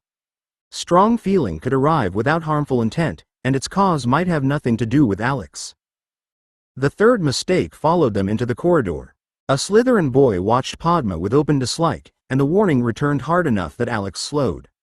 The boy merely sneered at her Ravenclaw badge and continued towards the stairs. Padma noticed Alex looking back. "Do you know him?" "No." "Then why are you watching him?" Alex considered several answers and rejected each one. The truth couldn't be spoken, while an invented accusation would be worse. He looked as though he wanted trouble. "He looked as though he dislikes Ravenclaws," Padma said. "That describes quite a few Slytherins. It doesn't mean they're all about to hex us." Professor Flitwick had left the classroom behind them and heard the last exchange.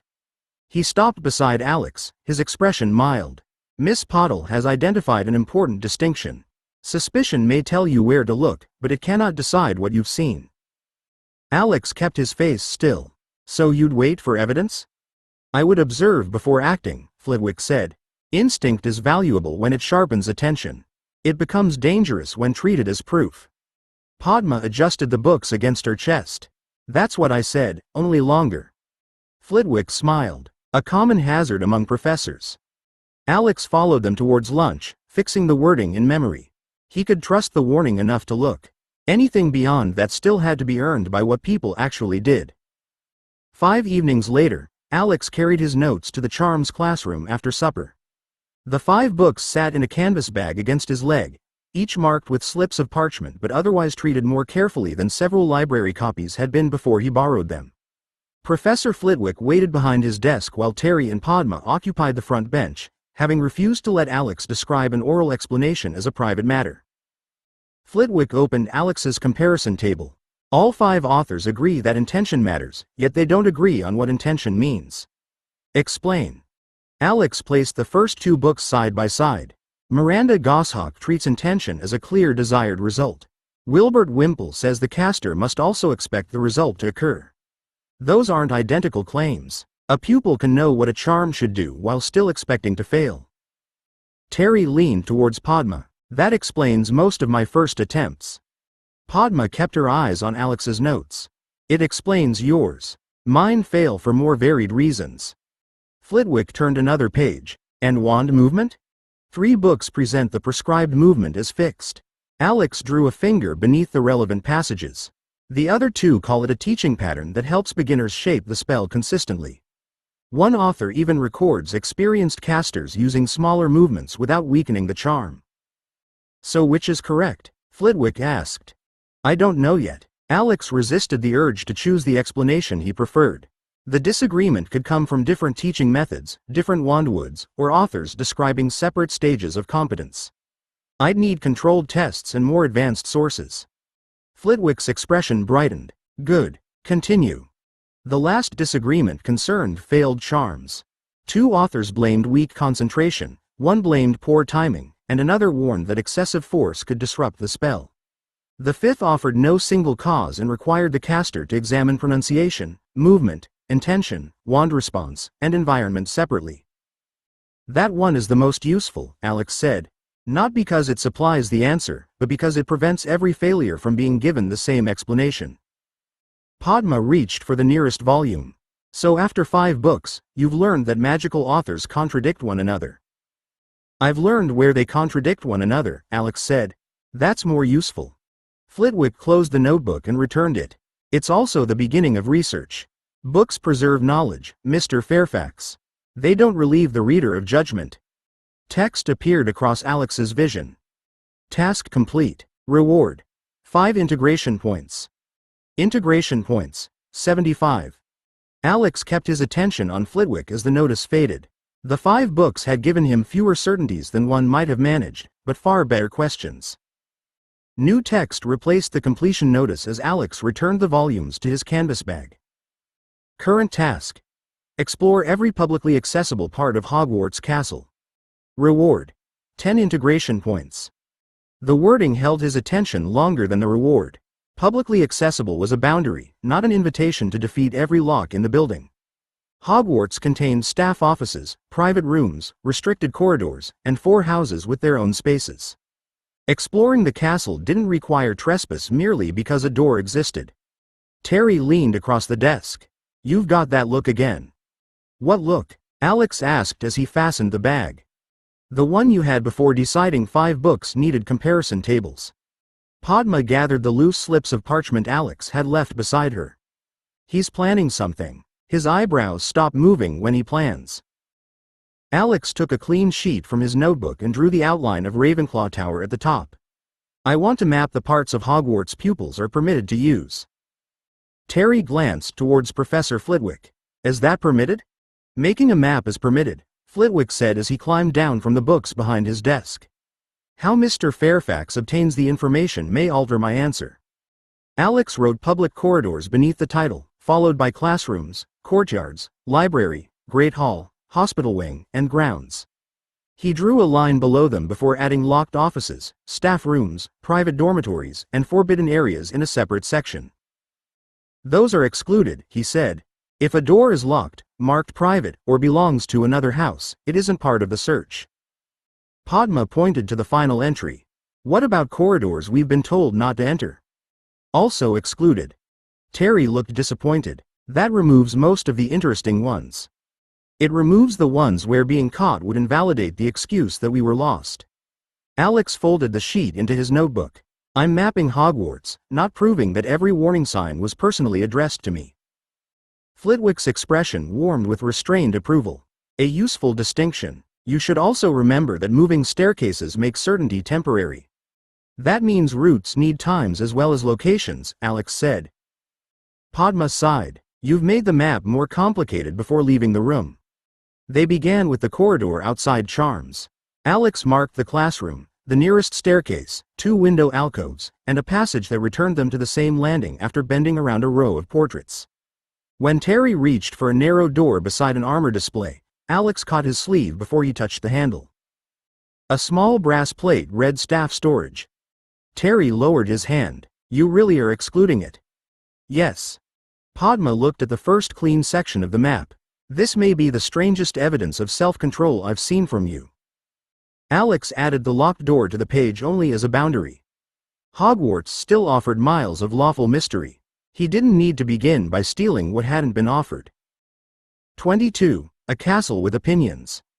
The staircase outside Charms remained in place for 11 minutes before turning away from the 4th floor landing. Alex timed it with his pocket watch while Terry leaned over the banister and Padma added the destination to their map. It's going towards the library again, Terry said. That's twice this week. Yesterday it went to the 3rd floor, Alex replied. He closed the watch when the last step settled against the opposite wall. The route may depend on the hour, the day, or where the staircase was previously. Padma wrote 11 minutes beside the landing mark. Or the castle enjoys watching you invent patterns that don't exist. Alex stepped onto the first stair. That's also a testable possibility. Their map had grown across several folded sheets since leaving Flitwick's classroom. Public corridors were drawn in black ink, stair movements in blue, and places still needing inspection were circled in pencil. Alex had already abandoned any hope of producing a fixed plan. Hogwarts required a record of behavior rather than a simple arrangement of rooms. They crossed the library first, where Madame Pants allowed them to mark the public reading sections but stopped Alex at the end of the central aisle. The stacks beyond that chain are restricted, she said, watching his pencil as though it might commit an offense without him. Permission from a professor is required. Alex drew the boundary exactly where the brass chain hung. May I record that the section exists? You may record that you aren't entering it. Terry waited until they'd retreated between the ordinary shelves. She likes you. She hasn't expelled me from the library. That may be the closest she comes. From there, they followed a side passage into a square courtyard Alex hadn't seen before. Rainwater filled a shallow stone basin beneath a carved raven, while covered walks connected 3 doors marked for classrooms and a 4th opening back into the castle. Padma tested each route while Alex sketched the arches and Terry counted the windows. The eastern door refused to open when Alex tried the handle. No sign marked it private, but the wood held firm beneath his hand. Terry looked at the hinges. We could ask Pocket whether there's another way around. No. Alex added the door as inaccessible and left it untested. Closed is enough until someone tells us otherwise.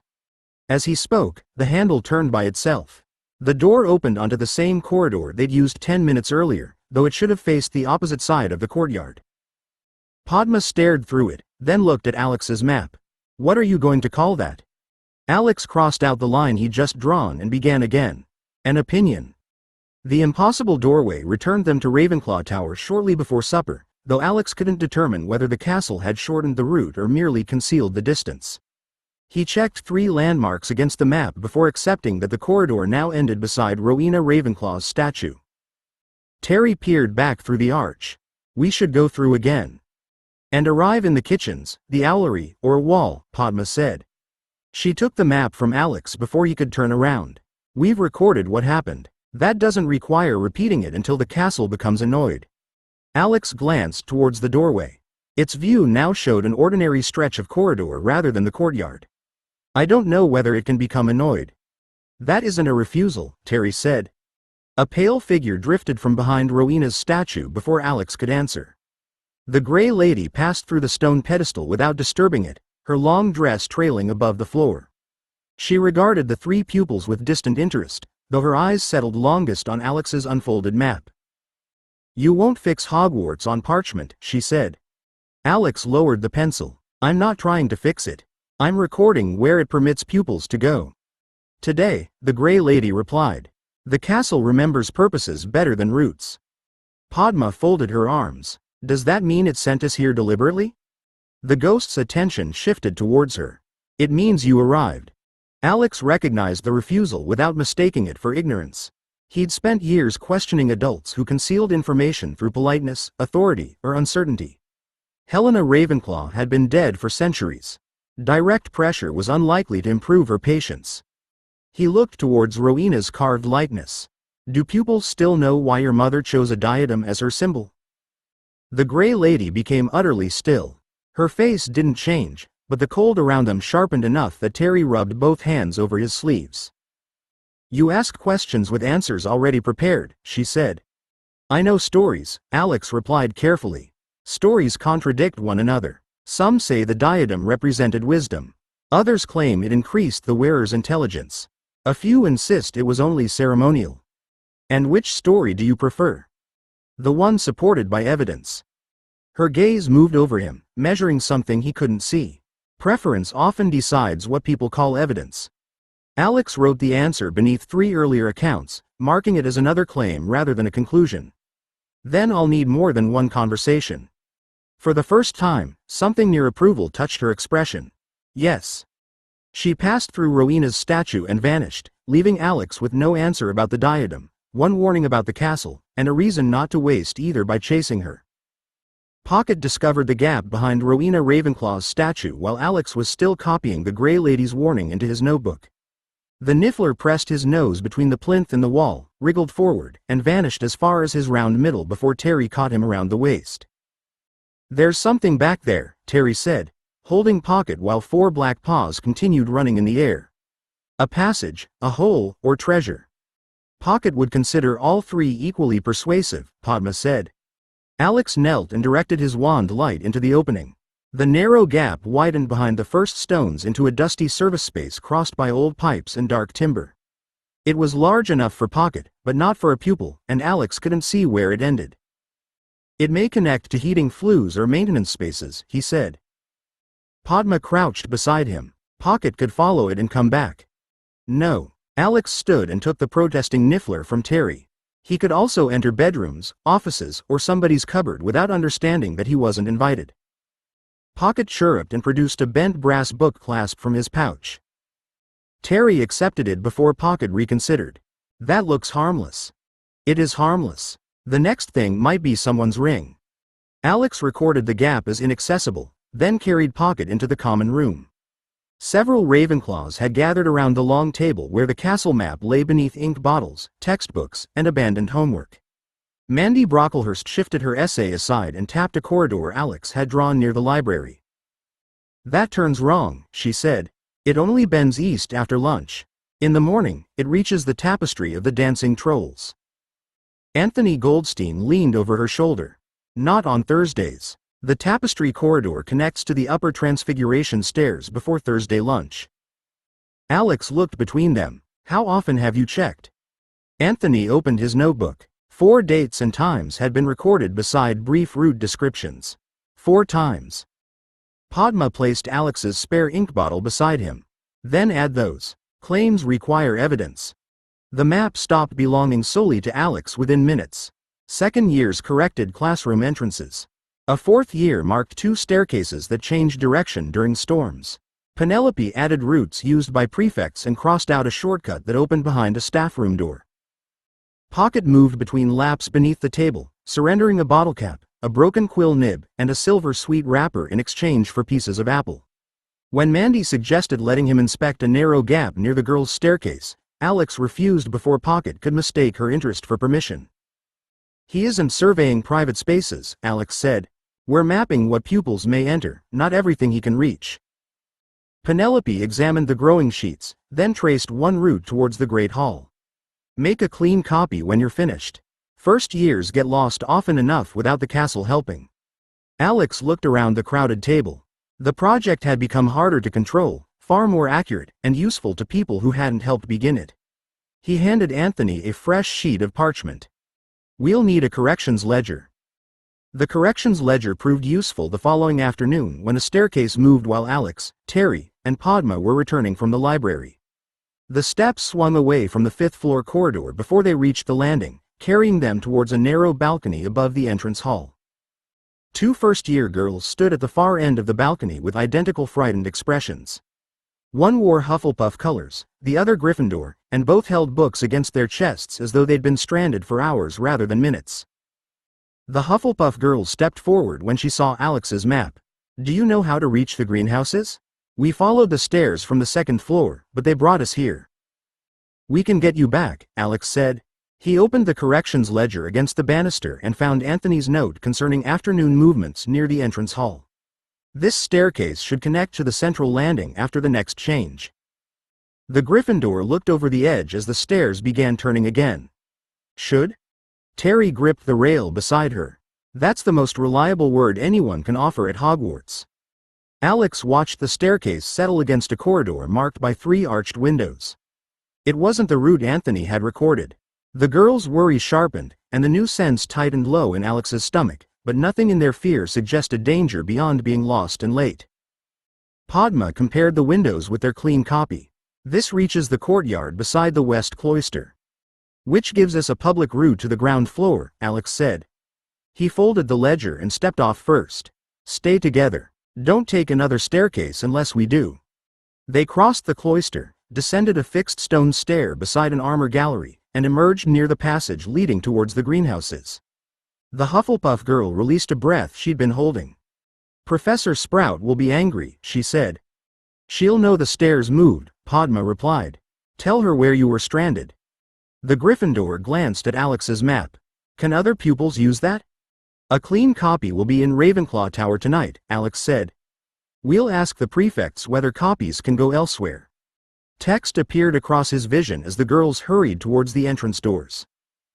Task complete. Reward: 10 integration points. Integration points: 85.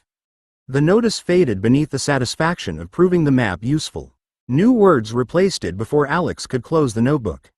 Current task: protect a bullied pupil without using more force than necessary. Reward: 5 integration points. Terry's hand caught Alex's sleeve. "Over there." 4 Slytherins had surrounded a younger Hufflepuff beside the armor gallery. One held the boy's wand above his head while another searched his open schoolbag. Alex folded the map and handed it to Padma.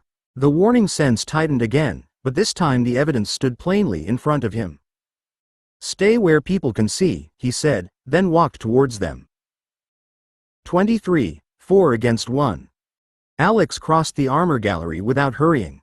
Terry and Padma remained near the cloister entrance, plainly visible to the 2 girls they'd just helped and 3 older pupils descending the fixed staircase. Whatever happened next would have witnesses. The younger Hufflepuff's open bag lay on the floor between 4 pairs of polished shoes. One Slytherin held his wand beyond his reach, while another examined a small brass case attached to a broken chain. "Give those back," Alex said. The nearest Slytherin turned. He was taller than Alex by half a head and wore the amused expression of someone who hadn't expected interruption. We're only looking. You've taken his wand and searched his bag. Put everything down and leave. The Hufflepuff glanced at Alex, then quickly lowered his eyes. His fear sharpened Alex's warning sense, but the stronger pressure came from the boy holding the brass case. He intended to keep it. The Slytherin opened the clasp. A tiny moving photograph showed a smiling woman holding a baby outside a narrow brick house. This is what you're defending, Fairfax? Some mudblood's muggle mummy? Alex stopped 2 paces beyond wand reach. His own wand remained inside his sleeve, ready beneath his fingers but not yet drawn. Close it. Return the photograph and his wand. Another boy laughed. Listen to Lord York giving orders. Does your butler usually frighten people for you? No. People generally manage to recognize theft without assistance. The tallest boy tossed the Hufflepuff's wand to a companion, forcing the younger pupil to turn helplessly after it. You don't understand how things work here. A muggle title doesn't make you important at Hogwarts. That's fortunate, Alex said. It means you can obey because I'm right rather than because of my name. The laughter stopped. Behind him, Alex heard Padma tell someone not to leave. More witnesses. Good. The boy with the photograph snapped the case shut and slipped it into his robe pocket. What will you do about it, little lord? Alex drew his wand but kept it lowered beside his leg. I'll ask once more. Return everything, apologize, and walk away. All 4 Slytherins reached for their wands. Alex shifted his weight, keeping the armor gallery at his back so they couldn't surround him. The tallest boy's face tightened. Locomotor mortis. His wand came up, and the curse flashed towards Alex. The spell struck the wall where Alex's knees had been. His warning sense tightened before the wand finished moving, and his nasal reflexes carried him sideways fast enough that his shoulder brushed cold armor. A gauntleted hand rattled above him as he turned, raised his wand, and aimed at the boy who'd attacked first. Locomotor mortis. The Slytherin's legs snapped together. He toppled against his nearest companion, and both went down among the Hufflepuff's scattered books. Alex moved before they could separate, keeping the fallen suits of armor between himself and the 2 boys still standing. The one holding the stolen wand pointed it past an iron breastplate. Petrificus totalis. Alex ducked. Red light struck the armor's shoulder, spinning the empty suit with a crash that forced the attacker to flinch backwards. Alex stepped around the opposite side and cast at the boy's shoes. The sticking spell caught both soles against the stone. What did you do? The Slytherin tried to wrench one foot free, lost his balance, and caught himself against the wall. Take it off. Put his wand down, Alex said, keeping his own trained on him. Then I will. The third boy lunged from behind the fallen pair, wand already raised. Alex recognized the intention before the spell formed. He turned his wrist and spoke first. Expelliarmus. The wand tore from the boy's hand and struck a breastplate hard enough to ring through the gallery. Terry caught it before it reached the floor, then backed towards Padma with both hands plainly visible. You've lost, Padma said. She stood beside the frightened Hufflepuff, who had recovered his own wand from the floor. Stop. The boy with the brass case ignored her. He dragged it from his pocket and thrust it towards Alex as though the keepsake itself had become leverage. One more spell and I break it. Alex stopped. The case looked old enough that one hard twist might tear the hinge away. He lowered his wand a fraction, giving the Slytherin the retreat he appeared to want. Set it on the floor, Alex said. You can walk away. Instead, the boy aimed his wand at the Hufflepuff. Alex's warning sense clenched with unmistakable force. The stinging hex caught the Slytherin across the hand. He cried out, dropped both wand and case, and clutched reddening fingers against his chest. Alex kicked the wand beyond reach, retrieved the keepsake, and stepped back without casting again. Finished, Alex said, loud enough for every witness to hear. Nobody touches them. The gallery held still for half a breath, then voices returned all at once. The trapped Slytherin demanded that someone release his shoes, the boy with locked legs blamed Alex for attacking without warning, and the younger Hufflepuff tried to gather his scattered books while keeping his wand pointed uncertainly at the floor. Alex handed him the brass case. Check it before you put it away. The boy opened the clasp with shaking fingers. The tiny photograph inside still moved, and relief loosened his face. It's all right. He held the case against his chest, then looked towards the 4 Slytherins. They took it from my bag. He told them to give it back. I saw who cast first, Padma said. She had already opened the corrections ledger to a clean page and was writing names beneath the time and location. So did Terry, both girls from the balcony, and everyone who came down those stairs. Terry returned the captured wand to its owner only after the Slytherin lowered both hands. You may want to remember that before improving the story. Footsteps struck the stone beyond the armor gallery. Professor Snape swept around the corner, black robes following sharply behind him, and took in the fallen armor, restrained pupils, and Alex's wand before anyone offered an explanation. What have you done, Fairfax? Snape asked. His attention moved over the Slytherins as though confirming injuries, then settled on Alex. Release them immediately. Alex lowered his wand but didn't obey at once. One has his legs bound, and another's shoes are stuck. Neither spell is dangerous. Their wands need collecting before I release them. Snape's expression hardened. You don't dictate terms after attacking 4 students. He didn't attack them, the Hufflepuff said. His voice shook, but he stepped beside Alex and held up the broken chain. They took my wand and searched my bag. That one stole this. Snape barely glanced at the keepsake. A dispute over property doesn't authorize vigilantism. Professor Flitwick's voice came from behind the gathered witnesses. Nor does it explain 4 pupils surrounding one younger child with his wand held beyond reach. He moved through the crowd, eyes passing over every wand in restraint before stopping beside Alex. Who cast the first spell? 6 hands pointed towards the boy lying with his legs locked together. Snape's jaw tightened. Children often agree upon a convenient account. Padma offered him the open ledger. Then you may compare ours separately. Flitwick accepted it instead. An excellent suggestion. Nobody leaves until each witness has spoken, and nobody receives punishment before that happens. He looked up at Alex. Release the restraints one at a time. Mr. Boot will collect the wands. Alex obeyed, careful and methodical, while Snape watched him as though proportion itself were another offense waiting to be proved. Flitwick questioned the witnesses separately while Snape stood beside the armor gallery with his arms folded. The accounts differed in small details, but not in sequence. The Slytherins had surrounded the Hufflepuff, taken his wand, searched his bag, and refused 3 demands to return the stolen property. Alex had cast only after the first curse, then stopped when the threat ended. Snape waited until Flitwick closed Padma's ledger. Even accepting this remarkably coordinated testimony, Fairfax chose to involve himself in a dispute that didn't concern him. Alex met his stare. 4 pupils attacking one younger child concerned everyone who saw it. You appointed yourself judge and enforcer. No, Professor. I asked them to stop. Alex kept his voice level, though the accusation tightened something old inside him. They chose to behave like marauders and bandits running unchecked through the school. I won't stand aside while bullies harm children in front of me. Silence spread through the gallery. One of the Slytherins glanced towards Snape as though expecting him to strike the words down before they settled. Snape's voice became dangerously quiet. Choose your language with greater care. Alex looked towards the recovered photograph case in the Hufflepuff's hands. They called his mother a mudblood and stole her picture because she's a muggle. Muggle-hating bigots can become something much worse when adults teach them that nobody will stop them. The Hufflepuff stared at him. Terry's mouth opened, then closed again. Even Flitwick's brows rose at the bluntness of it. You're 11, Snape said. Your title doesn't grant you authority over other pupils. My title has nothing to do with whether they're allowed to hurt him. Alex shifted his gaze across the watching students. Muggle-born, half-blood, or pure blood, frightened children are still children. I'm Lord York outside these walls, and that means I was raised to protect people when I can. Hogwarts doesn't make that duty disappear. Flitwick stepped between Alex and Snape before the reply came.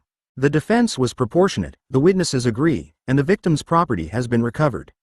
I'll escort everyone involved to the appropriate heads of house. Text appeared across Alex's vision. Task complete. Reward: 5 integration points. Integration points: 90. Current task: cast 5 different spells successfully outside formal demonstration. Reward: 5 integration points. As Flitwick led them away, the Slytherins no longer looked at the younger Hufflepuff. Every hostile glance had shifted to Alex. He accepted that without regret. One prepared target was better than 4 isolated ones. 24. 5 useful spells. Professor Flitwick kept Alex behind after charms the following afternoon.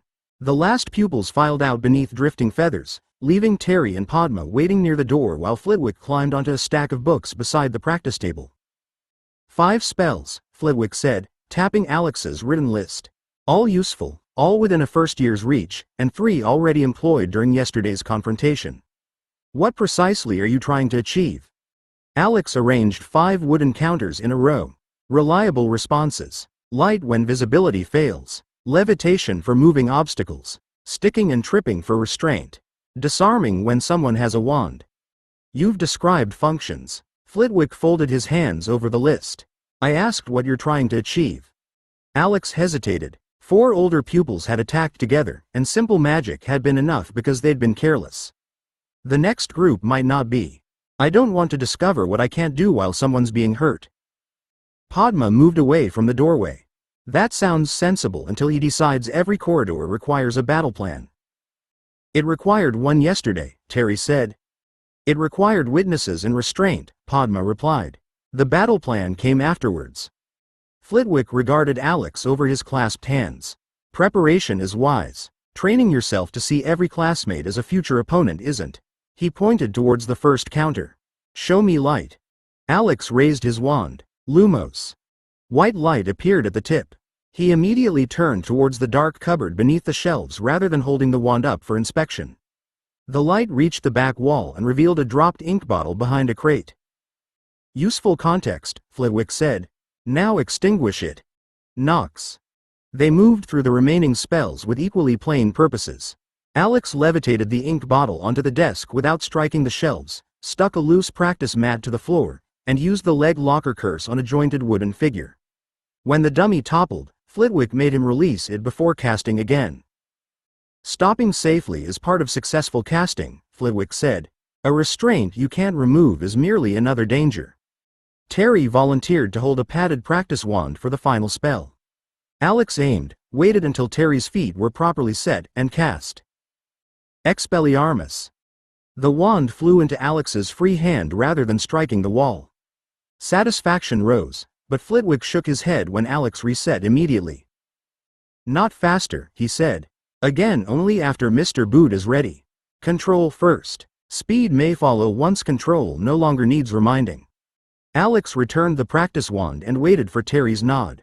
5 spells wouldn't make him safe against everything Hogwarts contained, but learning them properly might prevent preparation from becoming another form of carelessness. After supper, they claimed an unused classroom near Ravenclaw Tower and moved the desks against the walls. Terry marked a casting line with chalk while Padma inspected the space between it and the padded targets. You've measured 6 distances, she said, lifting Alex's page. Why? Because a spell that works at 6 feet might fail at 12. And because measuring things makes you happy. That too. Mandy Brocklehurst arrived carrying wooden blocks and 2 folded practice mats. Anthony followed with Hermione, Harry, and Ron, who had apparently been told they were attending an ordinary revision session. Ron looked around the cleared room. This doesn't look like revision. It is, Hermione said. Revision can include practical work. Revision usually includes chairs.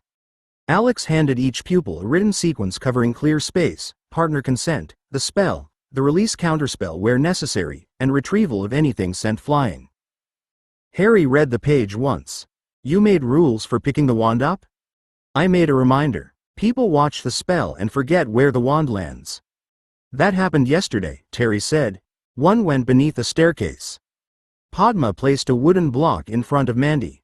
We're beginning with the sticking charm. Alex's explanation is too complicated, so Hermione is fixing it. Alex looked at Hermione. I thought it was precise. It describes 3 separate intentions before the wand movement, she said. Mandy only needs to decide what she's fixing, where she wants it fixed, and then cast. Mandy set the block against the tabletop and aimed. Ad hoiro. The block shifted beneath the wand's light, then remained fixed when she removed her hand. She pushed it sideways, harder the second time, and grinned when it held. That worked better, she said. Alex crossed out 2 lines from his explanation. Harry and Ron moved to the disarming lane. Harry held the padded wand while Ron planted his feet, took aim, and cast. The spell struck Harry's sleeve and twisted his arm without removing the wand. "Sorry," Ron said at once. Harry flexed his elbow. "I'm fine." Alex stepped beside Ron and pointed to the target line. "You followed the wand tip while casting. Aim through the hand holding it, then stop your movement instead of dragging sideways." Ron reset. This time he waited for Harry's nod. Expelliarmus. The wand flew free, past Ron's shoulder, and disappeared beneath a chair. Ron stared after it. "That counts." "The disarming counts," Padma said. "The retrieval procedure has become relevant." Harry laughed and helped move the chair. Around them, pupils compared grips, corrected distances, and took turns holding targets. Nobody mastered all 5 spells, but the room became steadily safer and the explanations steadily shorter. Alex found himself writing down other people's corrections rather than merely distributing his own.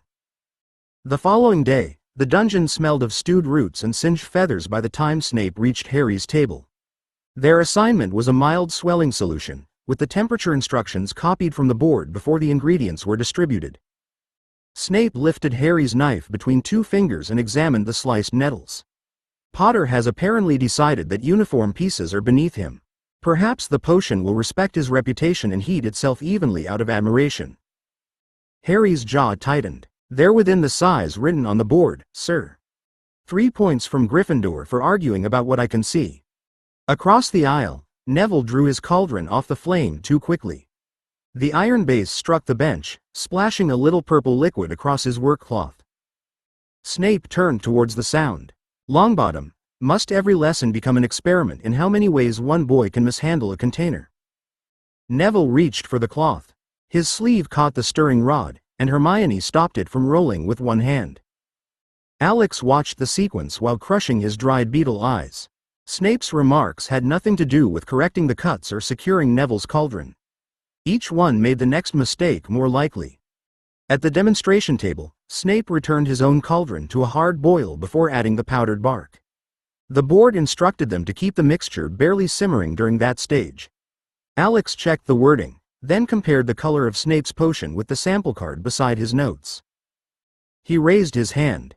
Snape's eyes found him immediately. "Another difficulty, Fairfax?" "The board requires a low simmer before the bark is added," Alex said. "Your demonstration is boiling. Does the stronger heat change the reaction, or are we still meant to follow the written temperature?" A few pupils looked between the board and Snape's cauldron. Alex knew which method was safe.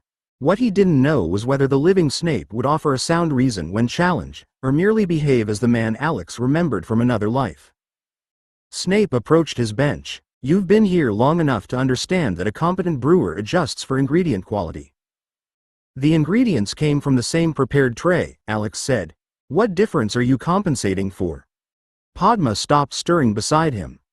Snape's expression flattened. 5 points from Ravenclaw. You will follow the board, since independent judgment remains beyond you." Alex lowered his gaze to his cauldron. "Yes, sir." He kept the mixture at a simmer. Beside the copied instruction, he wrote the date, the demonstrated boil, Snape's explanation, and the shared ingredient source. He added Harry's lost points and Neville's spill only after the potion had settled to the required blue. The books had given Alex an accusation inherited from another life. Snape's own conduct was supplying the evidence. Padma waited until they had climbed 2 floors above the dungeons before stopping beside a narrow window. She held out her hand for Alex's notebook, and he passed it over without pretending he didn't know what she wanted. "You knew the written temperature was safe," she said as she read the entry. "You weren't asking for help. I wanted to hear his explanation. You wanted to test him." Alex looked back towards the stairs. "I remembered enough about Snape to distrust him before we met. That isn't evidence. The real man could have been different from the one I remembered, especially now that events are changing." Padma closed the notebook against her palm. "So you let him take 5 points to confirm that he behaves exactly as badly as expected?" "I asked a fair technical question. He chose the rest." "That's a very Ravenclaw way to volunteer for punishment," she said, though she returned the notebook without anger. "Next time, warn your partner before turning our table into an experiment." A shout rose from the landing above them. Anthony stood beside an open classroom door while several rolls of parchment slid across the floor, driven by a suit of armor that had fallen against a storage shelf. "Mind your feet," Alex called. He raised his wand and caught the nearest roll before it reached the staircase. Wingardium Leviosa. The parchment lifted, rotated slowly, and settled across Anthony's waiting arms. Terry used the same charm on a wooden case while Padma steadied the damaged shelf. A second suit of armor leaned towards her as its loose base scraped across the flagstones. Alex aimed low. Adhairo. The metal feet fixed to the floor before the armor could topple. Anthony retrieved the remaining parchment by hand, then held up a dropped brass hinge from beneath the cabinet. "That's the last of it," he said. Text appeared across Alex's vision. "Task complete. Reward. 5 integration points. Integration points. 95. The notice faded as Terry pushed the shelf upright. New words replaced it. Current task. Recover an important missing object through voluntary negotiation with Pocket. Reward. 5 integration points. Alex's stomach tightened before anyone spoke. A girl came running down the corridor from Ravenclaw Tower, one hand clutched around an empty chain at her throat. "Has anyone seen Pocket? My grandmother's locket is gone." They hurried upward. Pocket sat beneath Rowena Ravenclaw's statue with the gold locket held between his paws. Alex offered him a polished brass token. Pocket sniffed it, turned his back, and pressed the locket firmly against his pouch. 25. Paying the ransom. Pocket's back remained turned, but his small paws tightened around the gold locket whenever its owner edged closer. Alex crouched beneath Rowena Ravenclaw's statue and placed the polished brass token on the carpet between them. "Pocket," he said quietly. "You know this one." Pocket glanced over his shoulder, sniffed towards the token, then tucked the locket against his stomach. The chain disappeared beneath one paw as though leaving even part of it exposed had become unacceptable. The girl knelt beside Alex. "That belonged to my grandmother. She gave it to me before she died." Her voice shook. Pocket's nose lifted, and his bright eyes fixed upon her before he pressed the locket more firmly against his pouch. "Please don't reach for him," Alex said as she extended one hand. "He'll think you're trying to take it." "I am trying to take it. It's mine." "I know." The distinction offered little comfort, but Alex kept his voice gentle. "He doesn't understand ownership. He understands who wants something and how much they want it." Terry offered a mirrored bead from the collection kept near Pocket's basket. Pocket usually stole those before anyone finished putting them down. Alex rolled it across the carpet until it stopped beside the brass token. Pocket inspected both objects, chirruped dismissively, and turned farther away. "That's never happened," Terry said. "He stole 3 of those last week."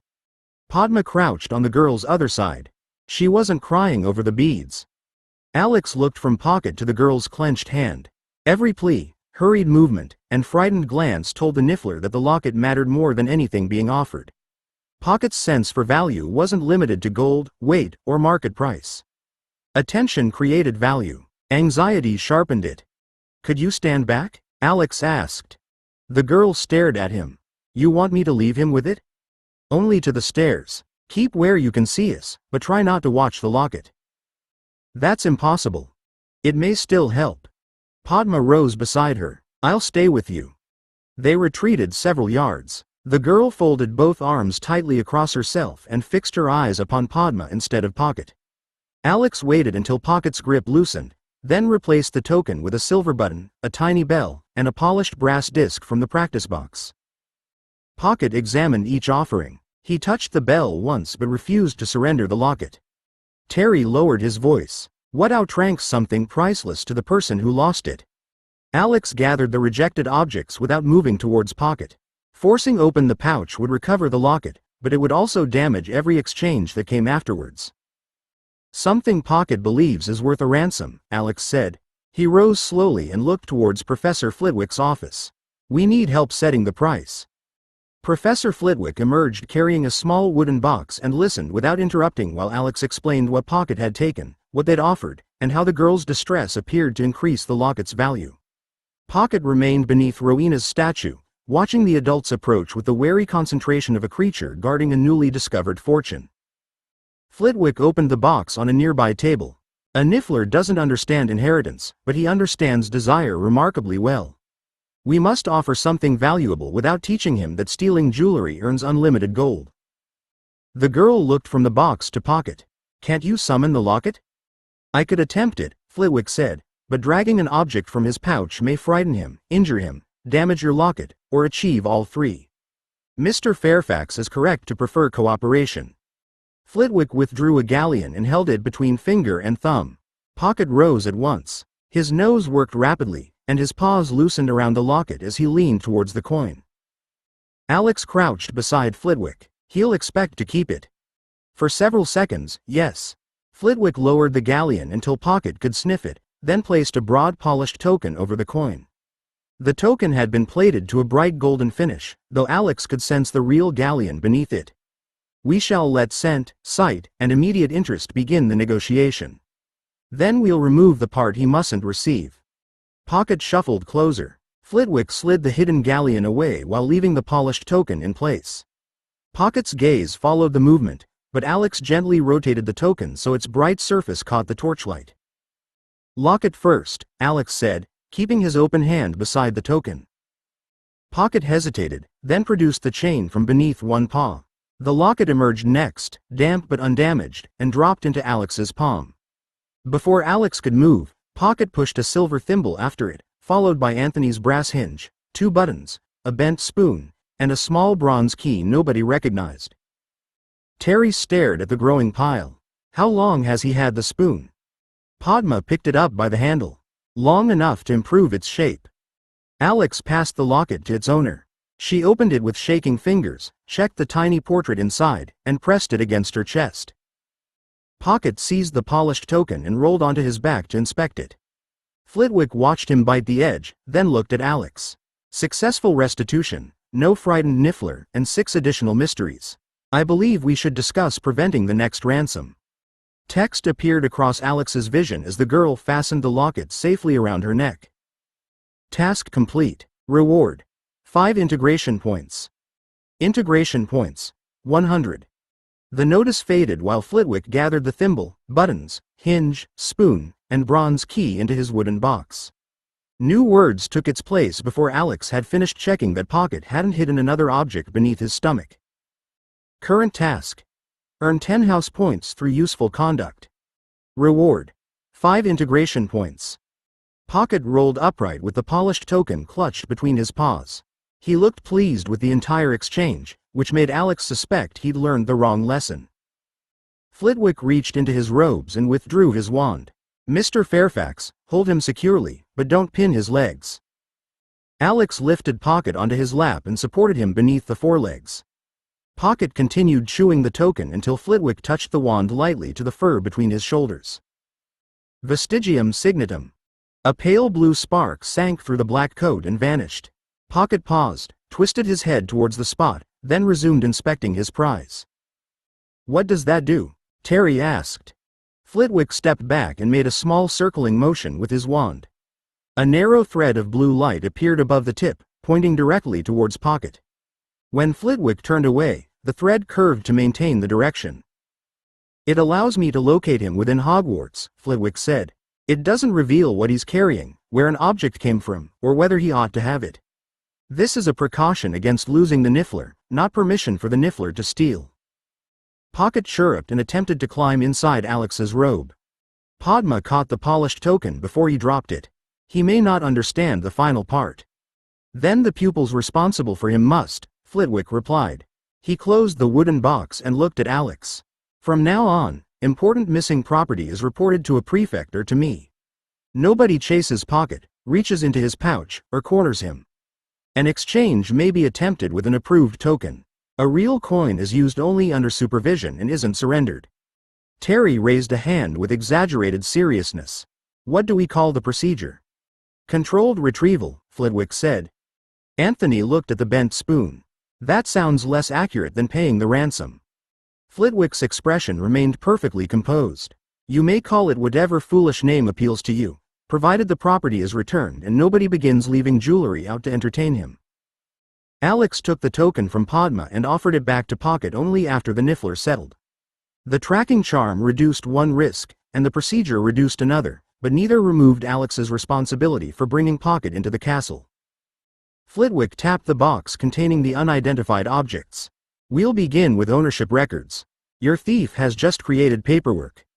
By evening, Flitwick's controlled retrieval protocol had acquired a notice board, 2 ledgers, and a name he hadn't approved. Penelope Clearwater pinned a sheet beside the entrance to Ravenclaw Tower while Terry wrote paying the ransom across the top in letters large enough to read from the staircase. Flitwick looked up from the recovered property ledger. "Mr. Boot, that isn't the procedure's name." "It's the name everyone will remember," Terry said, lowering the chalk. "Controlled retrieval protocol sounds like homework." "It is a protocol." Anthony placed the bent spoon in a labeled tray. "The ransom has trays." Padma took the chalk from Terry before he could add decoration. "And rules. Missing objects are reported to a prefect. Nobody offers real money, corners Pocket, or attempts to empty him." Mandy arrived with Pocket's tower basket tucked beneath one arm and set it near Rowena Ravenclaw's statue. Someone had added a folded blue blanket, while another pupil had tied 3 approved brass tokens to the handle with string. Alex examined the arrangement. "Who moved his basket?" "3 people, Mandy said. "Nobody will admit which 3. Pocket climbed inside, pushed the blanket into a heap, and immediately began working at the knot holding the tokens. Penelope opened a second ledger. "This one records claims. The other records anything he returns without an owner present. Damaged property goes on the final page with an estimated repair cost." Alex looked over the columns. Name, object, date reported, date returned, condition. A separate space assigned responsibility for restitution, and his own name had already been written at the top. "That part's mine," he said. "Food, damage, replacement costs, and anything that has to be sent home for repair." Penelope rested her quill across the page. "Yes, but finding owners, watching corridors, and carrying messages don't require an Earl's bank account or your personal supervision." He brought Pocket. "And Pocket lives in our tower," Mandy said. She caught the brass token before he swallowed the string and untied it properly. "That makes preventing disasters a shared interest." Flitwick closed the recovered property box. "Shared assistance doesn't remove Mr. Fairfax's responsibility. It prevents responsibility from becoming solitary incompetence." Alex looked around the common room. Terry was copying the rules beneath his ridiculous heading. Padma checked every line for loopholes. Anthony sorted the unidentified objects by material, and Mandy settled Pocket's basket where pupils could see him from the study tables. Alex had smuggled Pocket into Hogwarts alone. Ravenclaw had answered by building procedures around him. Penelope handed Alex the damage ledger. "Begin with the spoon." Alex examined its flattened bowl. "How do I identify the owner?" Terry glanced over from the notice board. "Put up a sign asking who lost a spoon in circumstances they'd rather not explain." Pocket chirruped from his basket and dragged the first approved token beneath the blanket. The ransom procedure had been open for less than an hour, and Ravenclaw already considered it house business. 26, 10 points earned back. The damage ledger still lay open beside Alex's breakfast plate when the Ravenclaws entered the dungeon for potions the following morning. He'd identified the bent spoon's owner before bed, arranged its repair through Penelope, and received 3 more reports concerning objects Pocket might or might not have taken. The work had been useful, but none of it satisfied the task waiting behind his eyes. Hogwarts required a more public measure of usefulness. Snape swept between the work tables as the class prepared a simple swelling solution. Ingredients are to be cut evenly. Uneven pieces release at different rates, although I appreciate that such precision may exceed certain houses. Alex checked the row of dried puffer fish eyes beside his knife. Terry's pieces were slightly larger than his, while Padma's formed an almost perfect line. Across the aisle, Theodore Knott had cut one eye twice the size of the others and was pushing it beneath the pile. Snape stopped beside Terry's board. 3 points from Ravenclaw for careless preparation. Terry stared at the pieces. "They're within a few millimeters of each other, sir." 4 points, then, for arguing about measurements you plainly can't judge. Alex felt Padma's hand close around his sleeve beneath the table before he could speak. Her warning didn't stop him watching Snape move directly past Knott's board without comment. He opened his notebook instead. Time. Instruction. Terry's cuts. Points removed. Knott's larger piece. No correction. Padma released his sleeve once the quill began moving. Better, she murmured. Snape turned sharply. Something to share, Miss Potter? No, Professor. Then attend to your potion. Alex kept the comparison factual. Anger wanted adjectives, but adjectives would give Snape somewhere to attack besides the event itself. He sketched both boards, marked the approximate sizes, and added the names of the pupils seated nearby. Anthony leaned closer while reaching for the powdered nettles. You know writing it down won't put the points back. Not today, Alex said. Snape's gaze settled upon him from the front of the room. Mr. Fairfax, if your notes are more interesting than your cauldron, perhaps Ravenclaw can lose another point for divided attention. Alex placed the notebook beside his scales and stirred exactly 3 times clockwise. My potion is on schedule, Professor. A few Slytherins laughed, expecting a deduction. Snape inspected the pale green mixture, found nothing wrong, and moved on without awarding anything either. The 4 lost points remained gone. Alex couldn't reverse them from a dungeon worktable, but he could decide what happened next. Retaliation would cost Snape nothing and Ravenclaw more. Earning the loss back would force a different comparison. By charms that afternoon, Alex had decided useful conduct needed to remain useful even when nobody rewarded it. He completed the assigned levitation charm without adding unnecessary height, held the feather steady above his desk for the required count, and lowered it without allowing it to drift across Terry's work. Professor Flitwick watched the controlled descent from atop his stack of books. Excellent restraint, Mr. Fairfax. 4 points to Ravenclaw for precision rather than spectacle. Terry leaned closer as Alex recorded the award beside Snape's deduction. Halfway back. Not halfway, Padma said from the next desk. Snape removed 4. We're level. Alex closed the notebook. Treating recovered losses as gains would make the arithmetic comforting and the result false. After class, a small Ravenclaw boy stood near the doorway with parchment scattered around his shoes. Older pupils stepped around him while he tried to gather a set of rolled diagrams that kept springing open across the floor. Alex trapped one beneath his shoe before it reached the corridor. Hold the case sideways, he said, kneeling to re-roll the parchment. The fastening's on the wrong end. The boy's face reddened. I couldn't make it stay shut. The clasps bent. Alex pressed it flat against the stone with the pommel of his wand, tested it, then packed the diagrams tightly enough that the lid closed. Take it to Professor Flitwick after supper. It'll need a proper repair. Flitwick emerged from the classroom carrying an empty velvet-lined case. He glanced from the repaired clasp to the boy's recovered diagrams. 2 points to Ravenclaw, Mr. Fairfax. Practical assistance deserves recognition. Before Alex could answer, Flitwick opened the case. A narrow groove inside had been shaped for a brass metronome used during wand movement exercises. My teaching timer has vanished, Flitwick said. It was on my desk before lunch. Terry looked towards Alex. Paying another ransom? Controlled retrieval, Flitwick corrected, though his expression suggested the argument had already been lost. Mandy arrived several minutes later with Pocket in his basket and an approved token hanging from the handle. Alex set the basket on the classroom floor while Flitwick activated the locating charm and confirmed that the Niffler himself hadn't been missing. Find the brass, Alex said, allowing Pocket to sniff the empty case. Pocket climbed out, circled the desk, then scratched furiously at the narrow gap beneath the cabinet. Alex lay flat and reached into the darkness until his fingers closed around the metronome's polished arm. He drew it out beneath Flitwick's supervision, dusty but intact. Flitwick returned the metronome to its velvet case, brushed dust from the polished brass, and tested the swinging arm. It clicked evenly from side to side, unharmed by its time beneath the cabinet. The instrument was misplaced rather than stolen, he said. Pocket located it from scent, and you recovered it without moving heavy furniture or allowing him to damage anything. 4 points to Ravenclaw. The words appeared almost at once.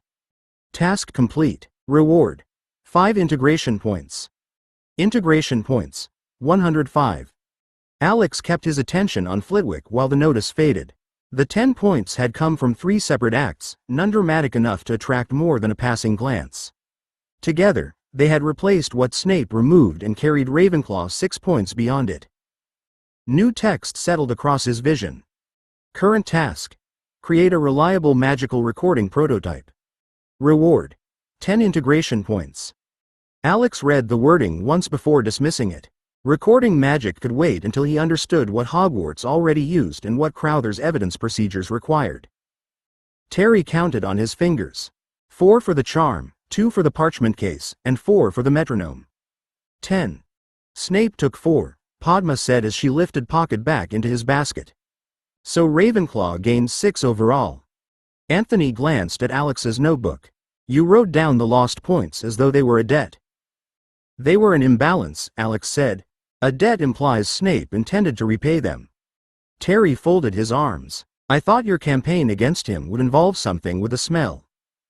It still might, Alex said, but making Slytherin miserable doesn't improve Ravenclaw's total. Flitwick closed the metronome case with a quiet snap. An observation worth remembering before any of you begin measuring justice by how loudly another house complains. Padma looked towards Alex. You could have argued in the dungeon and lost more points. Instead, you earned 10 where Snape couldn't interfere. That doesn't make his deductions fair, Alex said. No, Anthony replied. It means he didn't decide the final result. The thought settled more comfortably than victory would have. Alex still wanted Snape's unequal treatment recorded, challenged, and eventually exposed. Yet Terry had helped with Pocket, Mandy had carried the basket, Padma had stopped Alex from reacting, and Flitwick had recognized useful work without turning it into favor. Terry took the basket handle while Pocket worried at the approved token. So the campaign now includes helping first years and finding teaching equipment? Alex tucked the notebook beneath his arm. It includes anything that leaves Ravenclaw stronger than Snape found it. Padma opened the classroom door. That's a campaign people may actually join. Back in Ravenclaw Tower, Alex spread his potions notes across a study table and wrote Crowther's evidence rules beside them from memory. Time, place, exact words, witnesses, and observed action. The method could expose a pattern, but every entry still depended upon people agreeing that he'd recorded events honestly. Terry dropped into the chair opposite. You've already earned the points. You can stop working on Snape for one evening. I'm not working on Snape. Alex turned the notebook so Terry could see the paired sketches of the chopped ingredients. I'm working on the weakness in this. Padma sat beside him and examined the page. The measurements are clear. They're measurements I wrote down. Snape can say I drew them afterwards, remembered badly, or chose the most convenient examples. Anthony leaned over the back of Terry's chair. He can say that about anything a pupil reports. That was the problem Crowther had taught Alex to expect. After the memory charm, Alex's own recollection had insisted the visitor never arrived. Wainwright remembered instructions Aunt Nell had never given. Only the overlooked analog recorder had preserved what had actually happened. Alex removed a plain brass button from the tower's repair tray and placed it over the center of his sketch. A camera would settle it. Terry picked up the button. That's a disappointing camera. It's a housing. Alex took it back and turned it between his fingers. A button could face outward from a robe, remain close enough to capture speech, and look ordinary among dozens of identical fastenings. Muggle cameras are too large, and they won't work properly around strong magic. Hogwarts must have some way to record moving pictures. Portraits remember people, Anthony said. Portraits interpret people, Padma replied. They have opinions. Mandy arrived with Pocket tucked beneath one arm and set a small stack of returned property beside the ledger. My aunt owns a memory crystal. It replays a few minutes from family celebrations, although everyone has to stand directly in front of it. Alex drew the button's outer ring, then marked a crystal at its center. Could one be made smaller? Mandy shrugged. Probably badly. That's still a starting point. Padma watched him add notes for sound, viewing angle, activation, and tamper protection. You're planning to wear one into potions. Eventually, perhaps. Not until it records reliably, and not without rules. Terry looked towards the dormitory stairs. Rules such as not recording people while they're changing? Alex wrote privacy limits at the top of a fresh page. Exactly that kind. Pocket stretched from Mandy's arms and seized the brass button before Alex could stop him. Alex recovered it through an exchange with an approved token, then placed it in the center of the design. A button could be lost, dismissed, or overlooked. That was precisely why it might preserve what mattered. 27. The button that remembers. The recording crystal arrived 2 mornings later in a padded box from Diagon Alley, accompanied by instructions written for families preserving birthdays and weddings rather than pupils gathering evidence against a professor. Alex carried it directly to Charms instead of testing it in Ravenclaw Tower. Privacy limits still needed defining, and an experimental fire in the common room would make the wrong part of the project memorable. Professor Flitwick examined the clear crystal beneath a magnifying lens. 3 minutes of sight and sound under favorable conditions, he read. The manufacturer has wisely declined to define favorable. It only needs to prove the principle.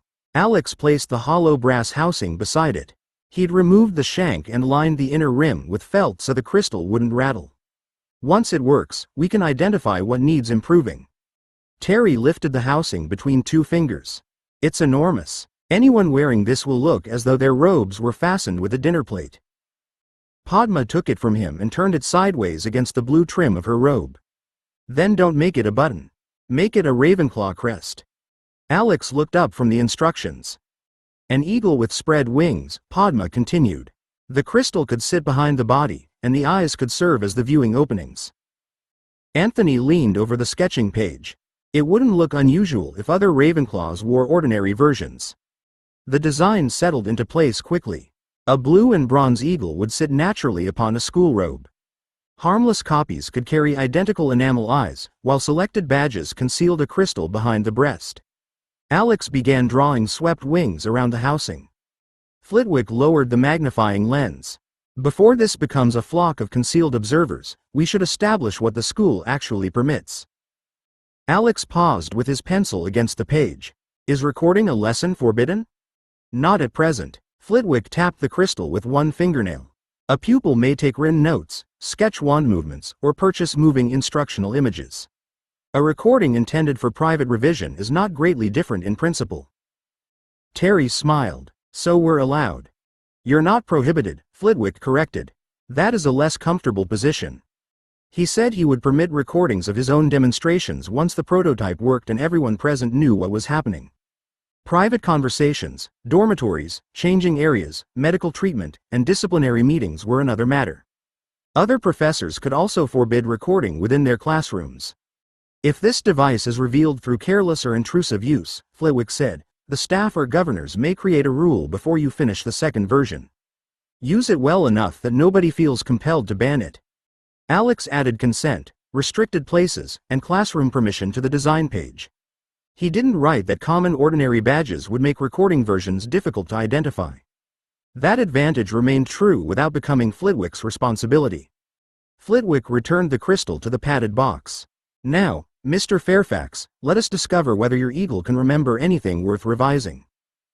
Flitwick secured the crystal inside the unfinished eagle with 3 careful taps of his wand. The bronze wings closed around it until only 2 dark openings remained where the eyes would later be enameled. Alex pinned the crest high on his robe, touched the feathered breast with his wand, and felt a faint warmth spread through the metal. Recording, he said.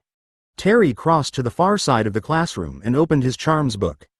The levitation charm requires a controlled upward movement rather than an enthusiastic attempt to strike the ceiling. Padma walked behind him carrying a stack of parchment, while Anthony dragged a chair across the stone floor. Alex turned between them, trying to keep each speaker within view until the crystal cooled against his chest.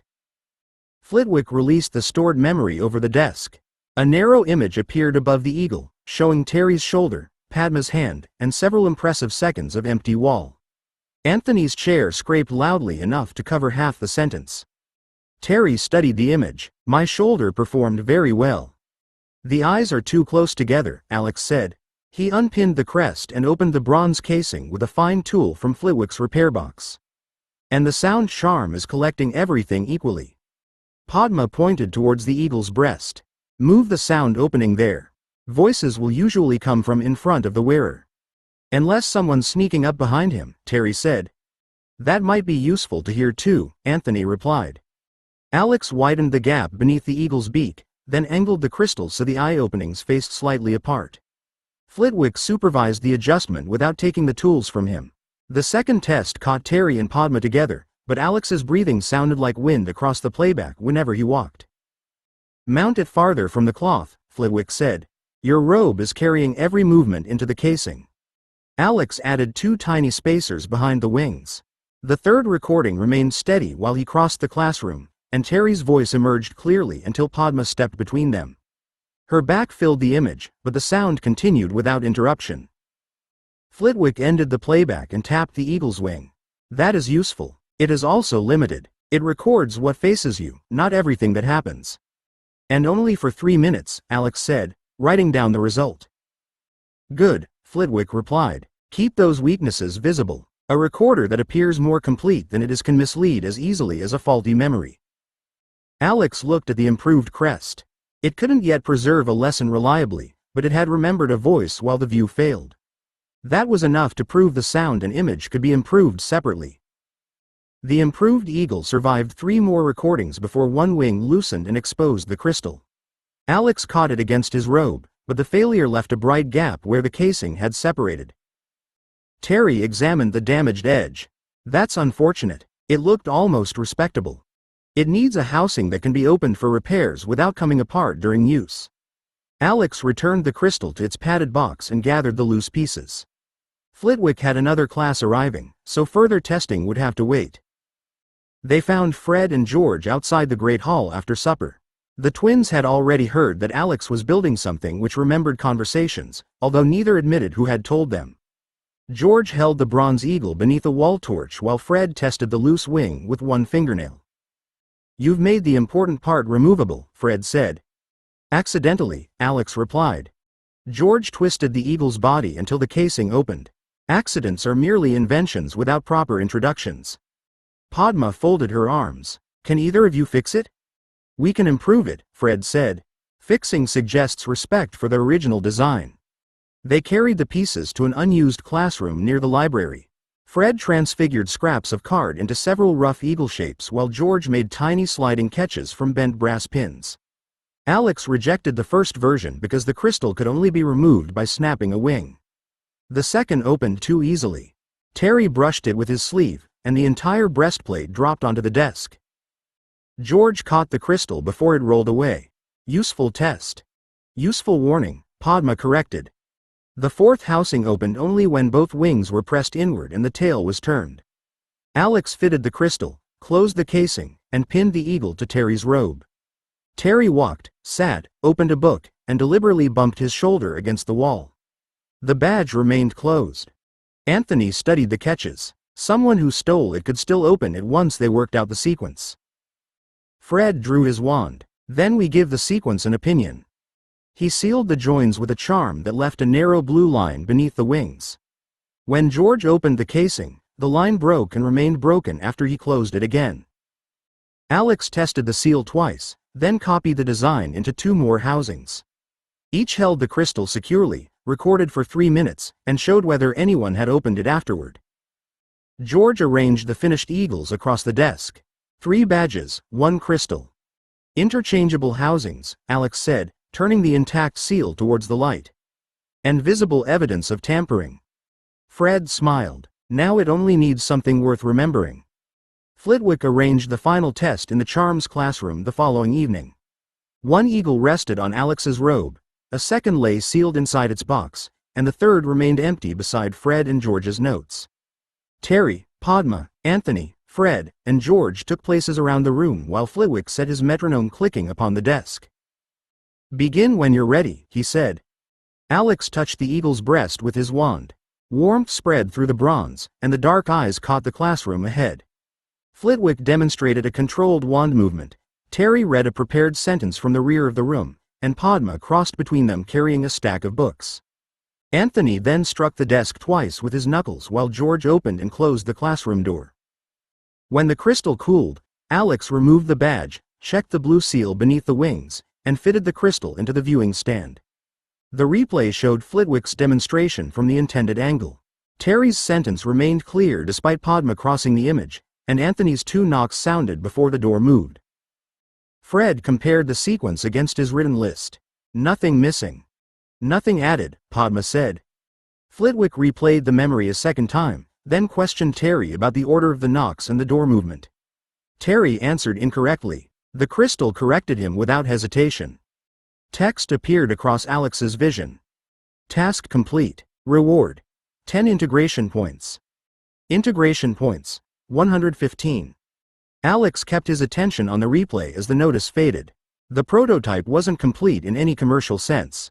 It held only 3 minutes, saw less than a person did, and could lose meaning whenever something passed outside its narrow view. Yet it produced the same sequence twice, survived handling, and revealed interference with its casing. Reliable didn't mean perfect. It meant the limits were known and the result could be repeated. The classroom door opened again. Professor Dumbledore entered without knocking, his gaze passing over the badges, the viewing stand, and the written test sheet. "Phileas tells me you've built a device that records what pupils see and hear," he said. "A short record," Alex replied. 3 minutes, limited angle, limited sound, and vulnerable to interference. Dumbledore lifted the empty eagle between 2 fingers. "And hidden inside a house crest. Worn openly," Flitwick said. "Under agreed conditions." Dumbledore set it down. "The invention concerns me less than the reason an 11-year-old believes he requires it." Alex looked at the replayed image hanging above the desk. "Because people can deny what happened." "They can," Dumbledore said quietly. "Recordings can also omit what happened beyond their view." "I know. That's why the limits are written with the record." For several seconds, Dumbledore watched him rather than the device. Alex found no accusation in the headmaster's expression, only unease sharpened by recognition. New text settled across his vision. Current task: help keep another student safe during a school emergency. Reward: 5 integration points. Alex dismissed it while Dumbledore turned the eagle over in his hand. The prototype had worked. Whether Hogwarts welcomed what it remembered would be a separate test. 28. Halloween in the corridors. By Halloween evening, the Bronze Eagle recorder had been returned to its padded box, its crystal removed and locked in Professor Flitwick's office. Alex was relieved to leave it there. Dumbledore's visit had turned a successful experiment into something uncomfortably close to an interrogation, and the Great Hall offered enough spectacle without preserving any of it for later examination. Hundreds of carved pumpkins floated beneath the enchanted ceiling, their candlelit faces ranging from cheerful to alarmingly hungry.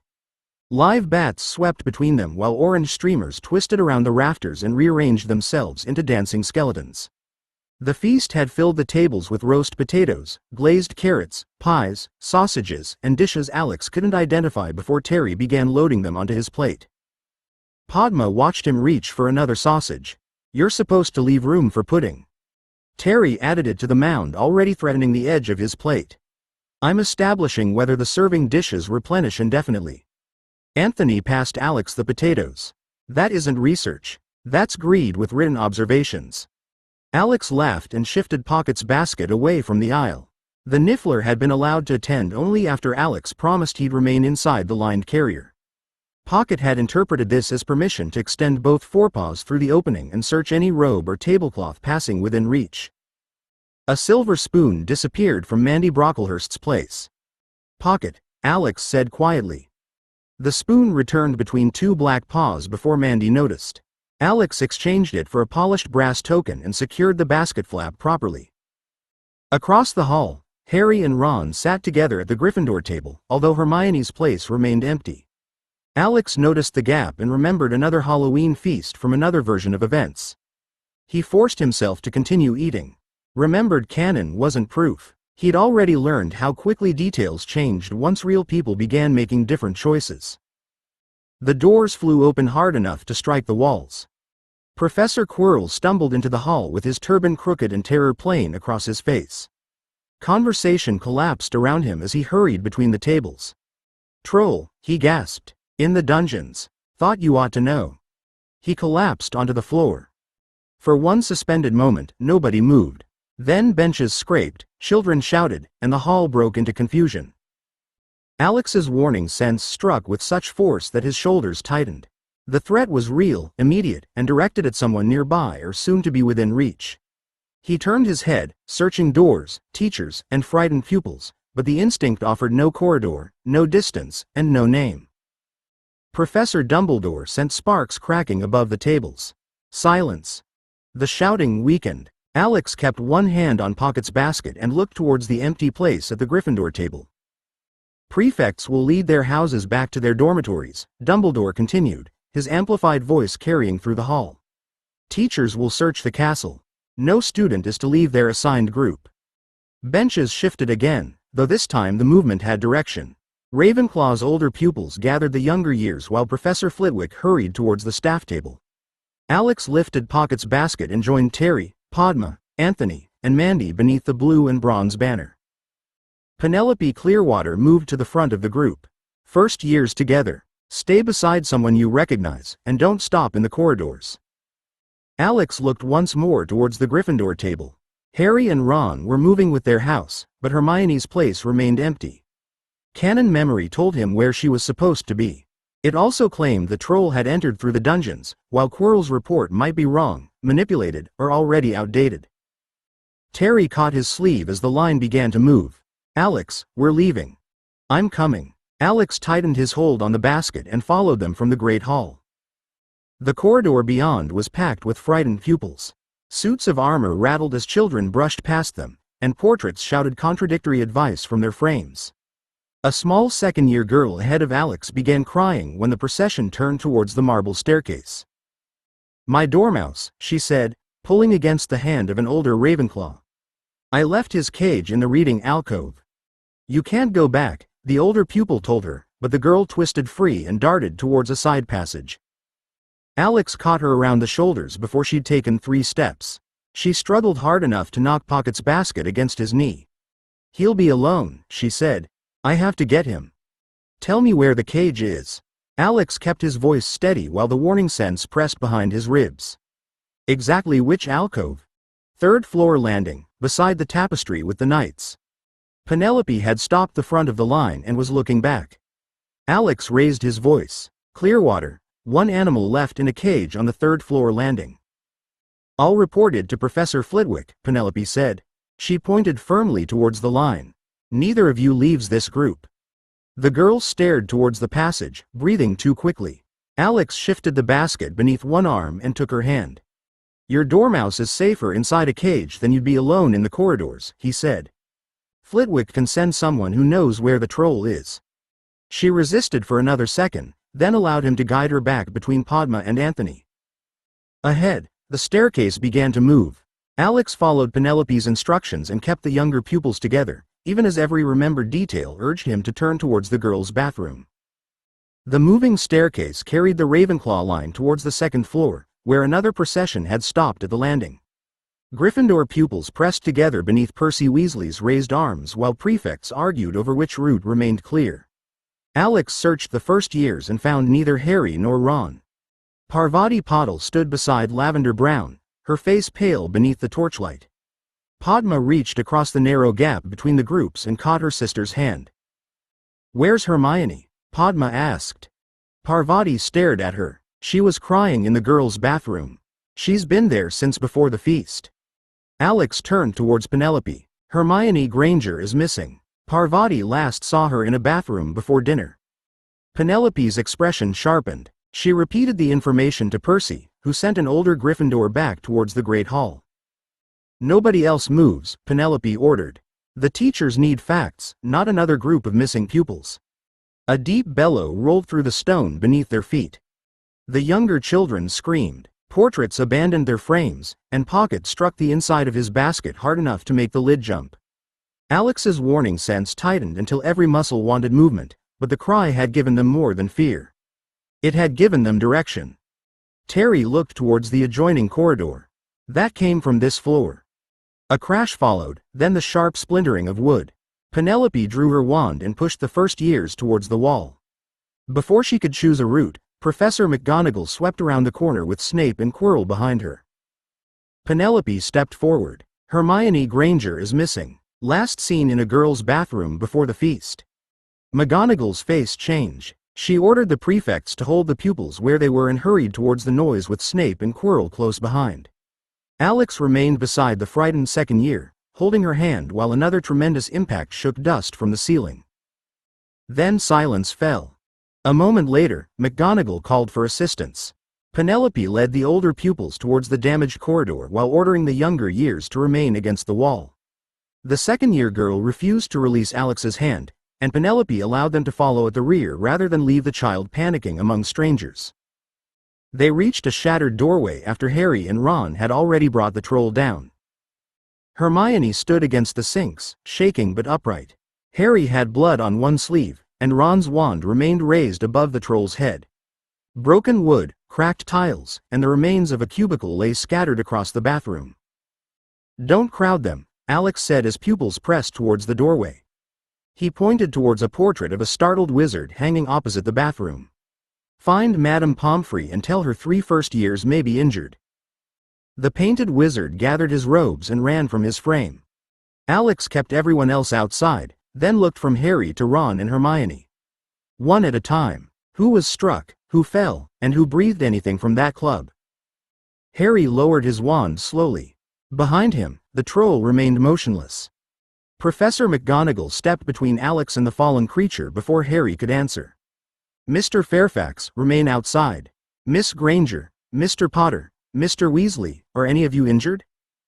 Harry looked at the blood on his sleeve and rubbed it between 2 fingers. "It isn't mine, Professor. I fell, but I don't think I hit anything badly."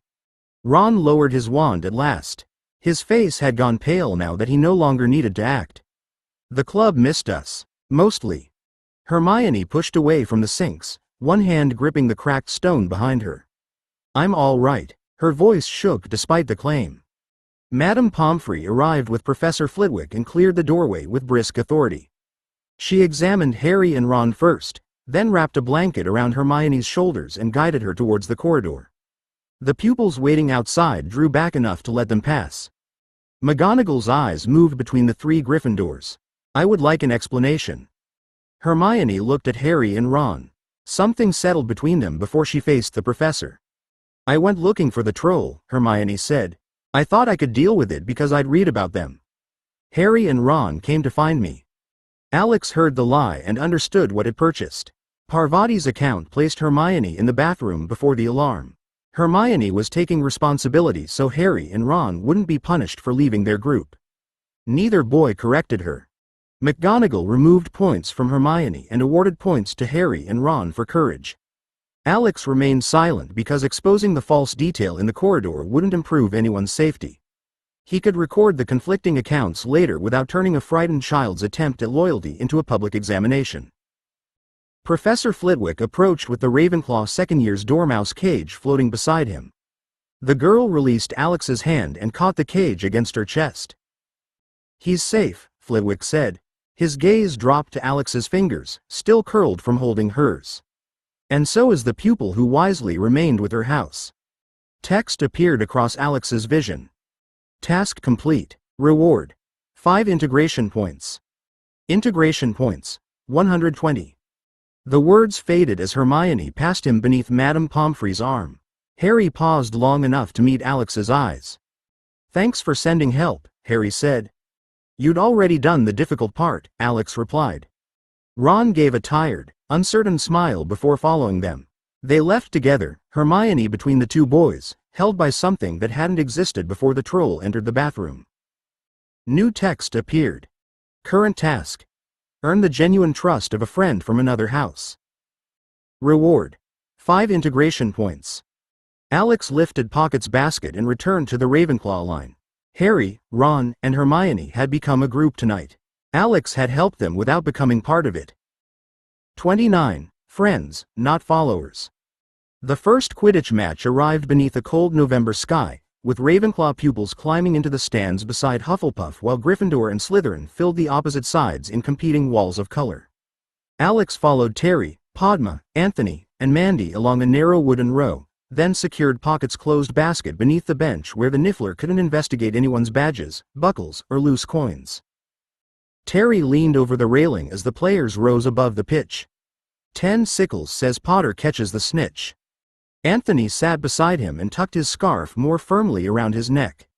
"I'm not accepting bets from someone who hasn't explained how he acquired 10 sickles." Terry gave him an injured look. "I saved them." "You spent your last sickles on peppermint toads." "I saved these afterward."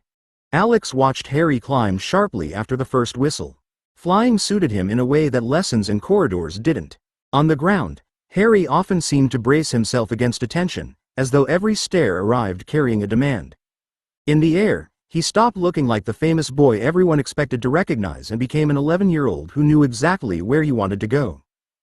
The quaffle changed hands twice before Gryffindor scored. Alex followed the passing pattern, the beaters positioning, and the seekers circling above everything else. Most of the team can play brilliantly for an hour, then lose because one person catches a small gold ball. Padma kept her eyes on the pitch. You've been watching for 6 minutes, and you're already rewriting Quidditch. I'm questioning the waiting. You're rewriting it politely. A roar rose from the Gryffindor stands as Harry dived, then broke away when the snitch vanished between two Slytherin players. Alex laughed with everyone else, surprised by how quickly the speed pulled him past analysis. The game rewarded spectacle shamelessly, and he was beginning to understand why nobody minded. Harry's broom jerked beneath him. The movement was wrong. It wasn't a frightened correction or a beginner losing balance. The handle snapped sideways while Harry pulled against it, then pitched hard enough to leave him hanging by both hands. Alex stood. His warning sense tightened behind his ribs, confirming danger without offering a useful source. That broom's fighting him. Around them, pupils shouted advice Harry couldn't possibly hear. Alex searched the teacher's stand for a raised wand, fixed attention, or any movement matching the broom's rhythm. Too many people were staring. Snape's lips moved beneath the noise, but several others were speaking as well, and Alex refused to turn suspicion into certainty merely because remembered canon supplied a name. Hermione forced her way down the Gryffindor stand and disappeared beneath the rows. Moments later, smoke rose near the teachers. Heads turned, robes shifted, and Harry's broom steadied. He pulled himself back onto it. Alex gripped the railing as Harry accelerated across the pitch, caught the snitch in his mouth, and hit the ground surrounded by celebrating Gryffindors. Whatever had attacked him had failed. It had also done so before hundreds of witnesses who were already cheering too loudly to ask what they'd seen. The stands emptied slowly after the match, leaving scarves caught beneath benches and trampled sweet wrappers along the steps. Alex waited beside the path leading from the changing rooms while Terry and the others carried Pocket back towards the castle. He'd asked them for a few minutes, though Padma had studied him long enough to make clear that she knew the wait wasn't accidental. Harry emerged carrying his broom and wearing mud across one cheek. The cheers from the Gryffindor crowd had followed him into the changing room, but they'd faded by the time he reached Alex. You caught it with your mouth, Alex said. Harry's tired expression shifted into a grin. I didn't have a free hand. That seems like a design failure in the sport. It still counted. Harry adjusted the broom against his shoulder and glanced towards the castle. Were you waiting to ask what happened? I was waiting to see whether you wanted to talk about it. Harry's grip tightened around the handle. Everyone wants to talk about it. Half of Gryffindor thinks I did something brilliant, and the other half thinks the broom was trying to throw me off because I'm new. Alex fell into step beside him. Did it feel like poor control? No. Harry kicked a loose stone from the path. It felt as though someone else was pulling it. I thought so too. Alex kept his attention on the path rather than Harry's face. We could report exactly what we saw to Professor McGonagall. Hermione already told her the broom went wrong. I could write down the sequence while it's fresh. Harry shook his head. Then it becomes another report about me. Alex understood the refusal before Harry explained it. A written account could protect him, but it could also become one more record created by someone who believed Harry needed managing. Alex had spent years surrounded by adults who recorded threats, visitors, movements, and risks because they cared about him. The care had been real, but so had the weight of always being observed. I could inspect the broom with you before it's used again, Alex said. Professor McGonagall took it. Good. They crossed the edge of the courtyard, where several older pupils turned to look at Harry and whispered about the catch. Harry lowered his voice. Flying's the one thing here that didn't feel complicated until everyone started watching. Alex looked towards the windows above them. Being good at something in private is enjoyable. Being watched while you're good at it turns it into something other people think they own. Harry glanced at him. You know about that? Yes. For several steps, neither of them spoke. Alex resisted offering guards, investigators, equipment, or any solution that would make Harry's life into another Fairfax project. Harry hadn't asked to be protected. He'd only admitted that something had happened. I won't ask you to explain anything you don't want to, Alex said. But if you need someone to listen without deciding what should happen next, I can do that. Harry studied him as though searching for the hidden obligation. At last, he nodded. All right, I might. Harry's cautious acceptance didn't turn into a daily invitation. Over the following week, they crossed paths at meals, in shared classes, and once outside the hospital wing when Madame Pomfrey returned Harry's inspected broom without explaining what she'd found. Harry gave Alex a brief nod. Alex returned it and didn't ask for the conversation he'd been promised.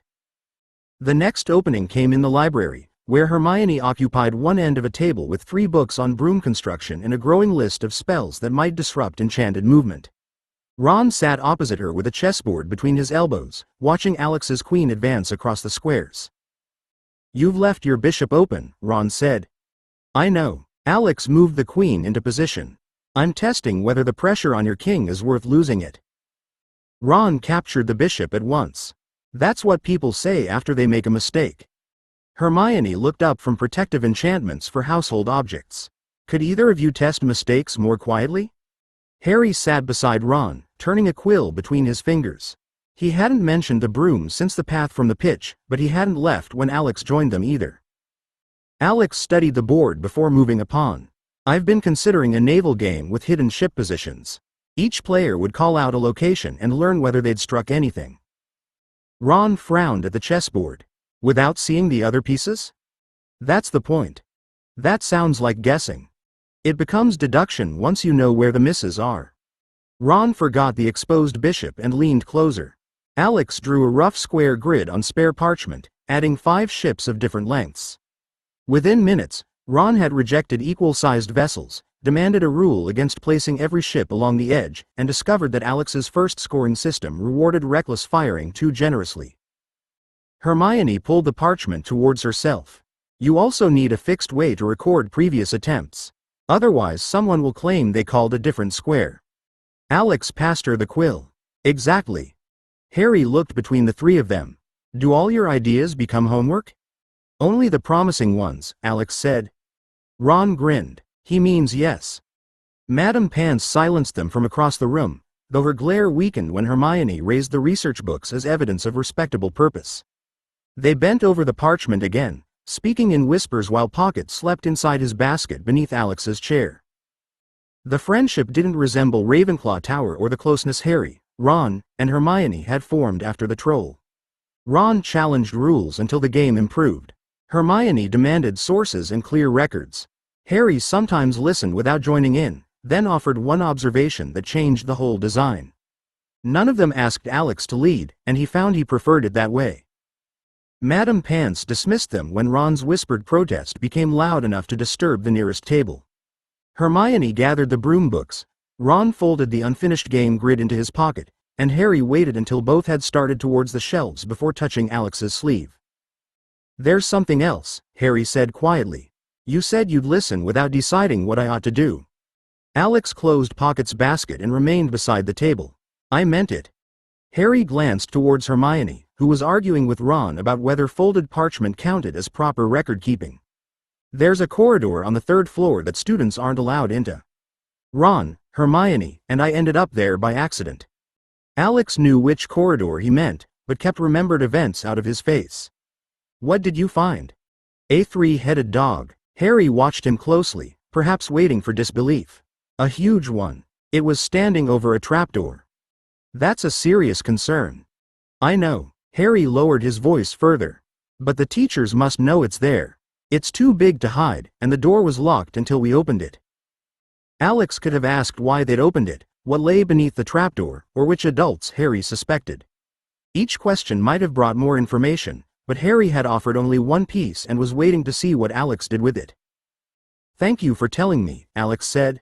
I won't make a report from this conversation or investigate behind your back. Harry's shoulders eased. You aren't going to tell me to stay away?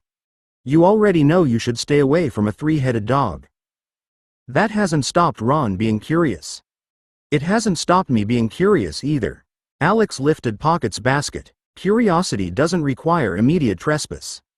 Harry gave a brief laugh. Hermione would like that sentence. Text appeared across Alex's vision. Task complete. Reward. 5 integration points. Integration points. 125. The notice faded as Harry joined Ron and Hermione near the library doors. Alex followed more slowly, satisfied that the task had completed when Harry trusted him with a boundary, not when Alex crossed it. Fred and George were waiting outside. George caught Alex by the shoulder and steered him into an empty classroom while Fred shut the door behind them. Alex set Pocket's basket beside his feet as the twins hurried towards an old desk beneath the windows. "We've discovered something impossible," Fred said, unfolding a large piece of old parchment across the desk.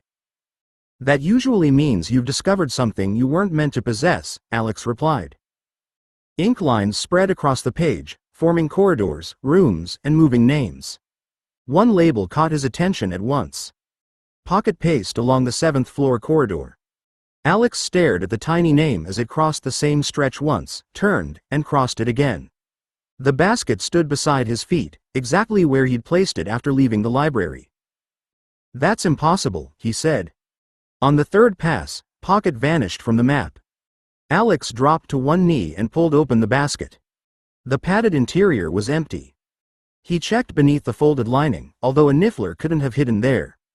The fastening remained closed, and the basket showed no tear, loosened buckle, or gap large enough for Pocket to escape.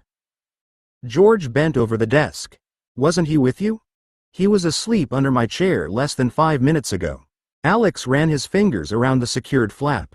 "I closed this myself." Fred looked from the empty basket to the 7th floor corridor on the map. "Then we haven't only discovered somewhere the map can't display. We've discovered how Pocket got there without crossing the castle." New text appeared. Current task: discover a room the Marauder's map cannot display. Reward: 10 integration points. 30. Where Pocket vanished. Alex lifted the empty basket onto the desk beside the map. "Show me exactly what you did before Pocket appeared." Fred flattened the parchment with both palms. "We weren't looking for him. We were testing whether the map could follow Mrs. Norris." George pointed towards a moving label near the 2nd floor staircase. Mrs. Norris slipped through a side passage, paused beside a suit of armor, then continued towards the library. "She's useful for avoiding Filch. Rather less useful when you discover she's already behind you." The name moved smoothly with the cat's progress. Walls, doors, and staircases surrounded her dot in precise ink. Pocket's vanished label had received none of that context. He'd paced beside a blank stretch of wall and disappeared. Alex checked the basket fastening again. It remained closed, with no bent buckle, torn lining, or loosened stitch. Pocket couldn't undo this from inside without leaving marks. Fred looked from the basket to the map. Could someone have taken him? They'd have needed to open the basket, remove him, fasten it again, reach the 7th floor, and persuade him to walk the same corridor 3 times. Alex looked back at the map. "All while we crossed less than 50 yards from the library." George tapped the blank 7th floor passage. "So he found a shorter route. Or Hogwarts moved him." Fred's grin widened. "Either explanation deserves investigation." Alex folded the lining back into place and secured the empty basket beneath one arm. Pocket was alive. Their bond gave him that certainty, though it offered neither direction nor distance. His warning sense remained quiet as well, which suggested Pocket wasn't frightened or injured. That eased the worst fear without making the disappearance acceptable. They left the classroom and climbed quickly, using the map to avoid Percy near the main staircase and Filch outside the trophy room. Fred carried the parchment open between himself and George, while Alex watched the corridors for Pocket's black head or any glittering object likely to attract him. On the 7th floor, the twins slowed before a long stretch of bare stone opposite a tapestry showing a wizard attempting to teach trolls ballet. George pointed towards the wall. "This is where he paced." Alex took the map. The corridor appeared clearly, including the tapestry, nearby windows, and every person moving beyond the adjoining staircases. No room lay behind the blank wall. Fred walked the length once, turned, and came back. Nothing changed. George repeated the route. "Perhaps it only works for nifflers." Alex faced the wall where Pocket's name had vanished. The stone looked ordinary, but Hogwarts had already proved that ordinary appearances meant very little. "Pocket wanted something badly enough to leave a closed basket," Alex said. "We need to work out what he was looking for." Fred answered as though Alex had asked the easiest question in Hogwarts. "Treasure. He was looking for treasure." George studied the empty wall. The difficulty is persuading the castle that we need it as badly as he did. Alex looked towards the tapestry, then paced past the blank stone while holding one thought steadily. Pocket was missing. He needed a way to reach him. At the end of the corridor, he turned and walked back. Fred and George followed on the second pass, their joking gone as all three concentrated upon finding the Niffler. On the third pass, a polished brass handle appeared in the wall. The twins stopped together. Fred reached towards it, but Alex caught his wrist. Pocket found the room, Alex said. I'm opening it. George glanced at Alex's hand around Fred's wrist. That's responsibility speaking. That's ownership of the likely medical bill. Alex pressed the handle down. The door swung inward, and golden light spilled across their shoes. Treasure filled the room beyond it. Coins lay in drifts deep enough to bury tables. Silver cups, jeweled boxes, crowns, chains, polished shields, and loose gemstones rose in heaps beneath a ceiling lost in warm light. The air smelled of old metal, leather, and dust, with something sweeter beneath it, like cedar chests opened after years. Pocket sat atop a mound of galleons with both paws wrapped around a ruby the size of an apple. Alex stepped inside. There you are. Pocket chirruped and plunged headfirst into the coins. Gold scattered down the slope while the twins entered behind Alex. Fred lifted a silver goblet and turned it beneath the light. Either Hogwarts has been concealing a national reserve, or Pocket has excellent taste. George pushed both hands through a heap of coins. They've got weight. They've got dates. Some even have scratches. Alex picked up a sapphire chain. His treasure sense recognized value everywhere, so strongly that the room pressed against his awareness from every direction. He stored the chain, felt it settle normally within his private space, and recalled it into his palm. Pocket bounded towards the doorway carrying the ruby. The instant he crossed the threshold, the stone vanished from his paws. He stopped on the corridor carpet and stared at them. Fred carried the goblet outside. It disappeared between one step and the next, leaving his hand closed around nothing. Alex crossed with the sapphire chain. It vanished as well, both from his fingers and from the place where he'd stored it. Behind them, Pocket gave an offended squeal and raced back into the treasure room.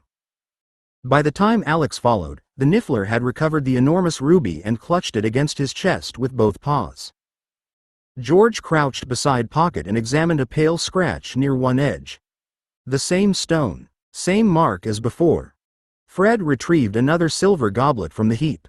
Let's see whether the room remembers everything, or merely enjoys disappointing Nifflers. They chose 5 objects with clear differences. The scratched ruby, a dented goblet, 3 galleons fused together by green corrosion, a pearl necklace with a missing clasp, and a small gold crown bent along one side. Alex recorded each description while the twins carried them towards the threshold. The ruby vanished from George's hands. The goblet disappeared from Fred's. Alex stored the crown and crossed after them. Its familiar place inside his private space emptied the instant his foot reached the corridor.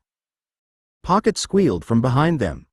Alex turned. The Niffler stood beside a fresh copy of the bent crown, while the ruby, goblet, coins, and necklace had returned to their original places among the hoard.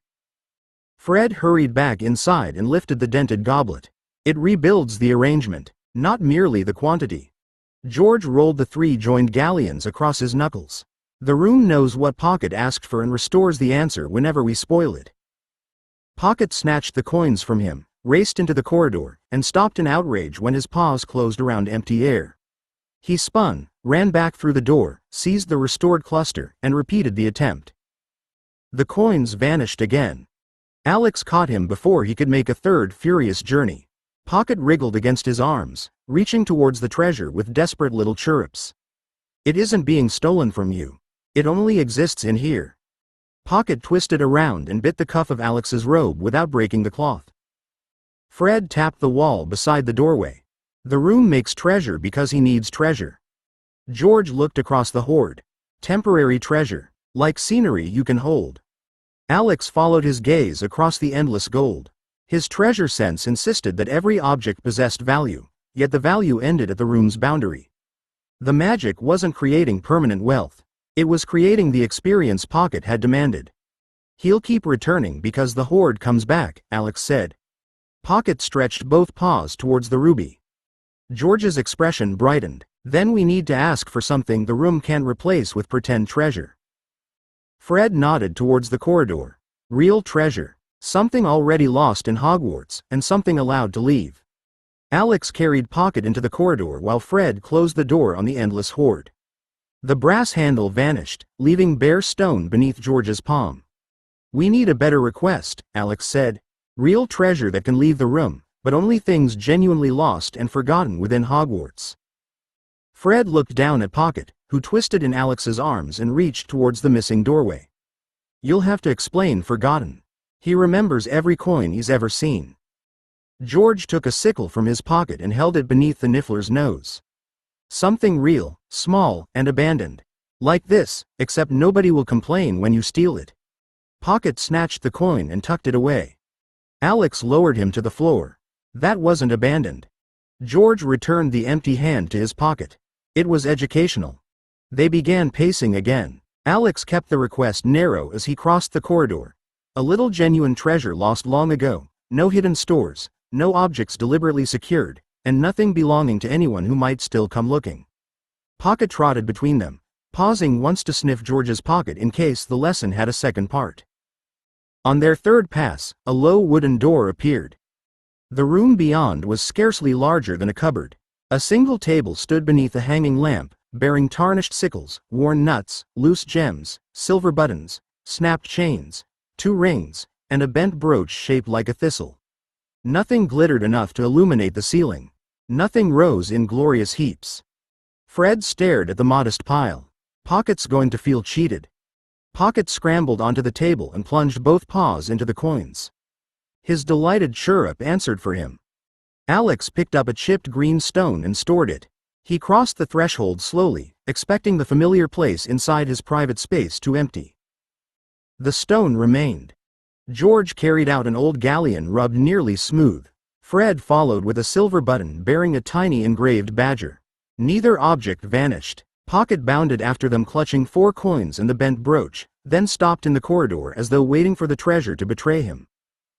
When everything remained solid, he rolled onto his back and hugged the collection against his stomach. Fred lifted the button. Success. We've discovered a secret room, defeated its rules, and made a Niffler wealthy. Moderately wealthy, Alex said. Pocket seized the button from Fred's fingers and added it to the pile. George laughed. He rejects moderation. Text appeared across Alex's vision. Task complete. Reward. 10 integration points. Integration points.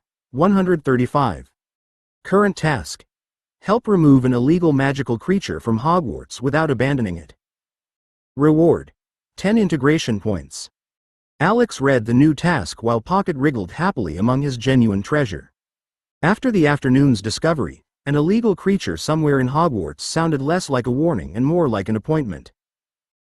31. The egg by the fire. Pocket began pulling towards Hagrid's hut before Alex reached the bottom of the stone steps. The Niffler twisted inside his basket, clawing at the wicker and pressing his nose against the fastening. He ignored the silver buckle on Alex's sleeve, the brass fittings on the castle doors, and every other reliable temptation. His whole body pointed across the grounds. You've become unusually selective, Alex said, tightening his grip on the handle. Harry, Ron, and Hermione were already following the path towards the hut. Hermione glanced back when Pocket gave a sharp, demanding chirrup. Is he all right? He's interested in something near Hagrid. Alex joined them, holding the basket against his side as Pocket's struggles grew stronger. Has Hagrid acquired anything valuable? Ron snorted. Unless you count rock cakes.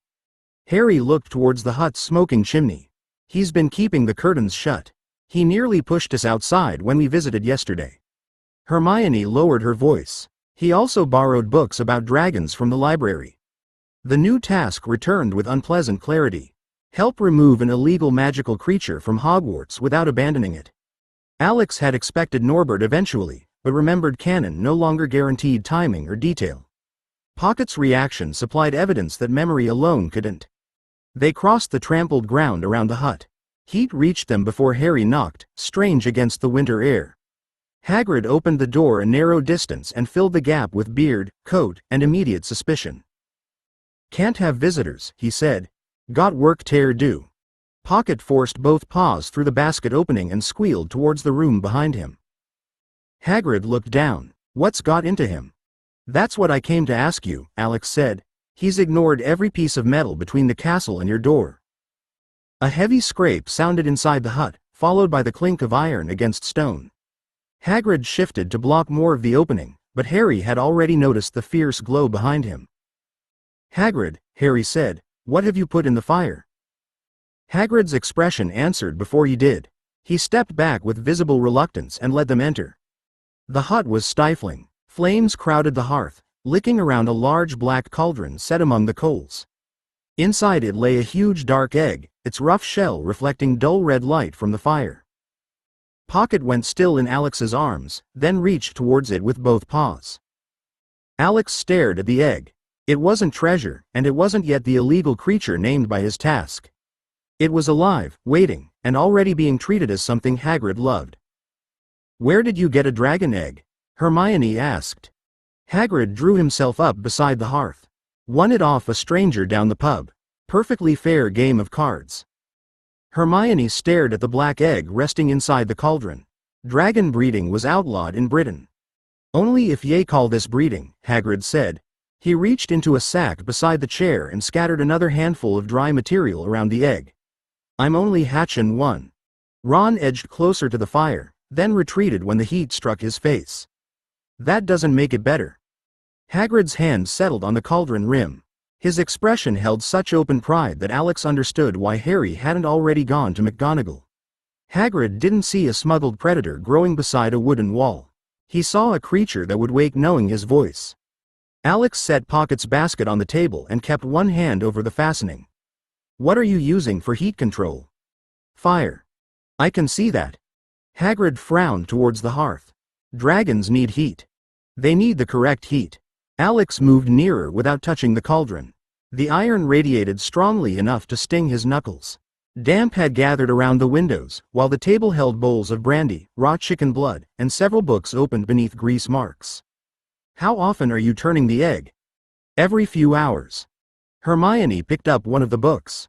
This says different breeds need different temperatures and feeding schedules. Hagrid looked offended. I know what I'm doing. Harry glanced at the scorched edge of a blanket near the hearth. Do you know what kind it is? Hagrid hesitated. Not exactly. The silence tightened. Alex looked around the single room, measuring timber walls, thatched roof, narrow windows, and the short distance between the fire and Hagrid's bed. Even a hatchling would need food, space, and containment. A growing dragon would need all three in quantities the hut couldn't provide. We can't report this immediately, Harry said, watching Hagrid rather than Alex. They'd take it away. They might destroy it, Hagrid said. His large hand closed around the cauldron handle. Or send it somewhere nobody cares whether it lives. Alex heard the loneliness beneath the words. Hagrid had spent years caring for creatures other people feared, and the egg had offered him something that would depend upon him completely. He also saw the burn marks already spreading across the hearthstones. I'm not proposing abandonment, Alex said, but keeping it here can't become the plan. Hagrid's face hardened. It's my dragon. It will be, Alex said. That means you're responsible for what happens when it hatches, not only for wanting it to. By the time they returned to the castle, Hermione had already divided the problem into incubation, feeding, identification, and transport. She claimed a corner table in the library, placed 3 dragon books in front of Alex, and pushed a 4th towards Ron before he could sit comfortably. Ron looked at the title. Legal restrictions on Class A beasts. This won't tell us how to keep it alive. It may tell us how quickly Hagrid can be arrested, Hermione said. That affects how much time we have. Harry opened a book on British dragon breeds while Alex took out parchment. The published guides assumed trained handlers, reinforced enclosures, and ministry permission. None explained what 4 first years should do with an unidentified egg in a wooden hut. Alex rode to Barnaby without naming Hagrid or Hogwarts. He described a large black egg being kept in a cauldron over direct heat and asked what a responsible keeper would need to know before hatching it. He added one final line forbidding Barnaby from contacting York House, buying equipment, or attempting to arrange removal. Harry read over his shoulder. Why forbid help? Because my family could solve the transport problem with money and staff, Alex said as he folded the parchment. The task isn't asking them to acquire an illegal dragon on my behalf. Ron lowered the legal book. You think they would? Mrs. Henshaw would refuse first. Wainwright would ask for permits. Barnaby would complain while finding someone in Nocturne Alley who owned a crate. Hermione took the letter to the owlery, and Barnaby's answer arrived the following morning. It covered both sides of cheap brown parchment and smelled faintly of pipe smoke. Alex spread it between them at breakfast. Barnaby had underlined his first warning twice. Never hatch an unknown dragon breed inside an occupied wooden building. The remaining notes covered steady heat, frequent turning, fireproof bedding, raw meat, brandy mixed with chicken blood, protective gloves, bite treatment, rapid growth, and the need for handlers who understood the breed. Hermione traced one line with her finger. He says the markings may identify it after hatching, but waiting that long makes transport harder. Harry leaned closer. And this says young dragons can double in size within weeks. Ron looked towards the staff table, where Hagrid's place remained empty. He won't agree to give it up before it hatches. Alex folded Barnaby's letter and placed it inside his notebook. Then we don't begin by asking him to give up the egg. We make him help decide where the dragon can safely live once it exists. Hagrid read Barnaby's letter beside the fire, his lips moving over the cramped handwriting. The egg rested within the cauldron behind him, turned to expose a different section of shell to the heat. Alex had marked the relevant lines in pencil, but Hagrid's attention remained fixed upon the warning about rapid growth. Double in size doesn't mean much when it starts this small, Hagrid said. Plenty o' room in here for a young dragon. Ron looked around the hut. There's barely room for all of us. Hagrid folded the parchment with unnecessary care. Could build him a shelter outside. Hermione shook her head. Someone would see him. Even if they didn't, the forest already contains creatures that might attack him or be attacked by him. Harry sat forward near the table. Charlie works with dragons in Romania. He'd know somewhere safe. Hagrid's eyes narrowed. You've been discussing him with your brother? Not yet, Ron said. But Charlie wouldn't abandon a dragon. That's his job.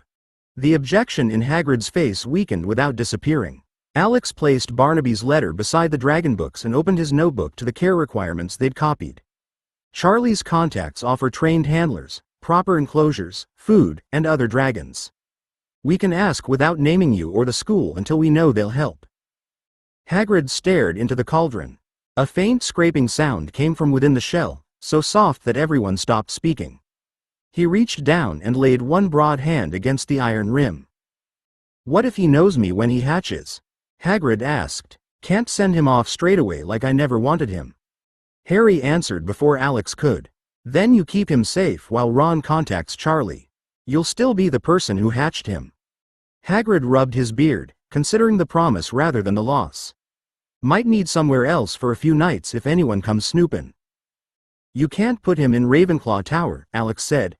Pocket is already an unauthorized creature, and a dragon would endanger everyone who sleeps there. Hagrid glanced towards the basket. Pocket could help carry things. No. Alex rested a hand over the fastening as Pocket stirred inside. He isn't transport equipment, bait, or protection against a dragon. Hermione nodded firmly. We'll find another method. Hagrid looked from Harry to Ron, then to the egg beside the fire. At last, he unfolded Barnaby's letter and smoothed it across the table. Right there, Charlie, he said. But nobody takes Norbert until I know where he's going. Ron reached for a clean sheet of parchment. Norbert? Hagrid's expression softened towards the cauldron. He's got to have a name. 32. A crate for Norway. Ron's first letter to Charlie came back with 3 questions written across the bottom in a hurried hand. How large was the dragon? What breed was it? And how soon could they reach the tallest tower at Hogwarts? Hagrid read the last question twice at his table, then looked towards the hearth. Norbert had hatched 2 nights earlier and already occupied most of a wooden crate lined with singed blankets. Smoke leaked from his nostrils whenever he sneezed, while the ridged wings along his back struck the sides whenever he turned. Tallest tower's no place for a baby, Hagrid said. Cold up there. It's where Charlie's friends can collect him without entering the grounds, Hermione said. She held Charlie's second letter open beside Barnaby's care notes. They'll be flying in from the north and leaving the same way. They need him secured before they arrive. Harry crouched near the crate and pulled his hand back when Norbert snapped at the leather glove. This one won't last until then. Alex agreed. The crate had been made for ordinary supplies, with thin boards, narrow gaps, and nails that were already working loose. He knelt beside it with parchment, measured the width between the corner posts, and watched Norbert's tail strike the rear panel hard enough to make it bow. We need stronger timber, reinforced corners, and holes he can't reach with his teeth, Alex said. The lid must open from outside without anyone putting a hand near his head. Hagrid frowned. Can't shut him in a box with no room. We won't. Alex drew a rectangular frame, then added an inner barrier across one end. He needs enough space to lie down and turn, but not enough to be thrown around while they're flying. The food and water can sit behind this partition until the collection. Ron leaned over his shoulder. You're designing a traveling trunk for a dragon. Hermione corrected him without looking up. A traveling crate. Trunks usually contain clothes that don't breathe fire. Hagrid studied the sketch, resisting until Norbert struck the side again and widened the gap between two boards. His expression changed at the sound. I've got old oak planks behind the shed. They carried the timber inside together. Harry and Ron held the boards steady while Hagrid drove in heavy iron screws, and Hermione checked every ventilation hole against Barnaby's warning that claws and teeth could turn careless openings into escape points. Alex fixed a written sheet inside the lid listing feeding times, bite treatment, and the warning that Norbert reacted badly to sudden movement. When Hagrid lowered the completed crate around the hatchling's bedding, Norbert turned once, sneezed smoke through the protected vents, and settled. Hagrid rested one hand against the reinforced lid. He's still mine until they come. Harry nodded. And we'll get him there safely. By midnight, Norbert had made the reinforced crate difficult to lift and nearly impossible to carry quietly. Harry and Hermione took the front handles while Alex and Ron raised the rear, but the dragon shifted his weight at once and drove one corner against Ron's leg.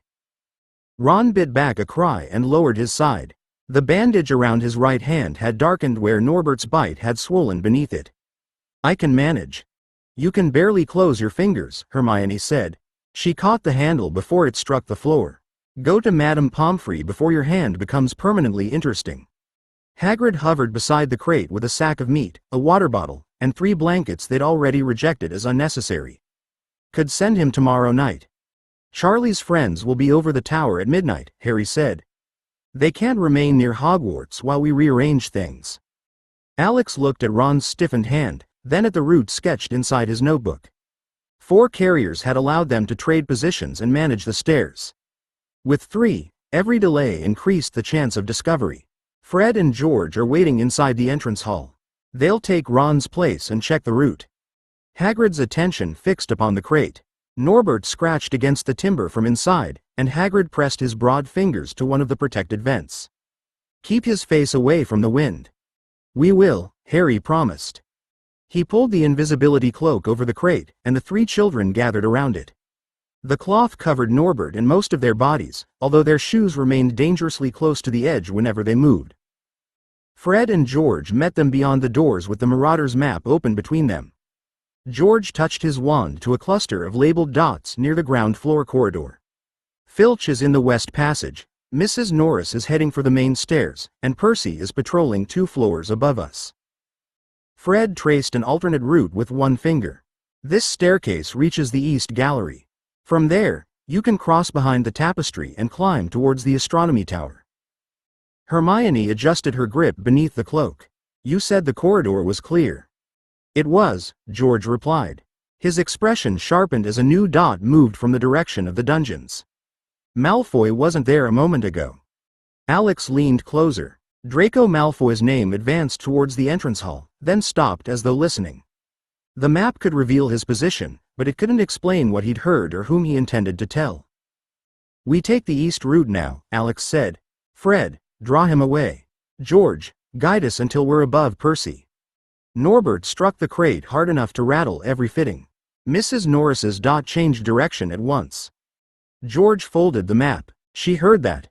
Fred grinned without amusement. Then we'd better give her something louder to chase. Fred's diversion began with a crash from the western corridor and the unmistakable sound of armor falling down a staircase. Mrs. Norris's dot raced towards it on the map, followed by Filch, while Draco stopped near the entrance hall and turned after the noise. George pressed one finger against the east passage. Move now. Percy's crossing the 4th floor, but he'll be past the gallery before you reach it. Alex took Ron's rear handle beneath the invisibility cloak. The crate pulled heavily against his arms as Harry, Hermione, and George lifted with him. Norbert scratched at the inner partition, then settled when Harry murmured his name through one of the protected vents.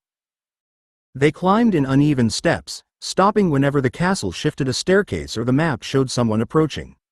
Near the 6th floor, Percy's dot paused at the far end of the passage. George drew them behind a tapestry, where the crate barely fitted between the wall and a stone plinth. Hermione's breath came quickly beside Alex. Why has he stopped? George held the map close to his face. Because Malfoy found him. Draco's dot had reached Percy's. Both remained still for several seconds before Percy began moving towards the lower floors, taking Draco with him. Alex released the breath he'd been holding and tightened his grip. Fred's diversion worked, Harry whispered. It worked well enough, George said. Keep climbing. The astronomy tower opened above them into cold air and a sky crowded with stars. 4 broom riders descended beyond the battlements, leather harnesses hanging beneath their brooms, and landed in a tight formation while Harry shut the tower door behind them. A broad-shouldered witch crouched beside the crate and tested each corner fitting. Charlie warned us this might be improvised. It was, Alex said, lowering his aching hands. The handling notes are inside the lid. He's been fed, the water compartment is secured, and the vents are protected against claws and teeth. She pressed one thumb against the nearest oak panel, then examined the external fastening. Improvised doesn't mean careless. Hold the lid while I inspect him. Harry braced one side while Alex gripped the other. The witch released the fastening and raised the lid several inches. Norbert struck upward at once, forcing his head and one ridged shoulder through the gap before she could push him back. Alex caught the dragon across the chest to stop him twisting free. Heat drove through his gloves as Norbert's scales scraped his palms, and the hatchling snapped close enough for Alex to smell raw meat on his breath. Text filled Alex's vision. Dragon fusion available. Cost: 100 integration points. Current balance: 135. Accept fusion? For one dangerous moment, the offer eclipsed the tower. Dragonfire, strength, armor, flight, perhaps even transformation waited behind a single decision. He had wanted a dragon before Barnaby brought Pocket home, and the child within him still considered dragons proof that magic had no sensible limits. Then he saw a scarlet bird in Dumbledore's office, remembered the phoenix feather at the heart of his wand, and tightened his hold on Norbert without accepting. He'd spent months rebuilding past 100 points. He wasn't emptying that reserve on the first impressive creature to bite at him when Dumbledore kept a phoenix within reach of anyone clever enough to enter the headmaster's office. Somehow, Alex would get his hands on Dumbledore's turkey. He refused the offer. The words vanished as the handler pressed Norbert back into the bedding. Harry lowered the lid, and Alex secured the fastening with hands that still remembered the dragon's heat. The riders passed padded straps beneath the crate and fixed them to a rigid frame between their brooms. Harry pushed Hagrid's worn teddy bear through the food hatch, and Norbert seized it before the crate rose smoothly from the stones. Alex watched the 4 riders turn north and disappear against the stars. Task complete. Reward: 10 integration points. Integration points: 145. Current task: report a dangerous Hogwarts concern to an appropriate adult. Reward: 5 integration points. The crate had vanished beyond the tower when Professor McGonagall's voice came from the stairwell. I suggest you lower that cloak before someone walks over the edge of the tower. Harry froze with the silver fabric gathered in his hands. Hermione closed her eyes briefly, while George folded the Marauder's map and slipped it inside his robes. Alex turned towards the doorway as McGonagall entered with Percy, Draco, and a furious Filch behind her. Draco pointed towards the empty battlements. They had something up here. I heard it in the entrance hall. You left your dormitory to pursue a noise after curfew, McGonagall said. Her gaze moved across Harry, Hermione, Alex, and George. The absence of whatever Mr. Malfoy hoped to find doesn't improve the conduct of anyone present. Filch lifted his lantern towards the scorch mark beside the crate's former position. Something burned the stone. Alex could deny the dragon and preserve Hagrid's secrecy, but the tower already contained enough evidence to make an elaborate lie worse. The dangerous object has been removed from Hogwarts, he said. It won't return, and nobody was injured during the removal. McGonagall's expression hardened. You will explain that statement to Professor Flitwick and me tomorrow. Tonight, all 5 pupils will return to their houses under escort. Draco stared at her. 5? I came to warn someone.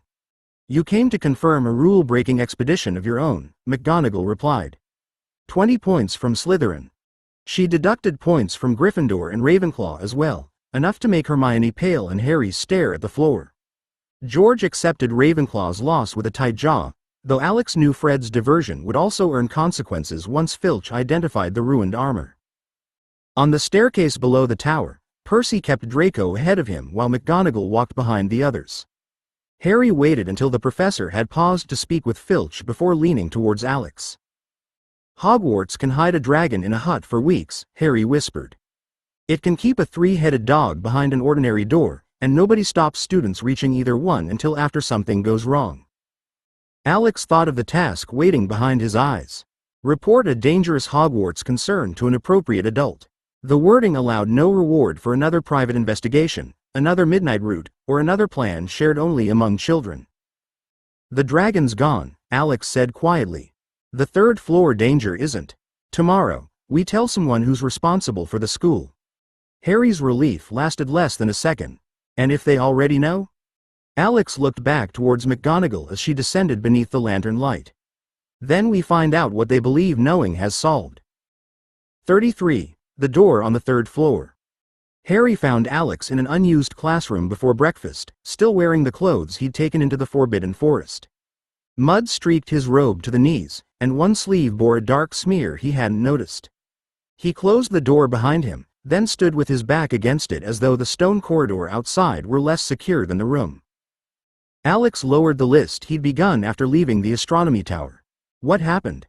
Harry crossed to the nearest desk but didn't sit. Filch took us into the forest with Hagrid. Draco, Hermione, Neville, and me. Something had injured a unicorn, and we were sent to find it. Alex's fingers tightened around his quill. Detention had been punishment for breaking curfew, not permission to place first years beside whatever could kill a unicorn. Did Hagrid remain with you? We split up. Harry looked down at his hands. Draco and Fang were with me when we found the unicorn. It was dead, and something was drinking its blood. The quill stopped above the parchment. Alex kept his voice level because Harry was already holding himself together by effort. Something human? It wore a cloak. I couldn't see its face. Harry pressed one hand against his forehead. My scar hurt when it looked at me. Worse than it's ever hurt. Alex drew a line beneath the facts already recorded. An unlocked 3rd floor door. A 3-headed dog large enough to kill a child.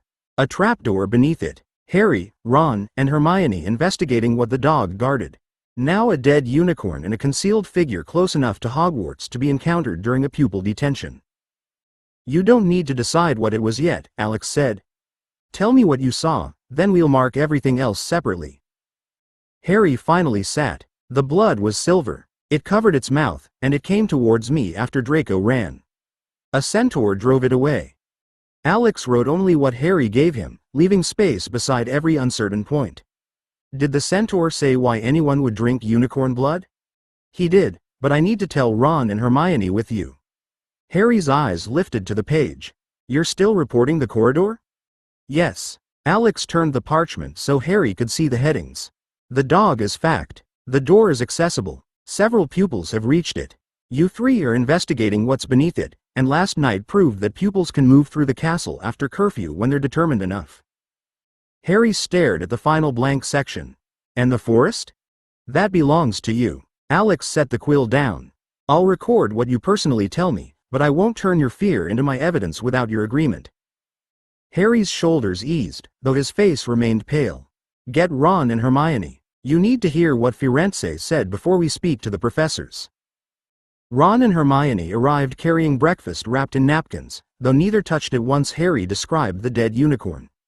Hermione sat beside him at the desk, her face tightening as he repeated what he'd seen, while Ron remained near the door and watched the corridor through the narrow gap.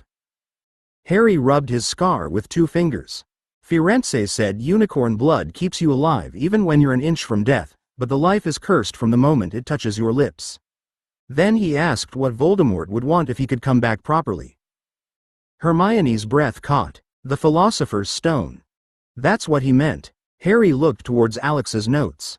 He never said Voldemort was definitely in the forest, but he thought whoever drank the blood was waiting until they could steal the stone. Alex drew a firm line beneath the observations and placed Firenze's conclusion under inference.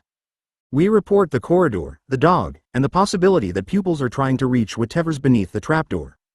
Your forest account supports the urgency, but it remains yours. Ron frowned. You're leaving Voldemort out? I'm leaving certainty out, Alex said as he closed the notebook. We can tell them what Firenze believed without pretending any of us saw beneath the cloak. They found Professor Flitwick outside the Charms classroom before the first lesson. Alex asked for Professor McGonagall as well, and Flitwick's expression lost its usual brightness when Harry said the matter concerned the forbidden third-floor corridor. He led them into an empty classroom, sealed the door with a tap of his wand, and summoned McGonagall through a silver message. McGonagall arrived within minutes. Mr. Fairfax, I assume this is the explanation you promised last night. It concerns something more dangerous than Norbert. Alex placed his notebook on the desk but kept it closed. Several first years have reached the third-floor room containing a 3-headed dog. The door was unlocked when Harry, Ron, Hermione, and Neville entered by mistake. The animal stands over a trapdoor, and pupils are now investigating what it guards. Flitwick and McGonagall exchanged a brief look. It was controlled, but recognition passed between them too quickly to miss. The creature is known to the staff, McGonagall said. Students were explicitly warned not to enter that corridor. The warning didn't secure the door, Hermione said. Her voice trembled, though she held McGonagall's gaze. It only made everyone wonder why it was forbidden. Harry leaned forward. Something killed a unicorn in the forest last night. Firenze thought it might be Voldemort, and that he was waiting for the stone. McGonagall's hand tightened around the back of a chair. Flitwick became very still. Alex watched both professors. They knew the dog, the trapdoor, and the stone. That knowledge hadn't stopped 4 first years from standing within reach of Fluffy's teeth. Professor McGonagall drew the classroom door open and spoke quietly to the silver cat waiting beyond it. The message bounded away through the corridor, leaving Harry, Ron, and Hermione beside the front desk while Flitwick reread Alex's notes. Nobody suggested returning to breakfast. Dumbledore arrived a few minutes later in deep purple robes, his expression mild until he saw Harry's face. McGonagall gave him a concise account, including the unicorn, Firenze's warning, and the children's knowledge of the trapdoor. He listened without interrupting, then turned to Harry. You did well to report what you saw, Dumbledore said. The object guarded on the 3rd floor is protected by measures designed to prevent its theft. Professor McGonagall and I will consider whether further precautions are required. Harry's jaw tightened. Something in the forest is already trying to stay alive. What happens if it reaches the stone? That danger is understood, Dumbledore replied. You must allow the staff to address it. None of you are to approach the 3rd floor corridor again. Text appeared across Alex's vision. Task complete. Reward. 5 integration points. Integration points. 150. Current task. Complete the first annual pocket audit. Reward. 5 integration points. The completion brought no relief. Alex had done what the task required, yet the door remained accessible and the answer still depended upon assurances he couldn't test. Dumbledore asked Harry, Ron, and Hermione to wait outside with McGonagall. Flitwick remained near the windows while Dumbledore picked up Alex's notebook, though he didn't open it without permission. You record incidents with unusual care, Dumbledore said. Names, times, procedures, failures, and patterns. Do you believe every uncertainty becomes safer once it's written down? No, Alex said. Writing it down stops uncertainty from being replaced by whatever explanation becomes convenient later. Flitwick's eyes moved briefly towards him, but he didn't intervene. Dumbledore rested the notebook on the desk. Some protections depend upon secrecy. Publishing every safeguard can help the person those safeguards are meant to stop. I haven't asked you to publish them. Alex kept both hands flat against the desk. I reported that children can open an ordinary door and stand within reach of a creature capable of killing them. Whatever comes after Fluffy may be secret. The danger before him isn't. The corridor was forbidden. So was leaving our houses last night. Alex met his gaze. That didn't keep 5 pupils off the astronomy tower, and it hasn't kept children away from the 3rd floor. Dumbledore regarded him for a long moment. You find rules less persuasive when their enforcement appears imperfect. I find lethal consequences a poor substitute for enforcement. Flitwick stepped away from the window.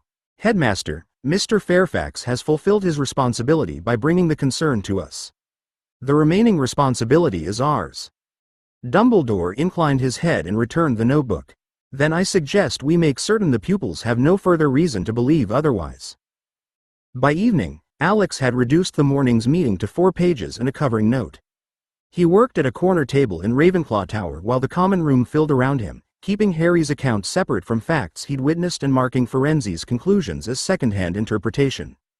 Dumbledore's assurance that the protections were sufficient appeared under the school's response, not beneath verified safety measures. Hermione read the final page over his shoulder. You've left out what Dumbledore asked about your records. It wasn't part of the danger. Alex sanded the wet ink and tipped the grains back into their pot. His opinion of my habits doesn't change whether pupils can reach Fluffy. Harry sat opposite with his untouched essay folded beneath one arm. Will the Queen see this? Not automatically. Alex slid the pages into an envelope addressed to Crowther at York House. Aunt Nell and Wainwright will receive it. Crowther will decide what belongs in the formal report. Your name stays restricted, and I've made clear that I didn't witness anything in the forest. Harry examined the sealed flap before nodding. All right. Alex carried the letter to the tower window, where a school owl waited on the stone perch. He secured the envelope to its leg, checked the knot, and released it into the fading light. The bird crossed above the courtyard and vanished beyond the roofs, taking the report somewhere Hogwarts couldn't quietly file it away. When Alex turned back, Penelope stood beside the table with a wooden tray balanced against one hip. It contained 3 buttons, a bent silver clasp, 2 quill fittings, a brass key, and a teaspoon engraved with another pupil's initials. We've reached the point where affection requires bookkeeping, she said. Professor Flitwick has authorized a formal inventory of Pocket's unauthorized holdings before everyone leaves for summer. Terry carried over a ledger ruled into columns. Object, probable owner, date recovered, and whether the owner admits losing it. Anthony added a second tray. We may need a category for objects nobody recognizes. Padma crouched beside an armchair and reached beneath it. Pocket emerged from the other side carrying a silver badge, saw the gathered trays, and reversed direction at once. Penelope pointed after him. That reaction is why the audit will be supervised. Text appeared across Alex's vision. Current task. Complete the first annual Pocket audit. Reward. 5 integration points. Pocket scrambled beneath a sofa. A moment later, one black paw reached out, seized the engraved teaspoon from the tray, and pulled it into hiding. Terry opened the ledger. Shall I record that as recovered and immediately stolen again? Alex removed his robe and knelt beside the sofa. Give it its own column. 34. The first Pocket audit. Alex remained on the carpet beside the sofa while Terry added a second column to the ledger. Pocket had retreated beyond arm's reach with the engraved teaspoon, a brass token, and the satisfied expression of someone who believed the negotiations were proceeding splendidly. What shall I call the new column? Terry asked. Stolen during recovery, Anthony suggested. Penelope considered this from above them. Recovered, then reconsidered. Alex held out another token. That makes it sound as though the spoon participated. Pocket's black nose appeared beneath the hanging edge of the sofa. He looked at the token, withdrew, then extended one paw containing the teaspoon. Alex reached for it. The paw vanished. Padma crouched beside him and lowered her voice. He knows you need it more than he needs the token. He's learned bargaining from Barnaby. No, Terry said as he ruled the page. Barnaby occasionally feels shame. Alex waited until Pocket pushed the spoon out again, then slid the token across the carpet. Pocket released the silver, seized the brass, and scrambled deeper beneath the sofa before anyone could revise the exchange. Penelope returned the teaspoon to the tray.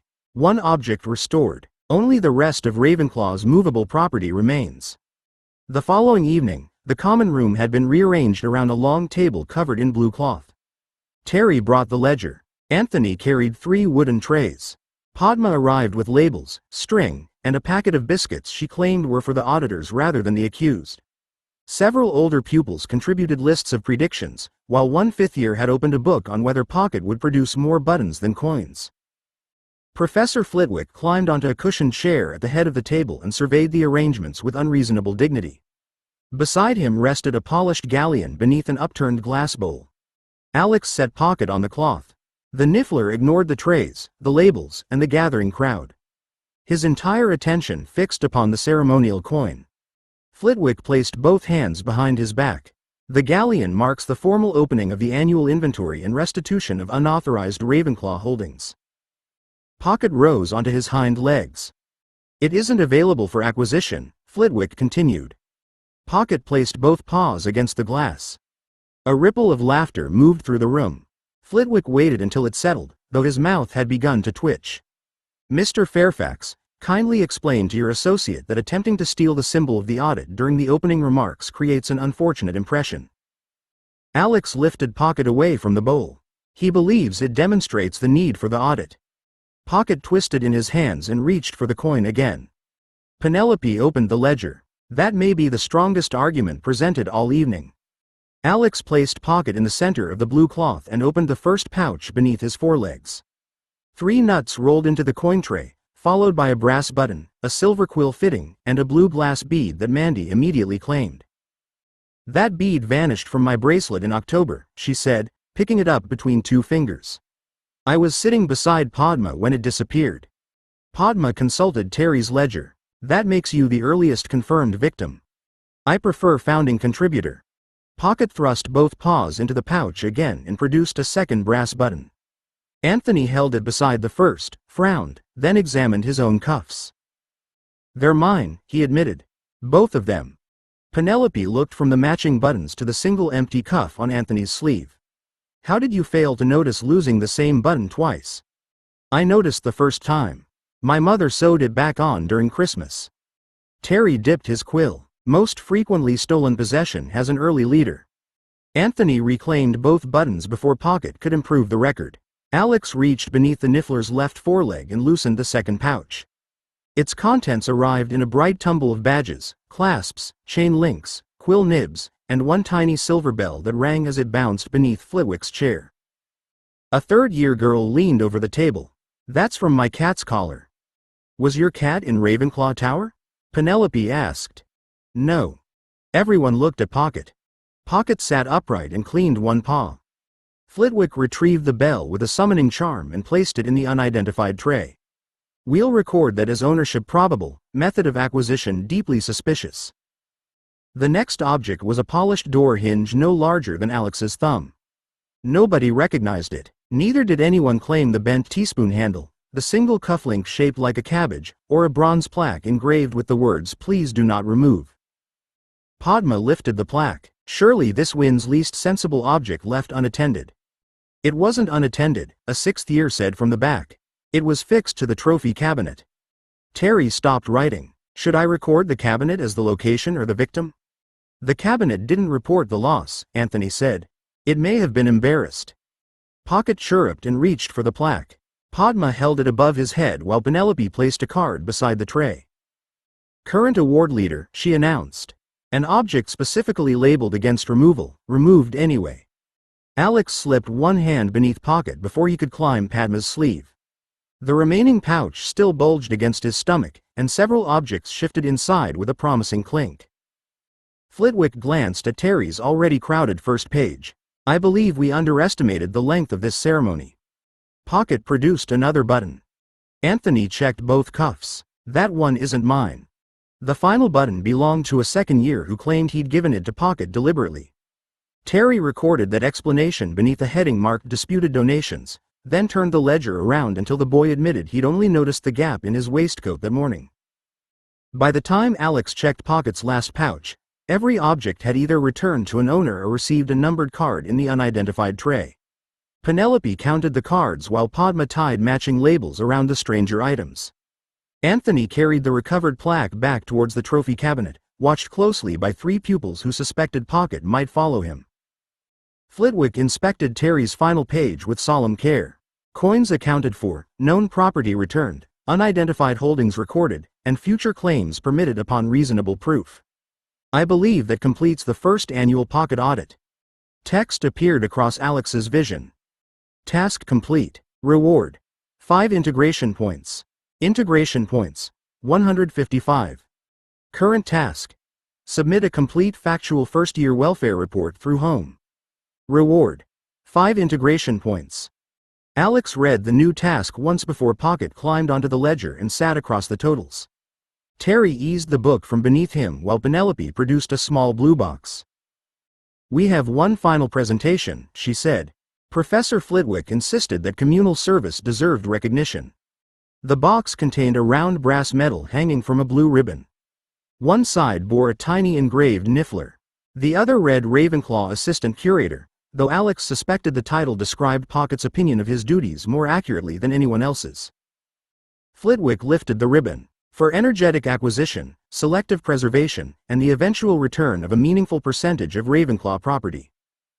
Alex held Pocket steady while Flitwick lowered the medal over his head. Applause filled the common room. Pocket looked down, saw the polished brass against his chest, and immediately pulled the medal into his pouch. Penelope stared at the empty ribbon. "He's stolen his own award." Terry reopened the ledger. "Does that count as a new audit item?" "No," Alex said as Pocket patted his pouch possessively. "We'll never finish if the ceremony generates evidence." The audit gave way to examinations 2 mornings later. Ravenclaw Tower filled with whispered dates, borrowed notes, and pupils discovering that a year's work couldn't be revised during breakfast.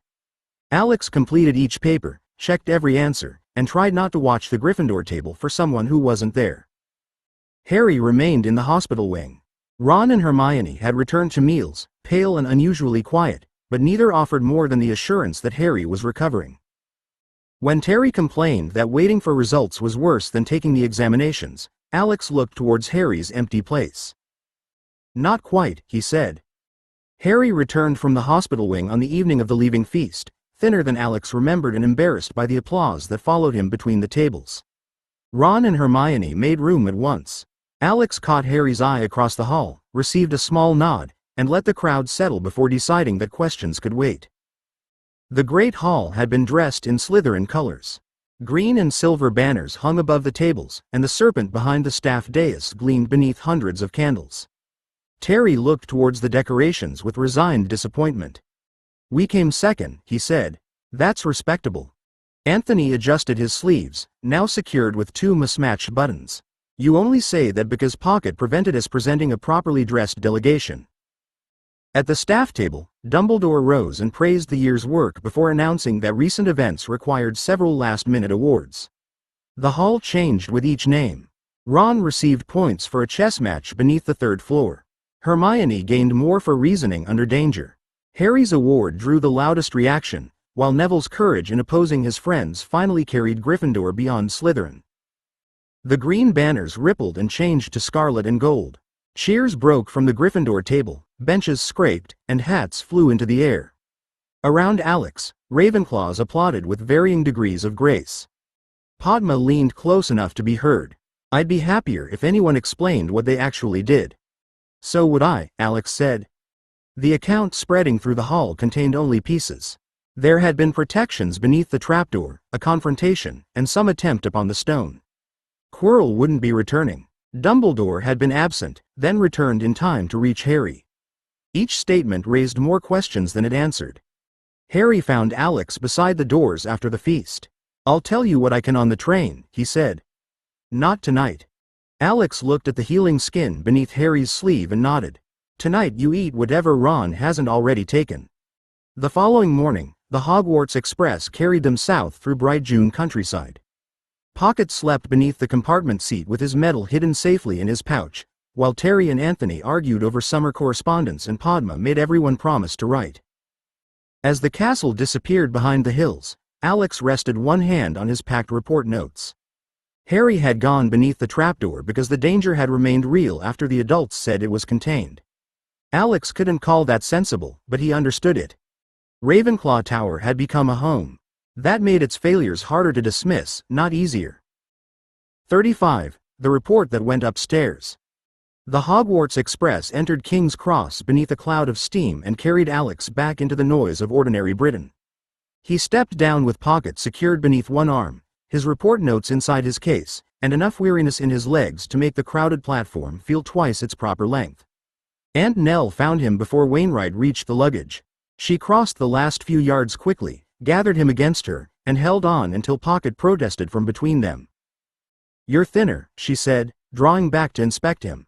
"And don't tell me school food is responsible. I've seen the menus." Alex smiled despite the tightness in his throat. It was a busy end of term. Harry passed behind her with his trunk, accompanied by Ron, Hermione, and Mrs. Weasley. He gave Alex a brief nod before the crowd divided them. Nell followed Alex's gaze, then noticed the healing skin beneath Harry's cuff. "How busy?" she asked. "Not on the platform." Alex shifted Pocket higher as the Niffler reached towards the clasp on her handbag. "Some of it belongs to Harry, and I need to separate what I witnessed from what he told me." Nell's relief at having him home didn't disappear, but it changed shape. "That sentence is doing a great deal of work." Wainwright arrived with the luggage trolley and spared Alex from answering until they were inside the Daimler. George eased the car into traffic while Pocket investigated the rear seat pockets and Nell opened the first of Alex's school letters. She'd barely reached his account of the troll before lowering the pages.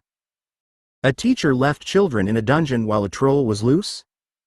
The evacuation order sent everyone towards their common rooms, Alex said. Nobody had confirmed where the troll was. That isn't better. No, Alex agreed. The dragon required a longer explanation. The forbidden corridor required longer still. By the time he described Harry going beneath the trapdoor, Nell had stopped reading and was listening with both hands folded tightly over the papers. They knew someone was trying to reach the stone, she said. They knew children had discovered the protections, and Harry still believed he had to act himself. Professor Dumbledore believed the danger was contained. It wasn't. Alex looked through the window as London passed outside. That's one of the conclusions. It isn't the same as a witnessed fact. Nell turned towards him, anger bright behind her composure. You've been home less than an hour, and you're already defending the wording. I'm defending the report. Alex rested his hand over the case containing his notes. If it goes upstairs, every sentence has to deserve its place. Nell held his gaze, then tapped the papers into order. Very well. You'll eat, sleep, and begin tomorrow. After that, we'll discover whether Hogwarts failed you as badly on paper as it appears to have done in person. Crowther found Alex in the York House schoolroom the following morning with 5 folders spread across the table. Each bore a different heading in his neatest handwriting. Witnessed facts, direct accounts, supporting evidence, inferences, and personal judgment. Pocket occupied the 6th chair with a brass paperclip between his paws, forcing Alex to secure every page beneath glass weights. Crowther removed his jacket and examined the headings before sitting opposite. You've given yourself somewhere to put nearly everything except certainty. That's deliberate. Alex turned to the first blank sheet. Certainty is where reports begin lying. He started with Snape because the incidents were easiest to classify. Alex recorded insults he'd heard, punishments he'd witnessed, points removed in his presence, and occasions when Snape had treated pupils differently for comparable conduct. He listed dates where his notes supported them and marked the rest as approximate. His belief that Snape enjoyed frightening children went into personal judgment rather than the factual record. Crowther watched the pages accumulate. You haven't written that he hates Harry. I can't prove hatred. Alex moved the statement into the judgment folder. I can prove repeated hostility, public humiliation, and unequal discipline. The troll required 3 sheets. Alex described the evacuation order, Hermione's absence, the route pupils had been told to take, and the fact that the creature reached a girls' lavatory before staff secured it. Ron and Harry's reasons for leaving their group belonged under direct accounts, while Alex's conclusion that the evacuation plan had failed remained an inference supported by the outcome. The dragon entry resisted clean division. Alex recorded Norbert's presence, Hagrid's care, the risk of discovery, the removal plan, and the disciplinary response. He paused over Hagrid's name, then wrote it anyway. Crowther looked at the line. Concerned about harming him? Yes. Alex blotted the ink. Leaving him out would make the report false. The forbidden corridor came next, followed by the protections beneath the trapdoor. Alex distinguished what he'd personally seen from Harry's later account and marked the stone itself as confirmed by several sources but never observed directly. Quirrell's actions remained Harry's testimony. Dumbledore's absence and return were established facts. Whether the headmaster had expected Harry to confront the danger was speculation, and Alex refused to promote it merely because the possibility angered him. By luncheon, the folders had thickened and his fingers ached from writing. Pocket climbed onto the table, pressed one paw across the page concerning lethal school protections, and stole the paperclip from beneath its glass weight. Alex exchanged it for a brass token, then read the sentence again. Children entered because adults failed to prevent access. Crowther rested one finger beside the words. Fact, inference, or judgment? Alex stared at the line, then moved the page into the final folder. For now, judgment. Aunt Nell joined them after luncheon with the 5 folders arranged before her and a sharpened pencil resting across the first page. She read without speaking, marking only the margins while Alex watched each small line appear beside sentences he'd already revised twice. Crowther stood near the window with a cup of coffee, leaving the challenge to her until she reached the section on Snape. Nell tapped one paragraph. You've written that Professor Snape uses humiliation as a teaching method. He does. You've proved that he humiliates pupils, she said. You haven't proved that he considers it a method. Alex drew the page towards himself. The distinction irritated him because it was correct. He crossed out the final 6 words and replaced them with a list of the incidents already cited. Crowther returned to the table. The revised version is stronger. It tells the reader what happened instead of telling them what to think about it. The reader shouldn't need help thinking about it. Then trust the evidence, Crowther said. Nell continued to the troll section and stopped beside Alex's conclusion that the school had knowingly directed children into danger. Who knew where the troll was when the evacuation order was given? No one. Then, knowingly, can't remain. Alex took back the sheet. They knew a troll was inside the castle. That proves danger, Nell said. It doesn't prove they directed pupils towards it on purpose. He removed the word and rewrote the sentence to state that the ordered route hadn't been checked against the creature's location. The meaning survived, stripped of the accusation he couldn't support. The final dispute concerned the stone. Alex had described the protections as a lethal obstacle course accessible to children. Crowther accepted lethal, since Harry's injuries and account supported it, but challenged accessible. The door was locked, Crowther said. With a spell Hermione opened in seconds. That proves a first year could bypass it. Write that. Alex stared at the page. You're making the school sound less negligent. No, Nell said quietly. We're preventing anyone from dismissing the whole report because you overstated one line. That landed harder than Crowther's corrections. Alex lowered his pen and rewrote the passage, naming the locking charm, the student entry, and the consequences without adding motive. By late afternoon, crossed-out pages filled the wastebasket.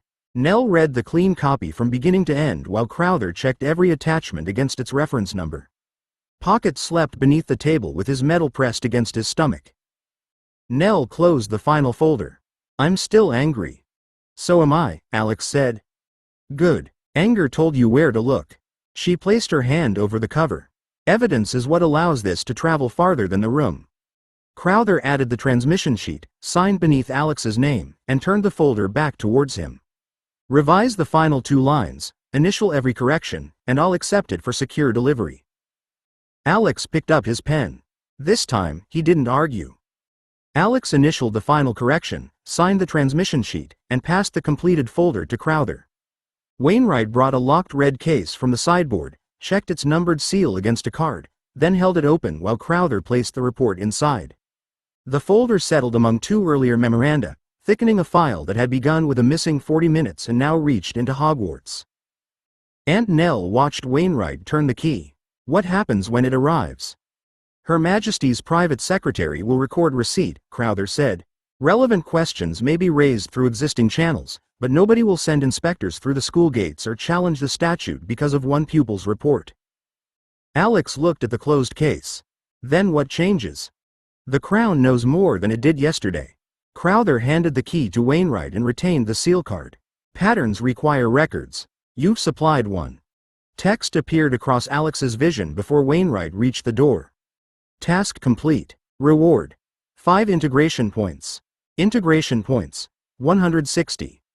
Current task. Create a playable Muggle-designed game prototype for magical adaptation. Reward. 5 integration points. Alex read the new task twice. After days spent arranging dangerous failures into defensible sentences, being asked to make something playable felt almost frivolous. It also felt like relief. 3 days later, a cream envelope arrived through the ordinary post. The private secretary confirmed that the report had been received, entered into the Crown's restricted records, and read with care. No immediate intervention was proposed. Quiet questions would continue where they could be asked without exposing magical Britain or placing Alex at risk. Nell folded the letter beside her breakfast plate. That isn't nothing. It isn't action either, Alex said. No, she agreed. It's the beginning of knowing where action may eventually be justified. A motorcar sounded on the gravel outside before he could answer. Wainwright entered several minutes later with Sam beside him, taller than Alex remembered and carrying a battered biscuit tin beneath one arm. Sam set the tin on the morning room table. I brought the old game pieces. Mum said she wanted the biscuit tin back eventually, but she's accepted that the biscuits are beyond recovery. Inside lay painted cards, squared paper, cardboard islands, pencils, buttons, and counters left from the games they'd made before Hogwarts. Alex placed his school notebook beside them and opened it to the hidden ship's rules he'd begun with Ron, Hermione, and Harry. Sam looked from the ruled diagrams to Pocket, who had already noticed the buttons. You've acquired a professional saboteur. Pocket climbed onto the table and seized a bright red marker. Alex caught the remaining pieces before they followed.